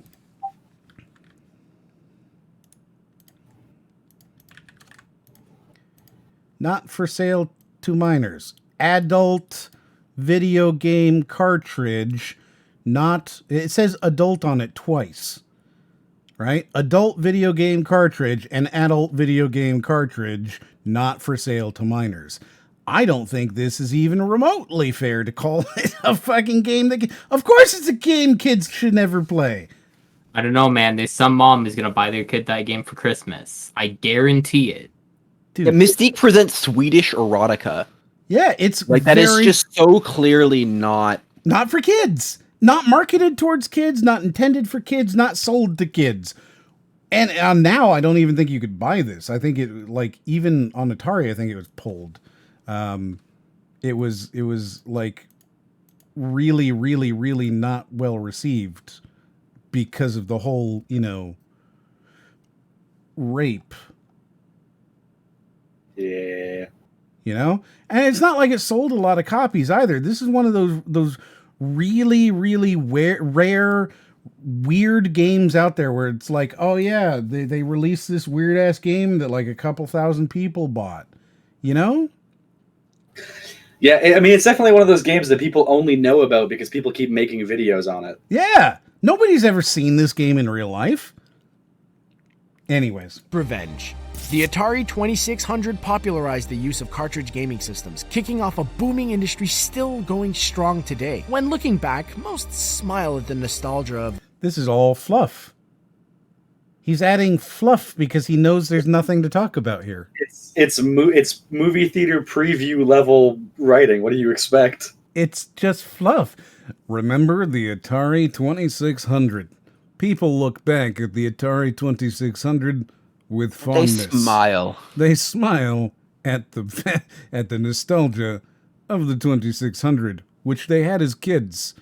They loved the 2600 as children, and once they became adults, they thought fondly back on their time. The wood I grain wouldn't say that's a console. video They game don't card remember industry's Custer's. booming. What? I was saying I also would not say How that come, the video Gray? game cartridge industry is booming. How come, Gray? There's only one console that uses them. When you decide to talk, right? Mm-hmm. You don't pause it first. You just start talking, mumbling as quietly as possible to where I'm sitting here going, is somebody talking or is this like just background noise in the video? You just press pause and then you talk.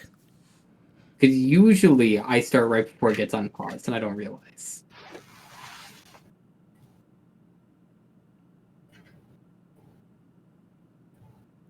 Wood grain console. They don't remember Custer's Revenge. What just happened? Players.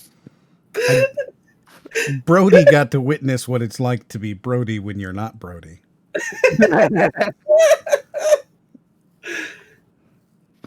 That's what happened.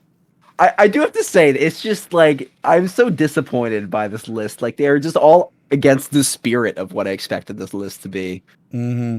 Yeah.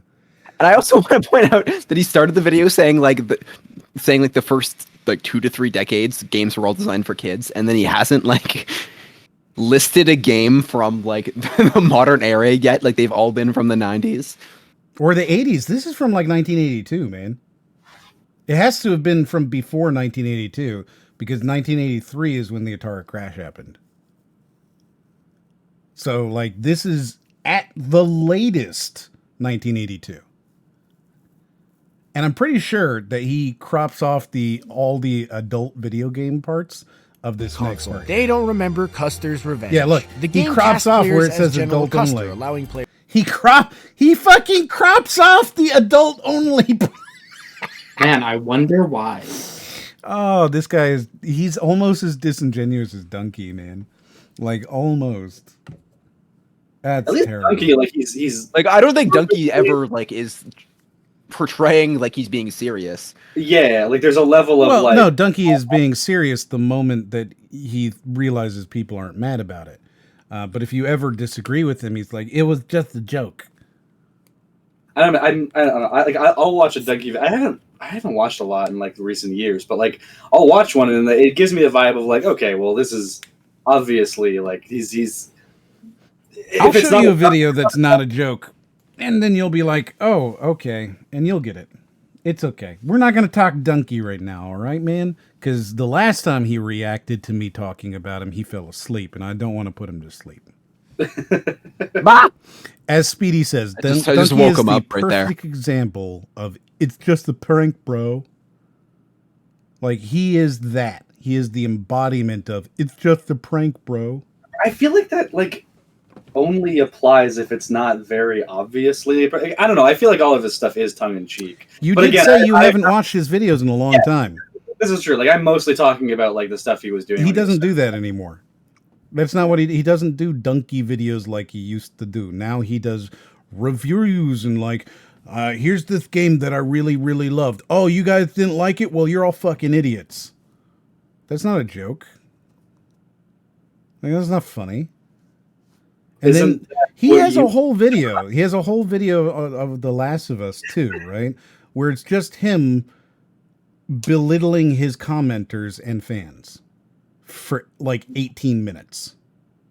And that's it. He's just insulting his own fans for 18 minutes. I don't know, why? That just feels on brand to me. To with Donkey, he's. It's okay if you're a fan. It's all right. You're allowed to like bad. Oh yeah, no, I am a fan. I like his content. I think it's kind of funny, especially his the Skyrim one was pretty funny. You're allowed to like bad things. Okay, I mean, my opinion is valid. I appreciate you validating. Your opinion is valid. My opinion is right. I will say, if you like that like old school kind of Donkey content, you should definitely check out Obo Shoes Games because he does that kind of stuff. It's very good. Thank you for plugging somebody. I felt like I was just like, because like I was thinking to myself, like, man, who does do Donkey kind of content? Like the old kind of. Certainly not Donkey. Give the beleaguered Civil War soldier a win. You dodge arrows on your way towards your ultimate goal, which, unfortunately, they made having sex with an American Indian woman who's tied up to a pole. The game was condemned, as it should be, but the biggest thing people remember about the game? The size of Custer's cowboy boots and his penis. In order to make his manhood visible... This is shockingly...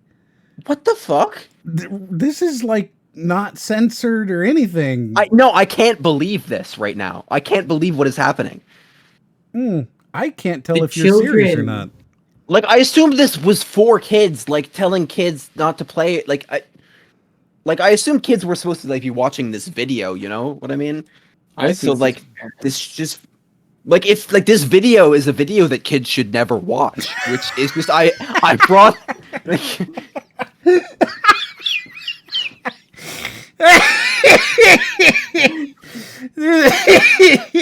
Yeah, no, this video is not appropriate for children.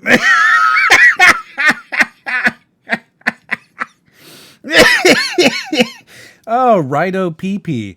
Oh, that's good. That's good. Oh my God. Yes. So they're actually showing it. That's funny. That's really funny. Game designers used a lot of pixels, resulting in an like. Are we already banned and we just don't know it yet? I don't think we're banned. Meaning to the battle of Big Horn. Bye guys. It's nice knowing you. Yeah, I don't know if that's actually. I'm gonna look it up. Twitch banned games. List of prohibited games. Let's see. Custer's Revenge isn't on there. Uh-oh. It's not on there. It's not on there. It's not on there. We're fine. Okay. Wow. The games that are on here, however. He was saying uh-oh because he really wants it to be. The Guy game is on here. Nice. We already showed some of that. That's on here probably because of the whole, child pornography thing. But Yeah, the games that are on here are kind of crazy. So you've got 3DX Chat, Artificial Girl 1, 2, and 3, Artificial Academy 1 and 2, which all of these I'm assuming are like those Japanese, the hentais, right? Well, I imagine most of them are probably going to be hentai games. Battle Rape, BMX XXX, Cobra Club, Criminal Girls Dramatical Murder, Ethnic Cleansing. There's a game called Ethnic Cleansing. I'm not surprised. Genital Jousting, which is just funny. I have that one on Steam. It's just funny. It's not a game I would play on Steam, but it's not. I don't think. I guess it's really graphic. Grezzo 1 and 2, Harem Party, House Party. You've got House Party. House Party does have like straight up porn in it, but it's also more of like a comedy game than a porn game. I feel like I don't think I've ever watched them play it, but I feel like the Game Grumps have played House Party. Maybe not on Twitch. Yeah, I mean YouTube's different. Yeah. Unicam Studio. I mean, well, Twitch is basically like they have completely like contradicted their list and are like hypocritical after Cyberpunk because according to their rules, Cyberpunk shouldn't have been able to have been streamed, but like it was too big that they couldn't do anything about it. Unipop 1 and 2, Kamidori Alchemy Meister, Negligee, Porno Studio Tycoon, and this one I don't actually think should be on here. I was sent Porno Studio Tycoon back when I was reviewing games, and I did a thing on it on YouTube, and it is really tame. There's no nudity in it. There's nothing in it. It's a tycoon game. So it's literally game dev tycoon, but not. It's game dev tycoon, but you're creating porns, but like you don't see anything. So it's weird that it's on here. It's just like the fact that it is about making porn. They were just like, yeah, no, it's done. That sounds like the kind of thing where like you like ban like Zack and Miri make a porno, even though like there's nothing actually in that movie that's like. That movie's hilarious. And there's one line specifically that is fucking hilarious, and it is, "That bitch frosted me like a cake." You don't need to know anything about it other than you've got the guy who plays Jay, right, from Jay and Silent Bob. You've got the guy who plays Jay going, "That bitch frosted me like a cake." Yeah. And you don't need to know what's going on there. It's just instantly funny. I like a lot of Seth Rogen movies. Purin to Ohuro, Purino Party, Radiator 2, Rape Lay, Rinse and Repeat, Sakura Angels. The whole Sakura system, like everything Sakura is banned. Second Life. That's surprising. Because that's, I guess there's a lot of porn in it, but it's not a porn game at all. Suck My Dick or Die. Wow. Oh my God. I don't even feel good saying this one. Maiden Rape Assault, The Violent Semen Inferno. Oh, that is the title. That is a subtitle. Yeah. That's the name. Oh my God. What's Under Your Blanket? Witch Trainer and Yandir Simulator.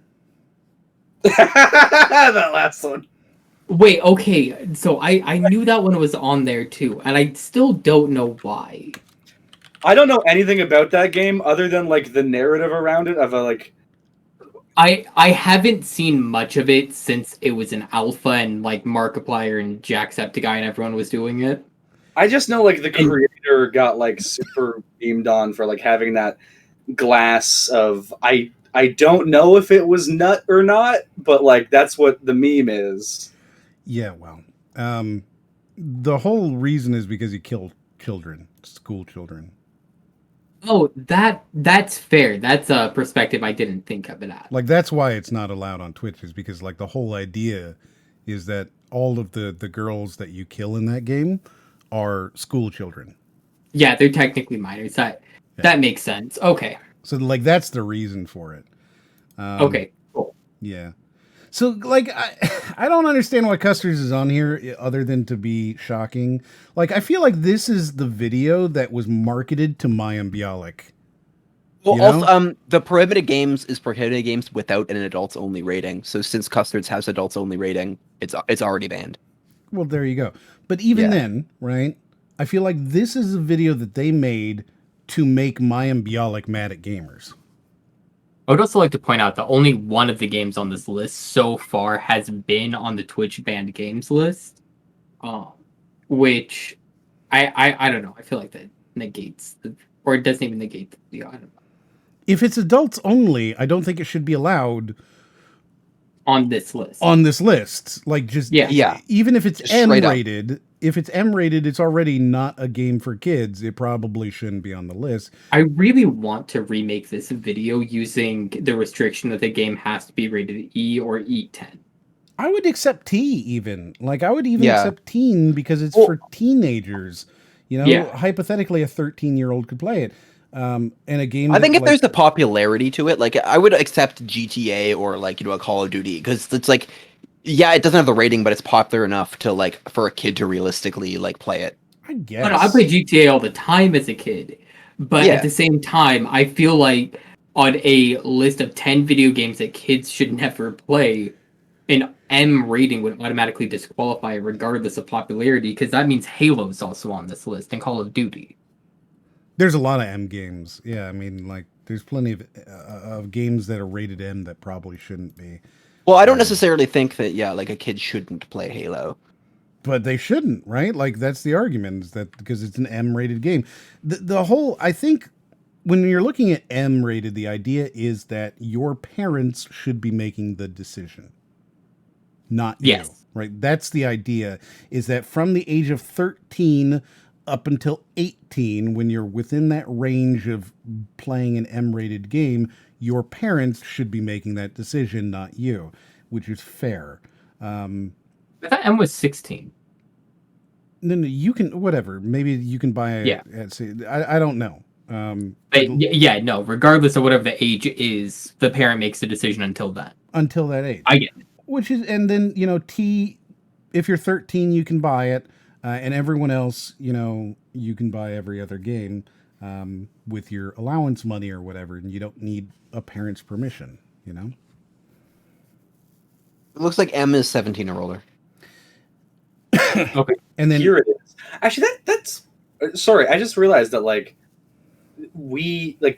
it just clicked to me Canada using the same rating system as the US, like the ESRB, and it not being a government body. It's not a government. Yeah. It's 100% that's interesting. That we just use the same, we use the same unofficial sort of. Well, actually, I think it's weird that Canada uses ESRB because I know the UK doesn't, right? No, they use PEGI, but that's just because in Canada they're part of the ESA. That's all.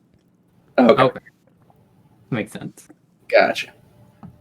Okay, so now we're gonna watch how Conker's Bad Fur Day is worse than Custer's.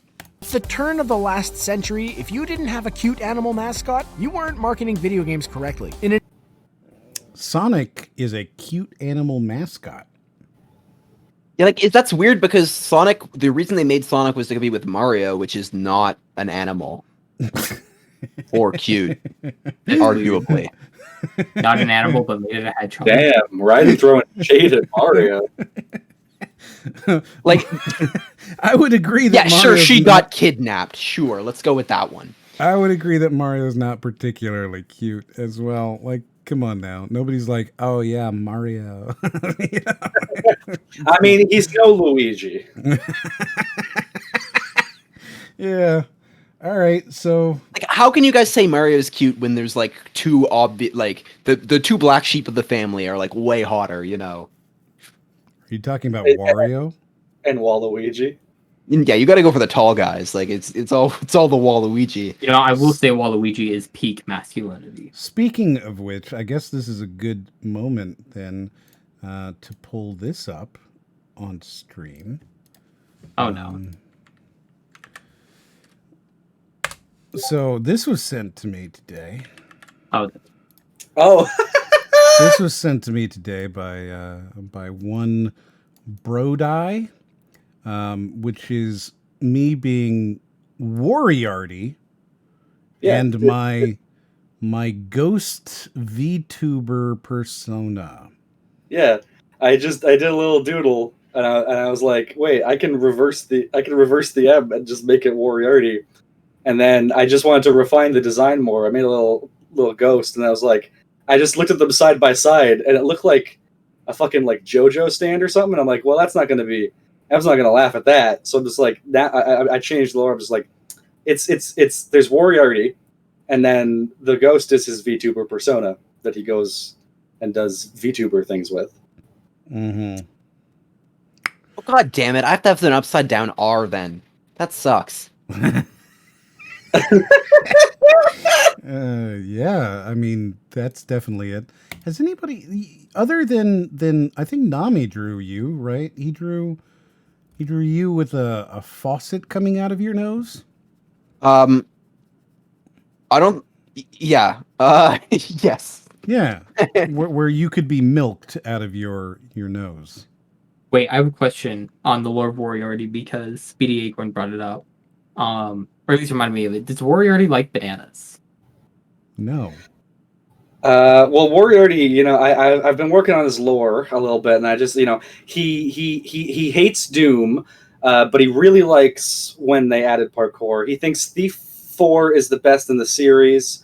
He thinks Sonic is the best game series ever made. He hates guns and money. And his catchphrase is "Here I come, rougher than the rest of them," and he insists. Here I come, rougher than the rest of them. What? Where does that even come from? What the fuck is that? He insists that he came up with it before Sonic Adventure 1 came out. Oh my god. And my current working theory is he was born in Kentucky but currently lives in Minnesota. Excellent. All right. And I like that there's lore for him. Well, yeah, if anyone has anything else to add to the Loriarty, please just do. Loriarty. Oh my goodness. Yes, not me. So you. Oh wait, did you draw that? Yeah. Everything gets added on the Discord into the fan art room. So let me see. Is there? Yeah, I see it.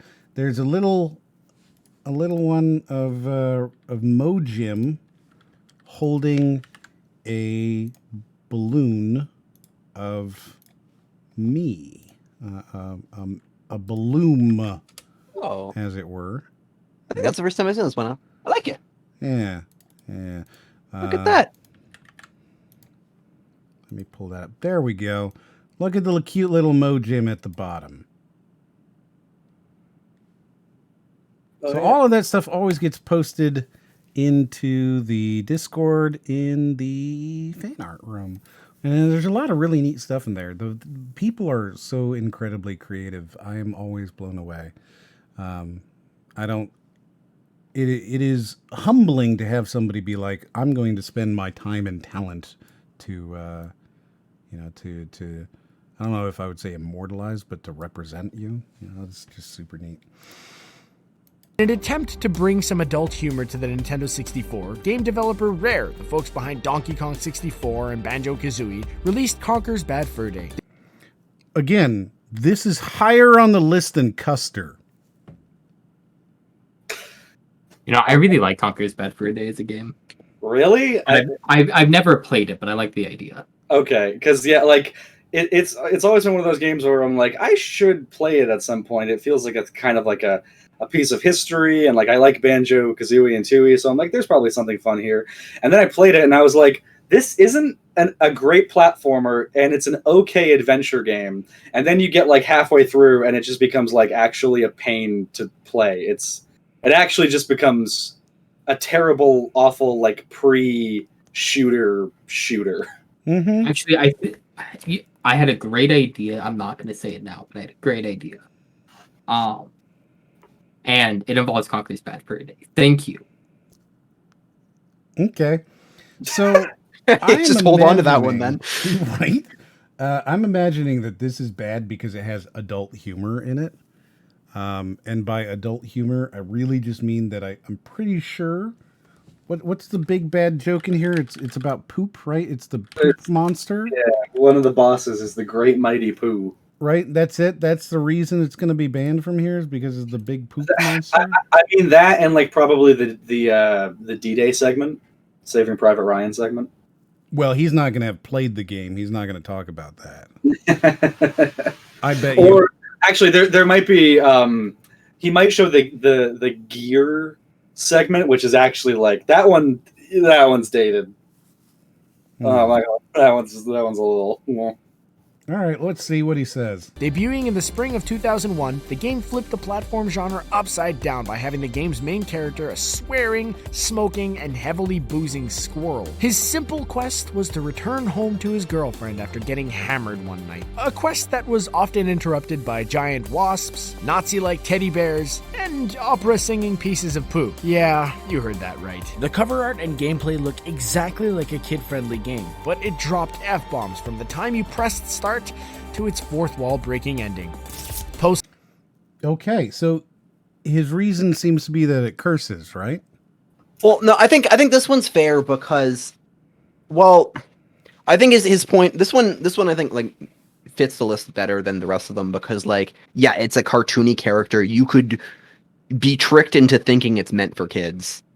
Sure. And I was thinking that a little bit because I was thinking something like with Only Cans or Doki Doki Literature Club too. where like they're M-rated games because they have their psychological or physical I can't talk, psychological horror aspect to underneath this cutesy persona. Cutesy or goofy persona. I suppose with Conkers specifically, because I don't think it really... DDLC is an indie game that was like provided for free, so I don't think it really counts in the same thing. But for Conkers specifically, this is a game that definitely appears to be cutesy. It's a platformer released on a console with a cartoon character that I could see how... I think maybe he has one that fits. However, what is it rated? Conker's Bad Fur Day rating. Because I bet you this was an M-rated game. Probably, yeah. Oh, apparently 9 out of 9. That's the rating. I don't think. I think you might be using a different country's rating system there. This was rated M for mature for animated violence and mature sexual themes. Yeah. Yeah. So, like, this is an M-rated game. Parents should be, deciding whether or not they play it. But I guess in some way I can understand how this isn't a terrible option for this. But he's still saying that this is worse than Custer. Yeah, well, I mean, that's the problem with having opened with those games is like now anything that could fit the list is immediately invalidated because it's not even close to as shocking as the ones previously on the list. So I feel like he's we're already in a corner right now where there's no... I'm already disappointed by what I see on screen. If he had stuck to the idea, well, not even stuck, if he had done the idea of E and T rated games or whatever that sort of skirted past or maybe a little bit inappropriate, and then ended with Conker, I could see that, but So Postal 2, we talked about this a little bit at the beginning of the video. It has some stuff in it, but again, it's not marketed to kids in any way whatsoever. It's an M-rated game on the computer. This does not end up in a child's hand and left through negligence. Or basically. Yeah, or purposefully. Somebody goes, I'm buying this for you, kid. In which case, well, you made a... It's time to be a man. You made a bad mistake. And even then, I don't think this is that bad of a game. You can stream this game, and it's perfectly fine. You can play this. I wouldn't have a problem letting my mom play this game, she'd probably be like, wow, that's a dumb game. And yeah, it is. Good job, Ma. Yeah, I was gonna say, this video gives off the same vibe as the whole your mom hates Dead Space 2 campaign. Of just it, not even trying to be good. Yeah. All right. So let's see what he says about Postal 2, because I'm pretty sure he's just going to be like, this is a game where you can pee on people. Postal 2. When you're running errands, like picking up milk, sometimes the people you deal with make you so angry you want to shove a gun up a cat's ass and start blasting. Of course... that's right. What is these, There's photos? They are using a lot of stock footage in this. That's what it is. Again, if they just did gameplay, you would click off because you're not a gamer. You're a Facebook mom. Is that... This is for Facebook moms. This is to get Mayim Bialik. But I'm getting angry and angrier over time. Yeah, well, yeah, but you're Mayim Bialik, and you're wondering why your kids are playing their games on the interwebs, and you see this and you go, oh, I need to know about these games, and you see all these videos and you go, oh my God, gaming is bad. It is bad for everybody. They should never look at these disgusting games. And then you go watch The View and you send a letter to your congressman and you're like, the video games, they's got to be the regulators now. And then you go to your neighbors and you're like, would you like to get involved in my Ponzi scheme? Yes, exactly. You go, hey, hun, I need to tell you about, did you see this? Oh my God. By the way, would you like to buy some makeup? Like, that's who this is for. However, they're right. You can, like, your silencer is a cat. Yeah, I totally forgot about that. Yeah, me and I just too. remembered he brought that up. Yeah. No, Yeah, you can totally do that. He's totally right that if you want to silence your gun, you use a cat. However, the cat doesn't die, which is weird. It continues to meow the entire time. Yeah, I think the assumption is that like the gun goes straight through and it's coming out the cat's mouth, right? I mean, you're shooting through the mouth, I believe. Yes. Yeah. Yeah. Because it doesn't actually have any violence towards animals in it. Of course not. You know what does have a lot of violence towards animals in it? Resident Evil 8. Because you have to kill so many animals and none of them die nicely. So you end up just shooting them with a shotgun. Wow, I finally learned something other than about Big Mommy Vampire. Mm-hmm. Yeah. Yeah. Because you'll go swiping at a fish and it won't die. So you just say, fuck this, and you pull out your shotgun and shoot the fish to death. Nice. That makes it does that make it a good game then? Well, Yes. yeah, it has a fishing. You're right. Yeah. You're right. It has a fishing minigame in it. It is automatically good. That's it. Resident Evil 8 is good. That is how we can prove it now. It's good because it has a fishing minigame, which is the determining factor as to whether or not a game is good or not. Now, does this disqualify all games where fishing is the main thing you do? Well, yeah, of course. If it's a fishing game, it's not a good game. It has to be a mini game. Gotcha. Yeah. The cops and PETA won't approve, so please don't use Fluffy as a silencer. Game developers running with scissors know... Wait a minute. Look at this. Look at this. Yeah, was that Daniel Craig? I was wondering, and I think That's Daniel Craig as 007. That is a computer-generated cat. A computer model of a cat. They went on to like fucking just like a Turbo Squid and like got a fucking 3D model that was like $2. No, there's no way they got a 3D model. This is like straight up, I need a transparent cat that's in this angle. And then they stuffed it over the gun. That's so weird. You have actual game footage of the cat.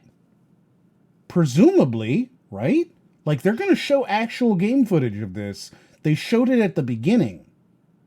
Presumably, he could have at least gotten it. Dude, this is getting weirder and weirder because now it's like, I don't understand their editing and I don't understand why. Like, I don't get it. I don't get it. Did they feel like they couldn't show this because, like, it'd be animal violence? Game developers running with scissors know sometimes you gotta let it out and created the Postal series of games. Postal 2 upped the ante over the first game in every way, making it a first-person shooter and actually adding a plot, well, sort of. The game turns every trip to the grocery store into mayhem as your character, the Postal dude, is taunted by the NPCs that live in his town, and Gary Coleman. What I'm talking about is a game about killing that can be played without actually killing anyone, which no player ever did. So why didn't they show the fucking cat? That's the weirdest shit. But why? They could have showed the cat. It's part of the game. They showed knocking a head off. They showed peeing. They showed Gary Coleman. They showed really offensive things in there, but they won't show a cat. It's so fucking weird. They were really confident. About their fucking 007 joke. They were like, this is gonna land hard. I don't... Okay. All right. And now they're following it up with Hatred. Oh my god. All right. So Hatred is a game. It's a top-down isometric shooter, like a twin-stick shooter, right? With like an isometric view. That is all about doing a mass shooting. You have decided that you hate people and you're going to go into a building and shoot everybody. Right? That's the whole concept. Yeah. It was like actually a notable game because didn't it like actually make Steam have to like address their TOS on games? Right. So it was released kind of as a joke. Like it was clearly designed to make shock dollars, right? It doesn't have a whole lot of game to it. It's not very anything. It's just kind of like an asset swap of violence, with the idea being that it would be so shocking that it would make money, right? And it got all over the news and everything because, oh, it's a murder simulator. And like,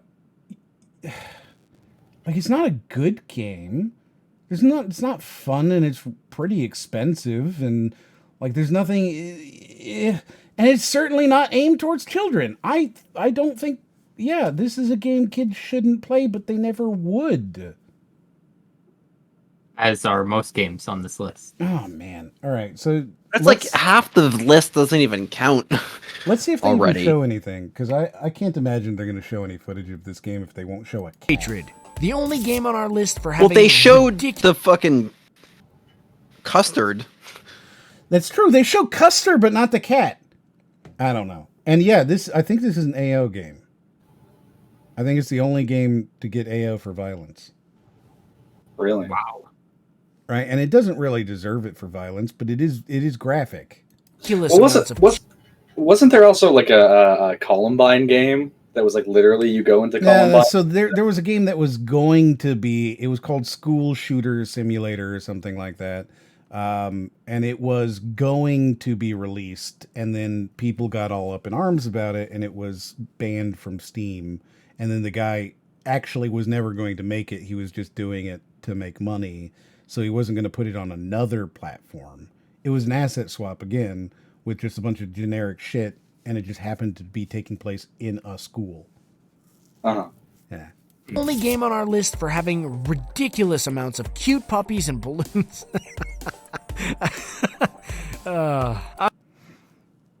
Wow. That was so funny. I could laugh at that joke. I'm chuckling on the inside. Your God, stop pausing on this frame. Why did he choose to make this joke in the middle of the video? Okay, wait. This is the thumbnail, though. He's playing on your expectations. You expect it to be a very violent game, and it's like, oh, this game is about... And you're like, what? It's such a, like, it's not a good joke, though. Why would you do that? God, Ryan. Like, this is objectively the most content we've had out of this video so far. Are you really gonna start complaining? Yeah, like, I am 100% genuine when I say this, Ryan. I could listen to you explain jokes all day. It's so funny. I'm totally kidding. We're talking about Hatred, a game about an angry dude who hates everyone and puts players in a position to kill, well, everyone, guiding gamers through level after level. Why are they showing a slideshow? Because he won't show gameplay. Why won't they show gameplay? Because this video is for kids, and kids It's not. They show gameplay of Custer fucking raping someone. Doesn't matter. They can't in this. I don't That was just a couple pictures. I don't understand, Gray. What's going on? I feel like at some point it's just like the entire time. Is different editor doing every single one or something like that? God, Like it just could you suddenly imagine if they had 10 editors and each one just does one number? All right, you're number one guy, and you're number two. You only do number twos. And he just gets a script with like a clip of a guy being like, and number two, we've got Hatred. Oh my God.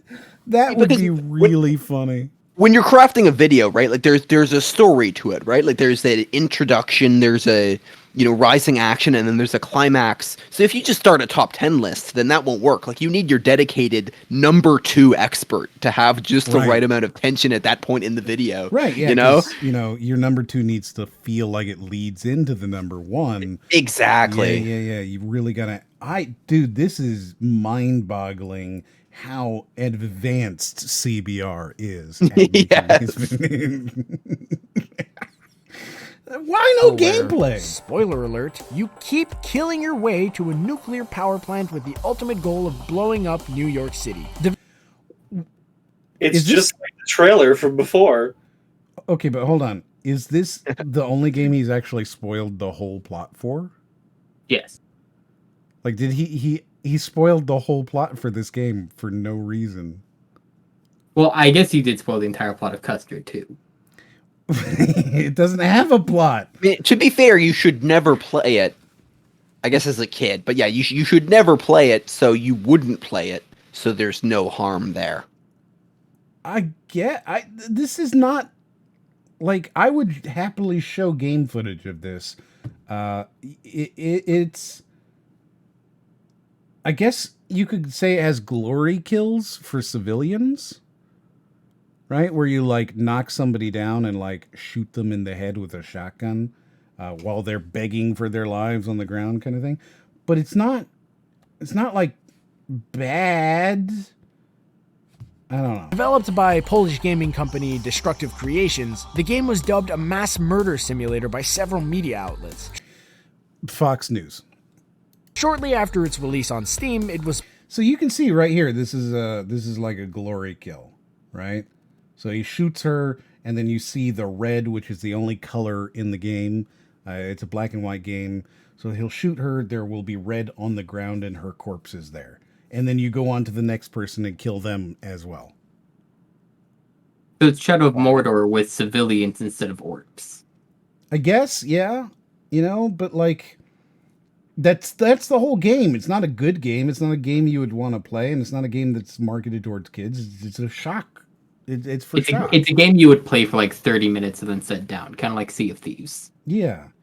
Oh, Lux asks, have we done any bingos yet? I don't think there's anything we've seen that's really bingo worthy. Would you like to take a look, Ryden? Yeah. So I mean, he hasn't really been saying that. I mean, we could. I guess we could cross off like immediately wrong in the same sentence if we wanted to, because I'm sure that's happened. Yeah. That 100%. But besides that one, like. Yeah, like he hasn't really been like putting down video games in general versus just like talking about like specific things in certain games. Now, is saying that Carmageddon is not a good way to learn to drive, is that a non-chip? I mean, sure, why not? Yeah, we can give it that one. I think you could also say at the same time that might fit into the video games are an illusion thing, maybe, in a way. I think just inherently, this isn't the type of video where you're going to get... Yeah, that's the thing. It's just really not the type of video that you're going to find a lot of these, because he's not really talking about, like, why games are bad. He's just talking about specific games, and he's doing it very badly, so... Wait. Do you think that, based off the logic that he used of the games in this list were going to push boundaries and basically just be straight porn or whatever, I would fall underneath you become a socio-awkward weirdo? Sure. Let's do that too. Now, is there something here where, like, the idea of just immediately betraying the spirit of your own video? They all do that, so I don't know. Yeah, maybe that's something. That's just the free space. I mean, that's kind of like immediately wrong, though, I feel like. What about, I guess we could suggest, and I think this is like something that we keep in our head for the next videos, is the idea that the core concept, the hypothesis of the video is never addressed. Yeah. Right? Like, because this... Arguably, Conquer is the only one so far that fits the thing, you know? Yeah. Okay, let's He's keep going. He's alluded to children, which makes me think of age, which reminds me that one day I will die. I mean, yeah, you're really reaching on that one. Yeah, what are you, this guy making this list? Fucking got it. It's pulled only to be reinstated a day later. The controversy eventually settled after its release, possibly because the game received so many negative reviews. Not because of the gruesome close-up deaths, but because the game was really, really boring. Man. So he doesn't even say why it... All he said about that game is that it is violent. That's it. That's his whole thing. Yep. Yeah, like you could make that entry at least a little bit interesting, even if it still doesn't fit. Right. Okay. So Manhunt 2. It's interesting you went with 2 and not 1, because arguably 1 has even less. Manhunt is Saw, essentially, but it's like you've been kidnapped and you're going to murder people for sport, and you have to kill them in like unique or specific manner in order to get more points. So like kill this guy with an air conditioner or something, or kill this guy by throwing him out a window, whatever. And again, you've been kidnapped and you're being forced to fight to the death for the enjoyment of some very rich individual, right? That's the whole concept of the Manhunt series. Yeah, and, it's like a death game. Yeah. It was very quote unquote controversial because of that. It's super basic. The first one is worse than the second one by far. So it's I don't know. On paper, it sounds kind of fun. That's a when did the first one come out? Oh man, that's a good question. Because I'm wondering, because like, I'm pretty sure I remember hearing about this game in like high school, like when it was banned. Well, typically like, all of this 2003. Okay, because I'm wondering when the movie Battle Royale came out, because that's where all of this stuff stems from, like Hunger Games, Batum, everything. Like it all goes back to Battle Royale, which was 2000. So that makes sense. Battle Royale, by the way, is such a great movie. There's one scene in it that I like to quote a lot because it's so funny, which is the girl in the yellow. I can't remember her name, but as she's dying, she's being held by her school crush, right? And she just looks at him and goes, "You look so cool," and then dies. And it's so funny.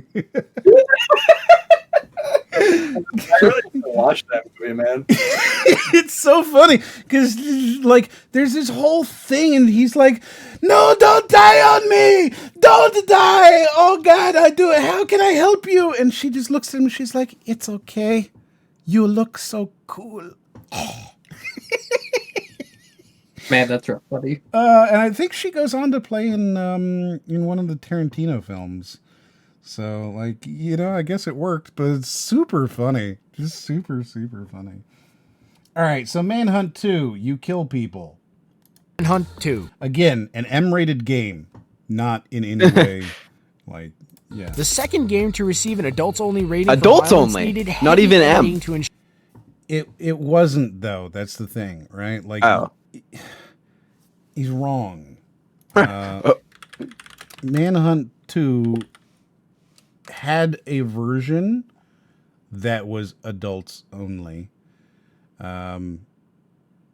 but that version I don't think you could ever play. I'm pretty sure it was never released.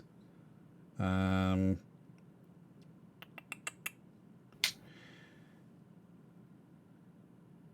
edited version was rated M. Yeah, they never released the adult only version, I don't think. Ever. So was yeah, and since there's nothing like, yeah, it was given an AO version because the executions in the game were violent, but like in the actual game that was released, they're all blurred out. Okay, I was gonna say, like, yeah, what was the defining like difference between the versions? Yeah, they was blurred out. So like all the deaths are blurred, like Sims blurred. So it's kind of funny. So was that ever? Because I always remember. I always think of what was it, GTA 3 or San Andreas, where they had to like, does this count as? Can we rate the hot coffee minigame towards the game's rating if it's not like conventionally accessible? Right, but it was on the disc, and that was the idea. Right, that's why they rated or why for a brief period of time GTA was pulled from shelves, because it was re-rated as AO because it had hot coffee, so they had to patch out all of the copies, and any of the physical copies that still had it were removed. I think it's San Andreas, right? I think so, yeah. Ensure a mature rating. Despite the changes, it still holds the title for one of the goriest games of all time. Developed by Rockstar, Manhunt 2 was released in 2007 despite the public calling for it to be banned, including former presidential candidate Hillary Clinton. Like, I don't like how it keeps using like media outrage or just general people's reactions instead of just like, I mean, Hillary Clinton didn't like this game. The whole list is predicated on games that got media outrage, basically. I know, but it's just like it's supposed to be that kids shouldn't play, not that like parents got upset about. It's made by the same people who made GTA. Yes, it is, and that's the thing, right? Like Rockstar, they made this game because the first game sold well, not because like people bought it. There was an audience for it. It is a game. I don't know, man. This is, the idea that, oh, this game is bad because Hillary Clinton didn't like it. That's pretty manga-esque. What the fuck is this argument, you know? Hillary Clinton didn't like a lot of things. Like emails. She hated emails. It's being like, your kids shouldn't watch The Simpsons, but only because Barbara Bush once said that the Simpsons... Right? It's fucking weird. What a weird argument. Okay. The stealth-based game has players attempting to escape an insane asylum with another inmate who may or may not be a figment of his imagination. Fight Club much? To keep critics at bay, developers blurred several kills and removed some, including a pair of testicles being ripped off by pliers. It also removed a scoring system that gave players a bonus if they killed someone in an awesomely horrific way. Which was in the original game, by the way. What? Sorry, Josh? I said that's unfortunate. Yeah, I mean, like that was the whole way to like score your game, was to get these more graphic kills. And again, that system is in the first game. You know, they just needed to add a plot, so they added more of a plot to the sequel, and they did up Fight Club much. I was really hoping that we would just let that one pass. Yeah, me too. Because like it's so bad. Even just drawing attention to it and acknowledging that he thought that was funny in any way whatsoever gives it too much credit. Yeah, like I almost, when you paused, I had it in my head to say something like, "Wow, I'm really proud that none of us even acknowledged that." But I'm like, but if I say that, that's acknowledging it. Mm-hmm. Yeah, I really hope we. I apologize for my mistakes. Wait, what's the white bar in the corner? I think it's your health. Okay, because I was looking at it and I'm like, is that in the actual video or the game? Yeah, it's in the game. I'm pretty sure that's your health. Upon release, several reviewers praised the game for its ability to make a squeamishly immersive experience. Okay. Oh, is this on the banned list finally? This is on the banned list. So hey, two out of 10 so far. This is also a game that, like not aimed for kids in the slightest. This is not a good game for kids to play. Like, I think I've already gathered by just the title of it what the issue is going to be. Yeah, I'm not a fortune teller, so I'm not gonna make a judgment before we're going. No, to you're topic. It's actually I'm just rappelling down buildings. I have no idea what this game's gonna be about. Right. No, you're absolutely right. It is 100% a rape simulator, as it were. And I hate that simulator term for games like this, but it's a what do they call it? Eroji. It's a Japanese style, like, you know, whatever type of game. But It's hard to describe because the actual gameplay itself is not a game, right? Like it is a 3D model of a girl, and you move your mouse and like touch them. You know what I mean? I guess. Like it's not. It's not a game. There's no gameplay to it. It's just like here's a model in different angles. Here's a model, and then oh look, you kidnapped this one. So now the same model is on their knees with like rope around their hands, staring up at you half naked, and now you do the same thing. You move the mouse around. So like it's not really a game, and it's definitely not a game that like kids should be playing, but it's another adult kink fantasy game, you know, it's another entry where the entry is just porn. Yeah, it's another porn game. And this one is a porn game that is like kink focused, so it's worse. Unfortunately not pronounced Rapile, this game started shocking with its title and plummets from there. When you put God damn it, I'm mad he did the same joke that we did. He did literally the same joke. Now I feel bad about myself. What joke did you make? Because, well, Brody said that it was repel, so I'm like, oh yes, it's repelle. And then he made the joke that's definitely not pronounced, repelle. He said repealing. Right. Well, but it's the same joke of like pronouncing it differently and like, haha, that's funny. I pronounce it differently because I didn't. Okay, but here's the thing. All right, you made that joke, and you don't make particularly good jokes, but you did this joke off the cuff during a live stream. He wrote this down. Okay, he was like, "That's a singer." He looked at his script. Mm-hmm. He saw that. He read those words in his script. Then he recorded that audio.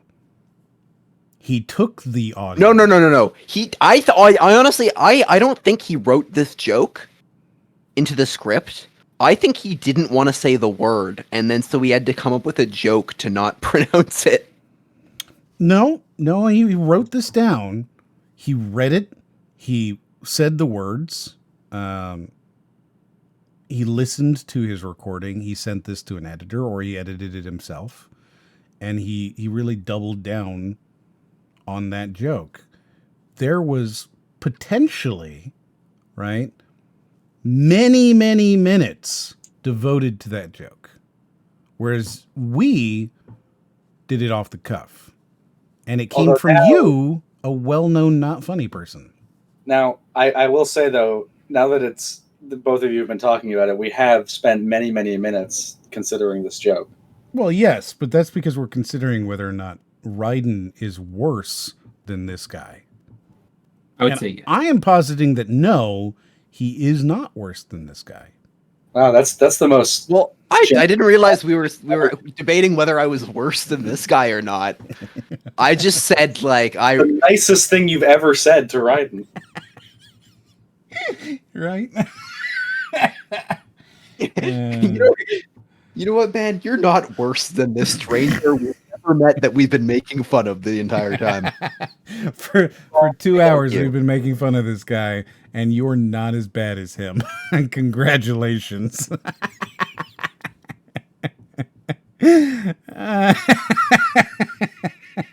Oh, here we go.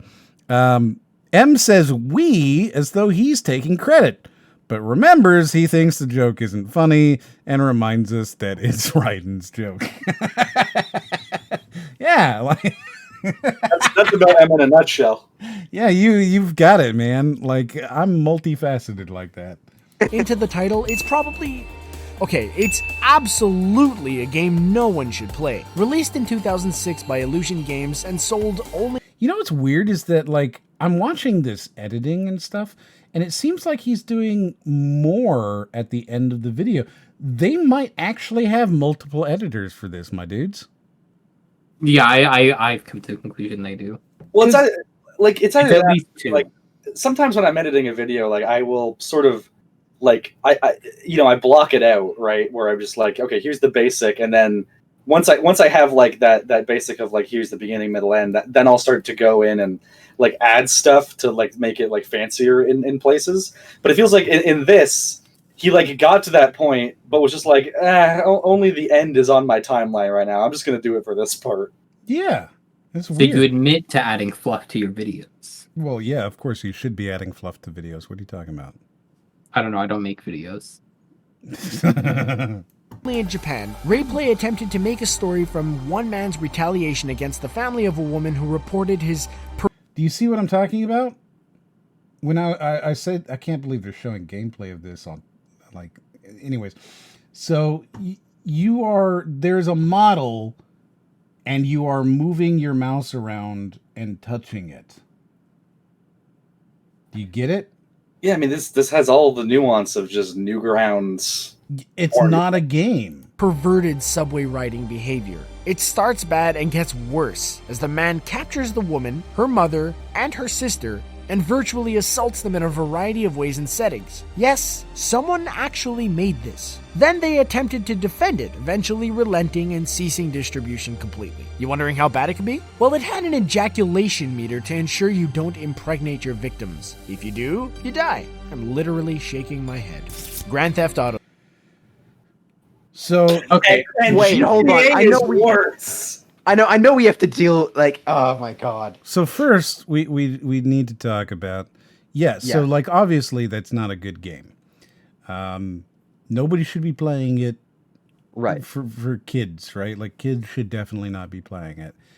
It's barely a game. You know, like if some consenting adult wants to go play that game, I don't give a shit. I couldn't care less. But I agree that kids should never play it. It's not designed for kids and it's not marketed to kids. No kid ever would play it though. Right. You know? And it's barely a game. It's literally just a porn game. And yeah. So I think this is the final one on the list, right? I haven't been keeping track, but I'm already disappointed. This is the worst game a child could play. I hate that this game is on this list so much. It's not just the series. It's not just the game, it's the whole thing. Grand Theft Auto 1 and 2, the top-down games. Grand Theft Auto 3, 4, 5. Like they Vice picked City, a postal. San Andreas. They picked a manhunt. Mm-hmm. I only hate that this is on here because it feels like such a fucking cop-out. Oh, it's a total cop-out. But like Raiden said, they picked Postal 2, they picked Manhunt 2, but they won't pick just one Grand Theft Auto. It's the whole thing. And you know he's not talking about 1 and 2. He's talking about 3. He's talking about 4. He's talking about 5. I guarantee you it brings up hot coffee. Yeah, you know what? I bet he talks about hot coffee. I bet 100%. That's the thing that he talks about in here, while also showing, of course, the wanton murder of cops. No, he won't show any gameplay of this because it's too I don't know. much. I feel like GTA, like 4 and 5 are just too modern. Like he's going back to the 90s for games. Dude, they didn't show the cat in Postal 2, but they showed footage from Rayplay. I mean, they did show at least some footage from Postal 2. It was weird that they did that montage, but then they at least showed like a little bit, and it was like, okay. Yeah, I stand by that the reason they didn't show the cat in Postal 2 was just because they were really confident in their Daniel Craig joke. I guess this guy does seem to think he's really funny. Exactly, right? Like he keeps making really, really, really bad jokes. Well, anybody can do a top 10 list. We're watching this guy for his personality. I don't understand how this guy has a job.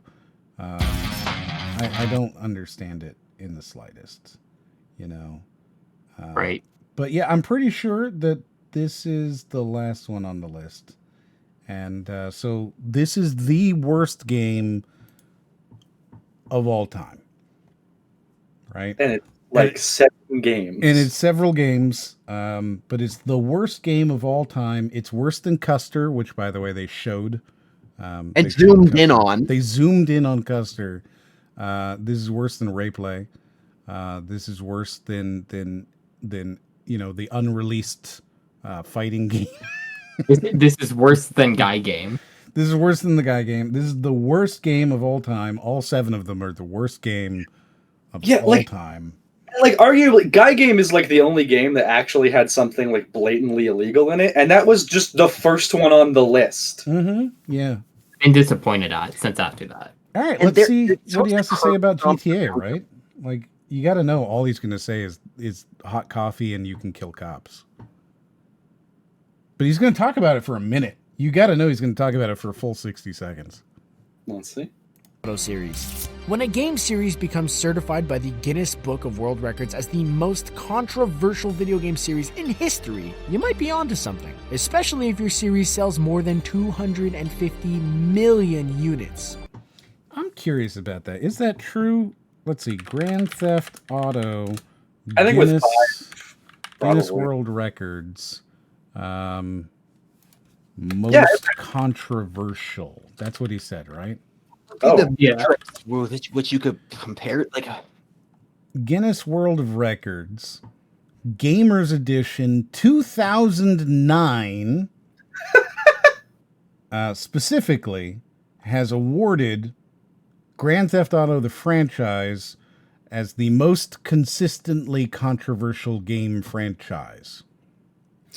Like, consistent. I think that's fair. Like, if we're, I feel like GTA like had a lot of impact on like regulation with games, like at least like in like the 2000s. Sure, but like, listen to how specific that is. Most consistently controversial game franchise. Well, yeah, that is a weird caveat. That is really specific, and I think it probably does fit. That means that every single entry has to be controversial.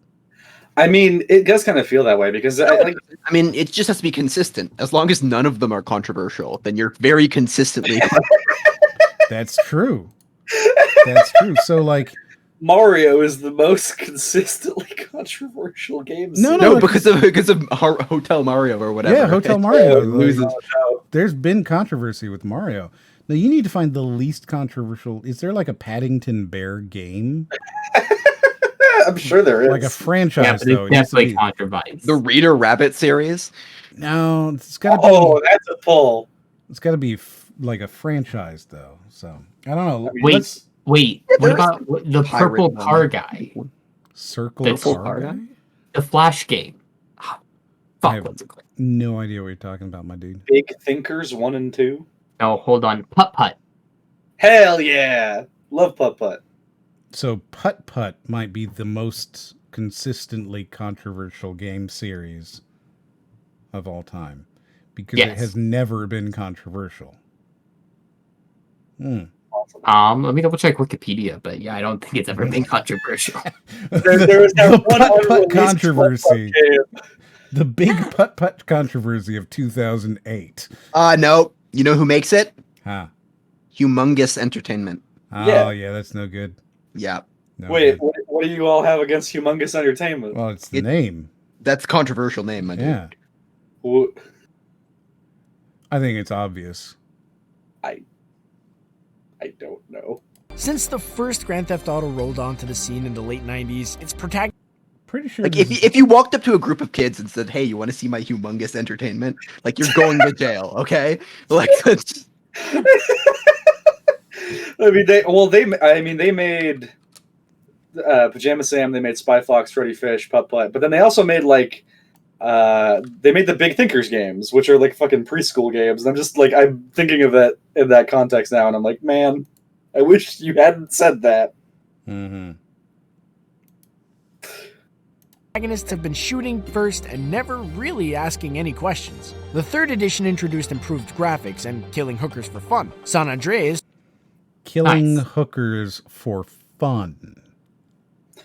Like, this is what I'm saying. Like, that goes back to the thing where it's like, it's just like they're NPCs, and you can run over any human in the game, and like parents would like cherry pick this and say like, oh, you can run over any human in the game, but like they wouldn't say that. They would go, oh, you can run over sex workers. No, they would say hooker, and prostitutes. They I'm saying sex worker.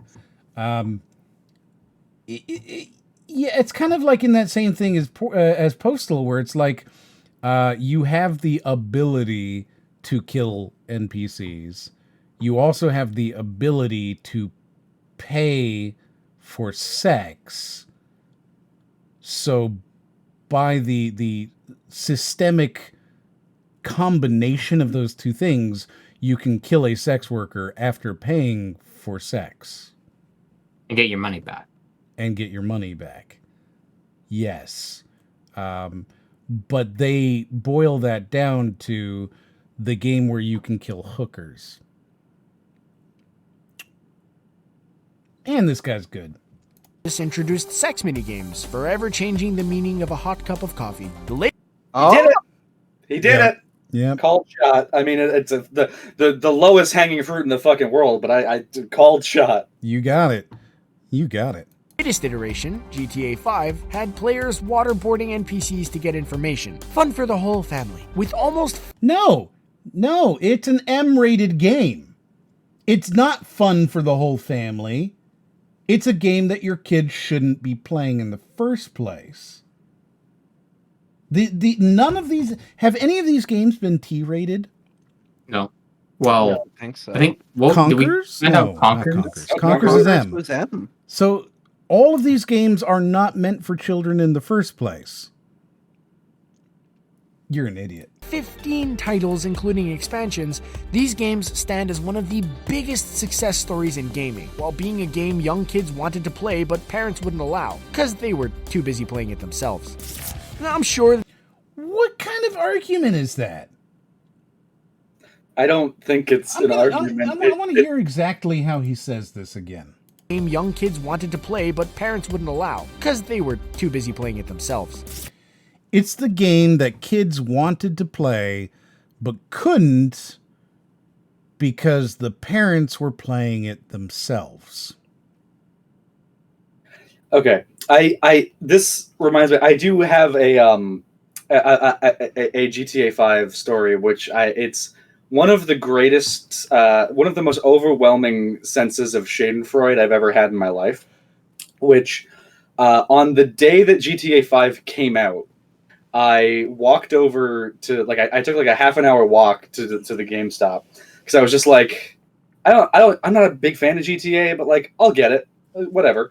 And I went over and there was this lineup, and because it was like a mall in Toronto, so like it was a decent lineup. And in front of me were like 3 kids, like probably about like 12 years old, not escorted by their parents at all. And they get up to the counter and they like try to buy the game, and the guy there is like, I need your parents' permission because like you can't buy M games unless you are 17 here. And it like, and the looks on the kids' faces when they realized there was just no way they were getting this game, I will cherish that forever. It was just like this look of like surprise, like they didn't know it was gonna happen, like this utter like shock and disappointment, and like it was just so, I don't know, like I don't know, they were like classic sort of like snotty 12-year-olds, right? Like the kind of 12-year-old that I probably was, but it was just like seeing that it was just such Schadenfreude, and I will remember that and hold it dear to my heart forever, because it's just one of those few moments where it's like, I don't feel any guilt in taking pleasure in your pain right now. It was just so funny, just incredibly funny. Sadist. I don't know if I want to use that word in the context of like laughing at yes, children. he is. He is a sadist who likes to laugh at the pain of small children while fucking pumpkins and chewing rocks. Oh, I don't like any of that. Contextualized together, that's actually... I'm sure that some of you are already Googling some of these games while others are ready for a shower. What is this Whatever your filter? taste in entertainment is, please keep these games away from your kiddies. And a few of them, keep away from yourself. Did we miss an entry or talk about one of your favorite games? Let us know in the comments below. And be sure to like this video and subscribe Talk about to CBR's one of your YouTube favorite channel to games? ensure you don't miss our next exciting video. Okay, so let's talk about how only two of the videos, or two of the games that he posted, fit his criteria for the list. Wow. That was bad. That was the worst one we've gone through, I think. I honestly think that was the worst one. I told you it was bad. I told you it was bad from the beginning. I was like, no, this is bad. Nothing he says fits it. So yeah, like there you go. That's CBR's 10 video games, 10 shocking video games that kids should never play. Thanks, I hate it. So let's see what happened today. We got a couple of follows. Garavon66, Emil Madian, Samoth Leb, and Jim782 have all followed the channel. Thank you very much. I can see from the time that they did this that they were all people who followed while I was on EFAP last night, so I'm assuming that that's where they came from. Aaron Animates has resubscribed for 33 months. Josh Anything has resubscribed for 23 months. He says, I only sub when I'm on here. And That is accurate. We need to bring you on more often. Yeah, I guess, right? Slowcuber17 has subscribed. Head Met Wall has subscribed. Speedy Acorn has subscribed. And Nami Nom Nom has subscribed. Thank you very much for your support. I appreciate it. BRB, gonna go play PUBG Mobile. Yeah, I forgot about the PUBG Mobile Godzilla thing. Oh, yeah. Yeah. I'm really curious. Like, I almost want to download that specifically so I can see what the fuck they're doing with King Kong and Godzilla. Well, I'm sure you could, like, look up on YouTube or something, and Yeah, then but you I don't wouldn't want have that to in my history. download it. But I don't want it in Well, my history, man. But if you download it, You're worried, but yeah, you're worried more about your history than like your actual like thing you're carrying around with you. Well, He's worried more about his recommendations. The reality of the matter is that I can say I would like to download it and then just never do it, right? I can be like, yeah, but I have to actually download it. But if I am like, oh, well, I could just look it up on YouTube, then I have no real excuse. It's too easy for you to not do. Yeah. If I mention it casually later on. Yeah, exactly. Yeah. Well, I just didn't want to download it. Otherwise, yeah. Y'all severely behind the times if you think PUBG can't handle the 100 people now. I mean, I'm sure it could handle it if every single person who played PUBG was on in a single server. But I'd be surprised if that crossed 100 players. It's very unfortunate that I've been incredibly busy today, so Pumpy, our pumpkin humper, will have to wait for his essay to be written another time, although I'm sure just having a message that says humping a pumpkin will satisfy for now. It's a little disappointing because like the first 10 minutes of this thing was adding lore, right? Yes. So I guess if you're really concerned about like making sure the lore is all in order, you should probably watch the VOD when it comes out, at least that first 10 minutes. Mm-hmm. But you didn't think that I would not actually mention the fact that he eats rocks. I also just heard him cough like he was about to die. I guess a piece of rock became launched in his throat for a moment. I remember that cough. It did not feel good. Mm-hmm. We also have our newly rebranded Josh in the house. He used to be Gray, a kitsune that became our favorite Josh. And worst of all, and with this I'm so disappointed, he didn't even go to the ultimate Josh fight? That's why it's Josh with an X. Wait, what? I didn't go to the Josh fight, so I can't be Josh. So it's Josh with an X. Mm-hmm. That's why he's Josh with an X, because he did not go to the Josh fight. I mean, it makes sense to me. Yeah. Tracks. We also, of course, have Raiden. Having him here means we need to set up a dog charity as soon as possible. We might be unsure of the number of dogs floating in space next to all of the debris of the satellites we once sent into space. I guess we won't have sunshine within 50 years, knowing Raiden will keep kicking dogs. So now... Well, I mean, they've got escape velocity on them. They're not, like, orbiting. Well, apparently, they are orbiting, and there are so many of them that they will literally blot out the sun, like some sort of Persian arrow attack. Yeah. I guess, I haven't been kicking hard enough, I guess. I'm sorry. No, you need to make sure that they don't orbit. I have wondered, though, how long does it take for a dog to enter space? How long will it take for them to leave the earthly atmosphere? I also wonder if they can or can't make sound in space. Like, can they even growl? I know Raiden doesn't want to hear it, but does that mean that they still can do it? No. No, a dog cannot growl in space.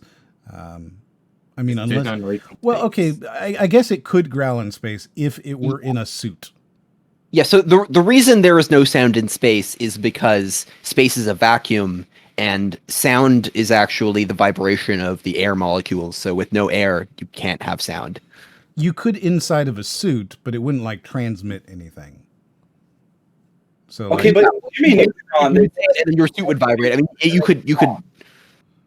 Okay, you both just talked over each other at the same time. Yeah. What? Well, I'm just saying that in Jimmy Neutron, they go into space without suits and they can talk. So I don't know what you're talking about. Mm-hmm. And what did you say? Their suits vibrate? Yeah. So like if you were to like touch your suit through a wall, you could communicate some way. You could do that. Or whatever. You could also do it through laser, right? Because lasers watch vibrations. It's how they listen externally to like windows and stuff. They can hear conversations inside of it because the air vibrates from your mouth and then it vibrates the window and you can listen to the window with a laser. So you could... Well, it would be easier to just transmit the signal through the laser than it would be to detect vibrations from the laser. Well, I'm saying like we could listen to the dogs growling without them like clicking in and sending a thing. So they could be growling in their suit, right? And you could be listening through a laser that's pointed at the suit. It is technically possible. Yeah, I mean, like, I guess because if they're moving, then that becomes more difficult. But well, the laser would still pick up the vibrations unless they're moving faster than the speed of light. Which clearly they're not because they're orbiting the planet.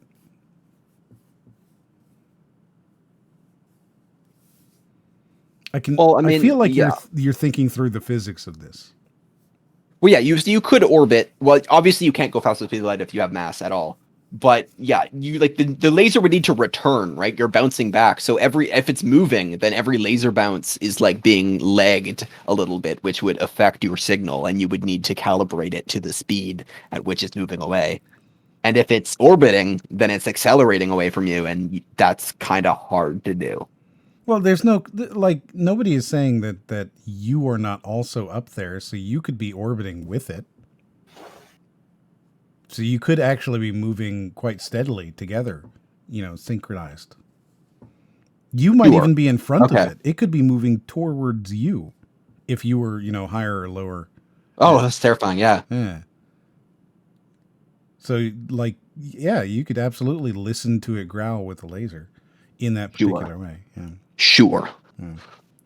Yeah. Adding on top of this, will the floating dogs in space be able to float all the way to the moon, or are they stuck in orbit around Earth? Because if they can float to the moon, their bodies will bring bacteria to the moon, and maybe eventually that will lead to a bacteria surviving on the moon. Holy shit, Raiden could be responsible for life on the moon. There is bacteria on Earth that could survive in a vacuum, but there's more than just bacteria. There's like actual animals. Like I know tardigrades can survive in the vacuum of space. Yeah, so like They could survive on the moon. The question is whether or not they could flourish. Actually, there already is bacteria on the moon because of the moon landing. Well, yeah. Well, that depends, guys. That depends on what they took and like whether or not it was capable of surviving radiation and so on. Like there's a chance. Well, they took it accidentally, and like they couldn't have perfectly sanitized it, so there's some. Well, that's what I'm saying. Like it's possible that the bacteria that they ended up taking onto the moon was not the kind of bacteria that would survive, and we would never know. Well, there's a lot of bacteria. Like just the vast like odds would say that there's definitely. I'm just saying like there's a possibility that it did not happen. Sure. And we will never know either way. But yeah, there's probably bacteria already on the moon from the moon landing. The question, or at least there was bacteria on the moon, because here's the thing, right? The real question isn't so much could you put bacteria on the moon and could it survive? It's could you put bacteria on the moon and then it would flourish, that it would be able to continue to, get whatever nutrients it needs, that it would be able to replicate in whatever, sexual or asexual manner that it has. Those are the real difficulties of putting bacteria on the moon. So certainly a corpse would help that because you would be providing, fuel of some sort for the bacteria to survive on. Well, that would be very short term. Like you would want. It wouldn't be long, but like that's better than nothing. Like if you just put, a colony of tardigrades, would they be a colony? I think it'd be a colony, right? If you put a colony of them just on the surface of the moon, they would die fairly quickly just because. Well, it sounds like we're banking on evolution, right? So I feel like the time scales we're going, like it doesn't even matter if you start with a corpse or not. I suppose. So you're hoping that over the many, many generations of bacteria that they would eventually evolve to like eat moon dust? Well, yeah, that's the issue with the moon because there's no atmosphere. Yeah. And there's like it's nothing but rock. Mm-hmm. So there's nothing on there to eat unless you ate rock. So Brody could survive there. Brody could survive. I was about to say, is this what M feels like when we talk about Digimon? Yeah, probably. I was just like completely checked out. Yeah. When you guys were talking about whatever your Pokechews stuff was earlier, I was eating a Dunkaroo. I was chatting with the chat by text. I was not paying any attention. Welcome to the ASMR Sleep Podcast. Who would have thought that this terrible bad thing Raiden does might bring us some good and amazing? I'm now just amazed by the fact that not only Raiden is dog killer, but simultaneously a bringer of life. Does this give him god status? I like how Raiden's lore only advances in these segments. Like it. Like you keep asking me questions about mine to advance mine, but Raiden's just goes without any input from him. Well, he's a fan favorite. And I'm not? Of course, we have M, the person who sees himself as Supreme Overlord. Yes, RACROX Klee typed that. Doesn't necessarily mean I believe it in any way, but we all know M does. He's an evil overlord since he eats a cereal without milk. He likes MRI scans, and he's the owner of the absolute best dog in the world. Can we get a round of applause for Baxter? Absolutely. He is the best dog. This was fun. I'll try to be here to hear M read this out loud. I might come up with more. Well, that's exciting, isn't it? Very exciting. Yes. Thankfully, we have a very fast, speedy acorn here. He doesn't know that the Dutch word for acorn is also named for the very tip of the phallus, but we will spare Speedy today. He did just remind me of the fact that RACROX likes to have a cucumber in the behind while he's choking on his rocks as he's humping his pumpkin. Makes sense. And the worst of all is the fact that he doesn't even know what a cucumber is. Hold on. Wait. You got to let me finish reading it. No, you have to let me finish reading it. But it's already wrong. You have to let me finish reading it. It's the rule. This is how it works. This it's not taking into account the stuff established last episode. I understand there's stuff from the first 10 minutes of this episode that like wasn't here for. That makes sense. But it's not, but like definitely was there for last episode where it was definitely like established. You can argue this after I finish reading it. Definitely established that the pumpkin girl wears the cucumber as a strap-on. You can argue this after I finish reading it. He did just remind me of the fact that RACROX likes to have a cucumber in the behind while he's choking on his rocks as he's humping his pumpkin. And the worst of all is the fact that he doesn't even know what a cucumber is. For shame, Brody dude, Pumpy, for shame. Now, I mean, you can make your arguments. It's just not up to date. Mm-hmm. You know, there's a level of if you're going to reduce it to the soundbite, then I mean they're not reducing it to the soundbite, but you reduce it to the soundbite. But you gotta keep updating the soundbite. I mean, I don't need to update the soundbite. The soundbite is that you like to, I think it was torture children while fucking pumpkins. Oh, I genuinely don't like that one. I like, not even a joke. I genuinely don't like that one. You just curb stomped his boundaries right there. Oh. Good. Pixel PP. All right. Yeah, there was a Pixel PP there for a while, wasn't there? Yeah, there was. And he zoomed in on it. But he won't show a cat in a video game. Oh my God.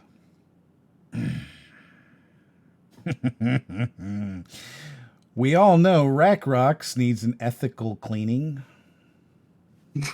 That's clever wordplay.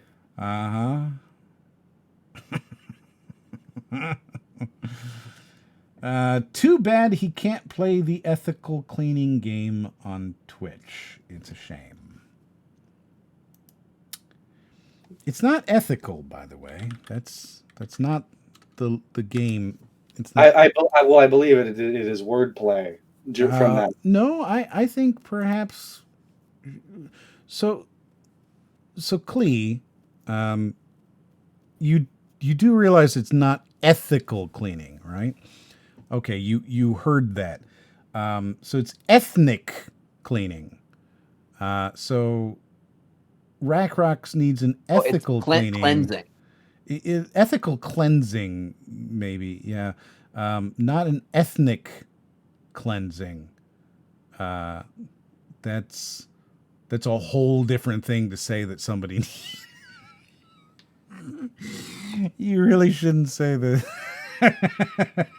I don't think, man. Like that's almost a.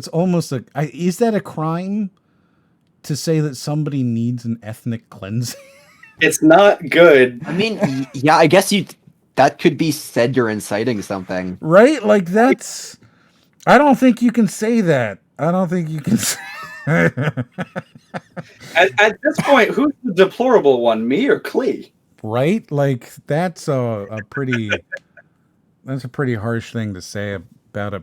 Like I'm pretty sure you're not allowed to say that. I don't think you can say that. I'll frost M like a cake. Wink, wink. So, well, no, here's the thing. Considering where that is in Miri and Zach and Miri Make a Porno, that is not a good thing. Being frosted like a cake is a bad thing. Not a pleasant thing at all. Apparently it is wink wonk. Oh, my Homestuck references sensors just went off. I don't know what that means.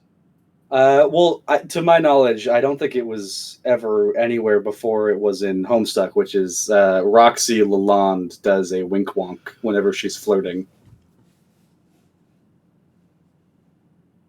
RACROX should be honored. His doodle is being shown. I've made M some fan art, and he doesn't show people his hippopotamus or la M.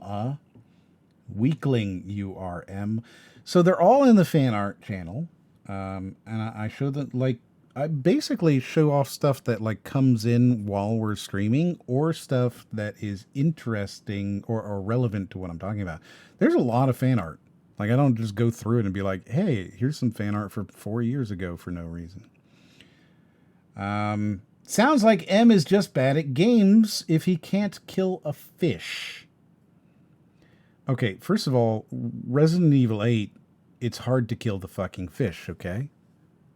Like it just is. It's hard to kill the fish. Like if it was super easy, then you could like how can you even call that a mini game? Right. Like it's not even a mini game at that point. Yeah. I just dropped back in. I see Labrador Golden Retriever puppy with balloons and the word hatred. Did someone make a special banner for Raiden?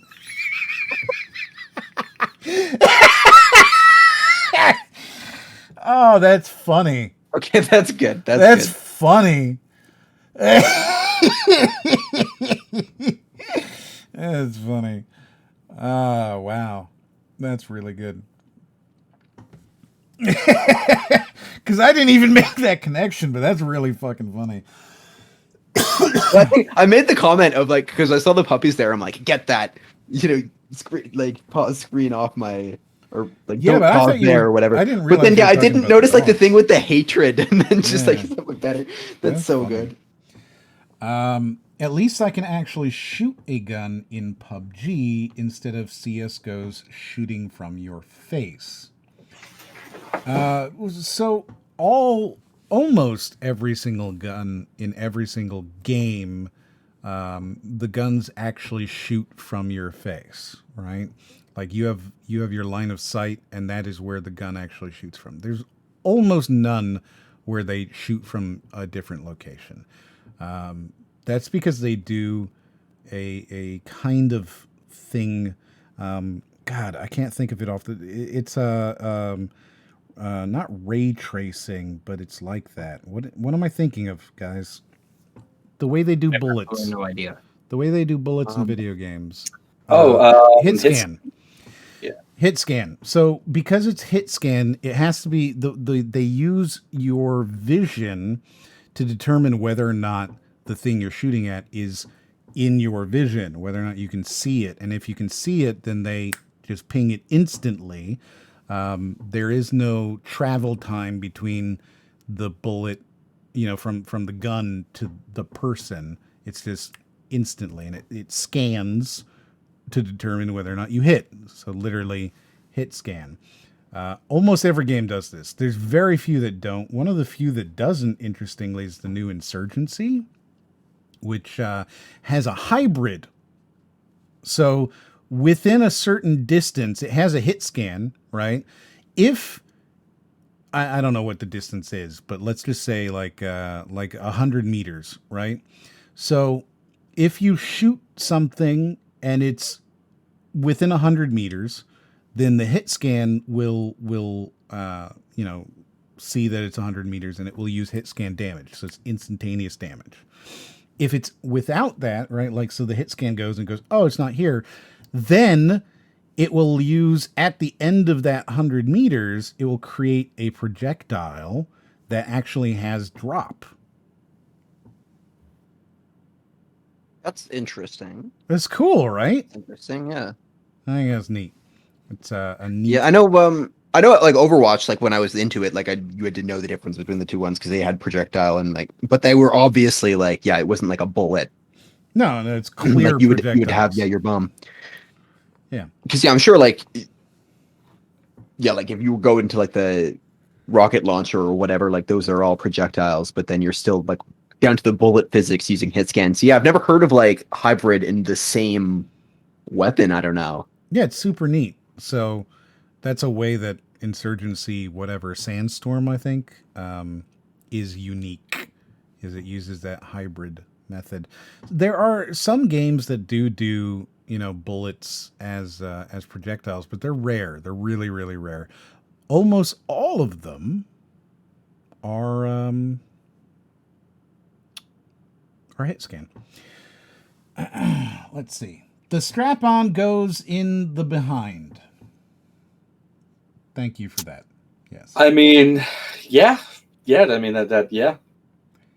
Yes, thank you for that. Yeah, he needs both an ethical and ethnic cleansing, honestly. Those poor rocks, pumpkins, and cucumbers. That just gets a from me. Mm-hmm. I think perhaps, right, maybe this is me, but I think perhaps we should avoid the ethnic cleansing comments. Too much. Well, that and the fucking kids stuff, man. Like, that legit, actually, like, please don't. Mm-hmm. That makes me uncomfortable. Mm-hmm. And there you go. I think we're all filled up. All right. Cool. So thank you very much for hanging out. Oh, here we go. So we've got Mirage Leonardo has his 10 video games kids should never play. Life is Strange because the choices don't matter and the endings are awful. Dennis the Menace for Super Nintendo. Rascal for PS1. Enchanted Arms for PS3. Metal Gear Solid 2. Roadrunner and Wile E. Coyote for NES. Clay Fighter for Super Nintendo. Mario is Missing for Super Nintendo. Silent Hill 3 and Life is Strange 2. This is a very strange list. But at least you have a list. This guy didn't have a list. Less strange than the one we just saw. Yeah, right. Like the one. Yeah, no, I'll take this list. I don't know. The guy. I don't think he had a list. I think he Googled bad games, and that's just like. I think there was more thought put into this list than the list we watched. Mm-hmm. Yeah.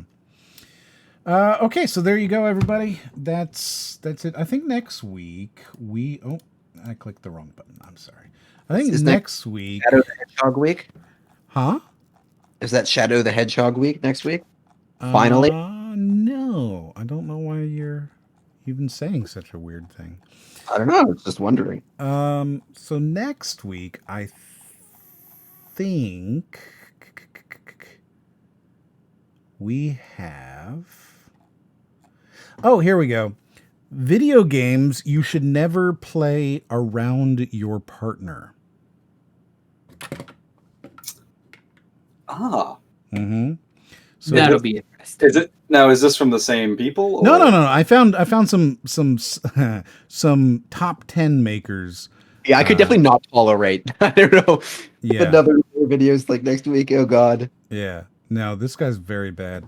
But this one is from somebody else who has focused on, I think, making exclusively top 10 videos, but like none of them say top 10, right? Oh man, they make some really bad videos. They make Logan Paul videos. They make videos about streamers that fail at life. You know, like the generic terrible content. Here's a video. No, I definitely know. Yeah, there's a lot of videos about Corpse Husband. A lot of videos about Pokemon. Okay. Isn't that a Tim Burton movie? Corpse Husband? That's the Corpse Bride. Yeah. Corpse's Bride. Yeah, that's the Corpse Bride. Corpse Husband is the guy. He's the guy who does the vocal fry and like turned up the bass on his mixer all the way, so that he kind of sits and talks like this the whole time. Hey, everybody, this is Corpse, and he did that song. Something Edgy Girls or something. I don't know. E-Girls. E-Girls. That's it. E-Girls.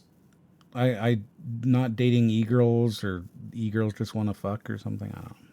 But this video, yeah, we're going to enjoy this. Video games you should never play around your partner. And I think it's going to be one of those things where the logic of it is very obvious immediately. Right? Like you probably, just based off of that, could come up with the entire list yourself. without any work. So this should be fun. In the meantime, since I think we're going to go now, I feel like I'll send this popping eye thing for... Oh, no. I hate you so much. I'm not going to look. Good God. My. I'm going to keep looking at Twitch, and I'm going to end task Discord later. Like, I'm not clicking. It's just not happening. Actually, it's kind of cool. I'm not going to lie. Deal with it. I can't deal with it. That's pretty good. It's not okay. It's pretty good. It's not all right. Throw up in my mouth earlier. Like that happened. I was concerned about you. I was like, yeah. It's good. It's really good. I'm not showing it on screen. Don't worry. It's just for people who were here long enough to have seen it at the beginning. And for Brody, it's going to be something I'm going to send Brody occasionally now.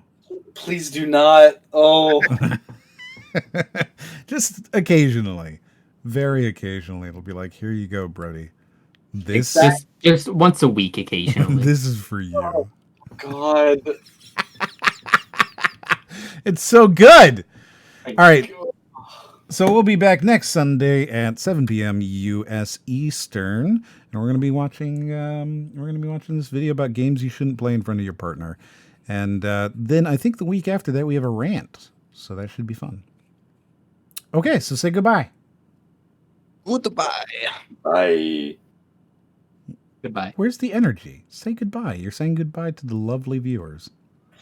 Boy, was that good? Oi there. I put a lot of energy into that one. Go on, get.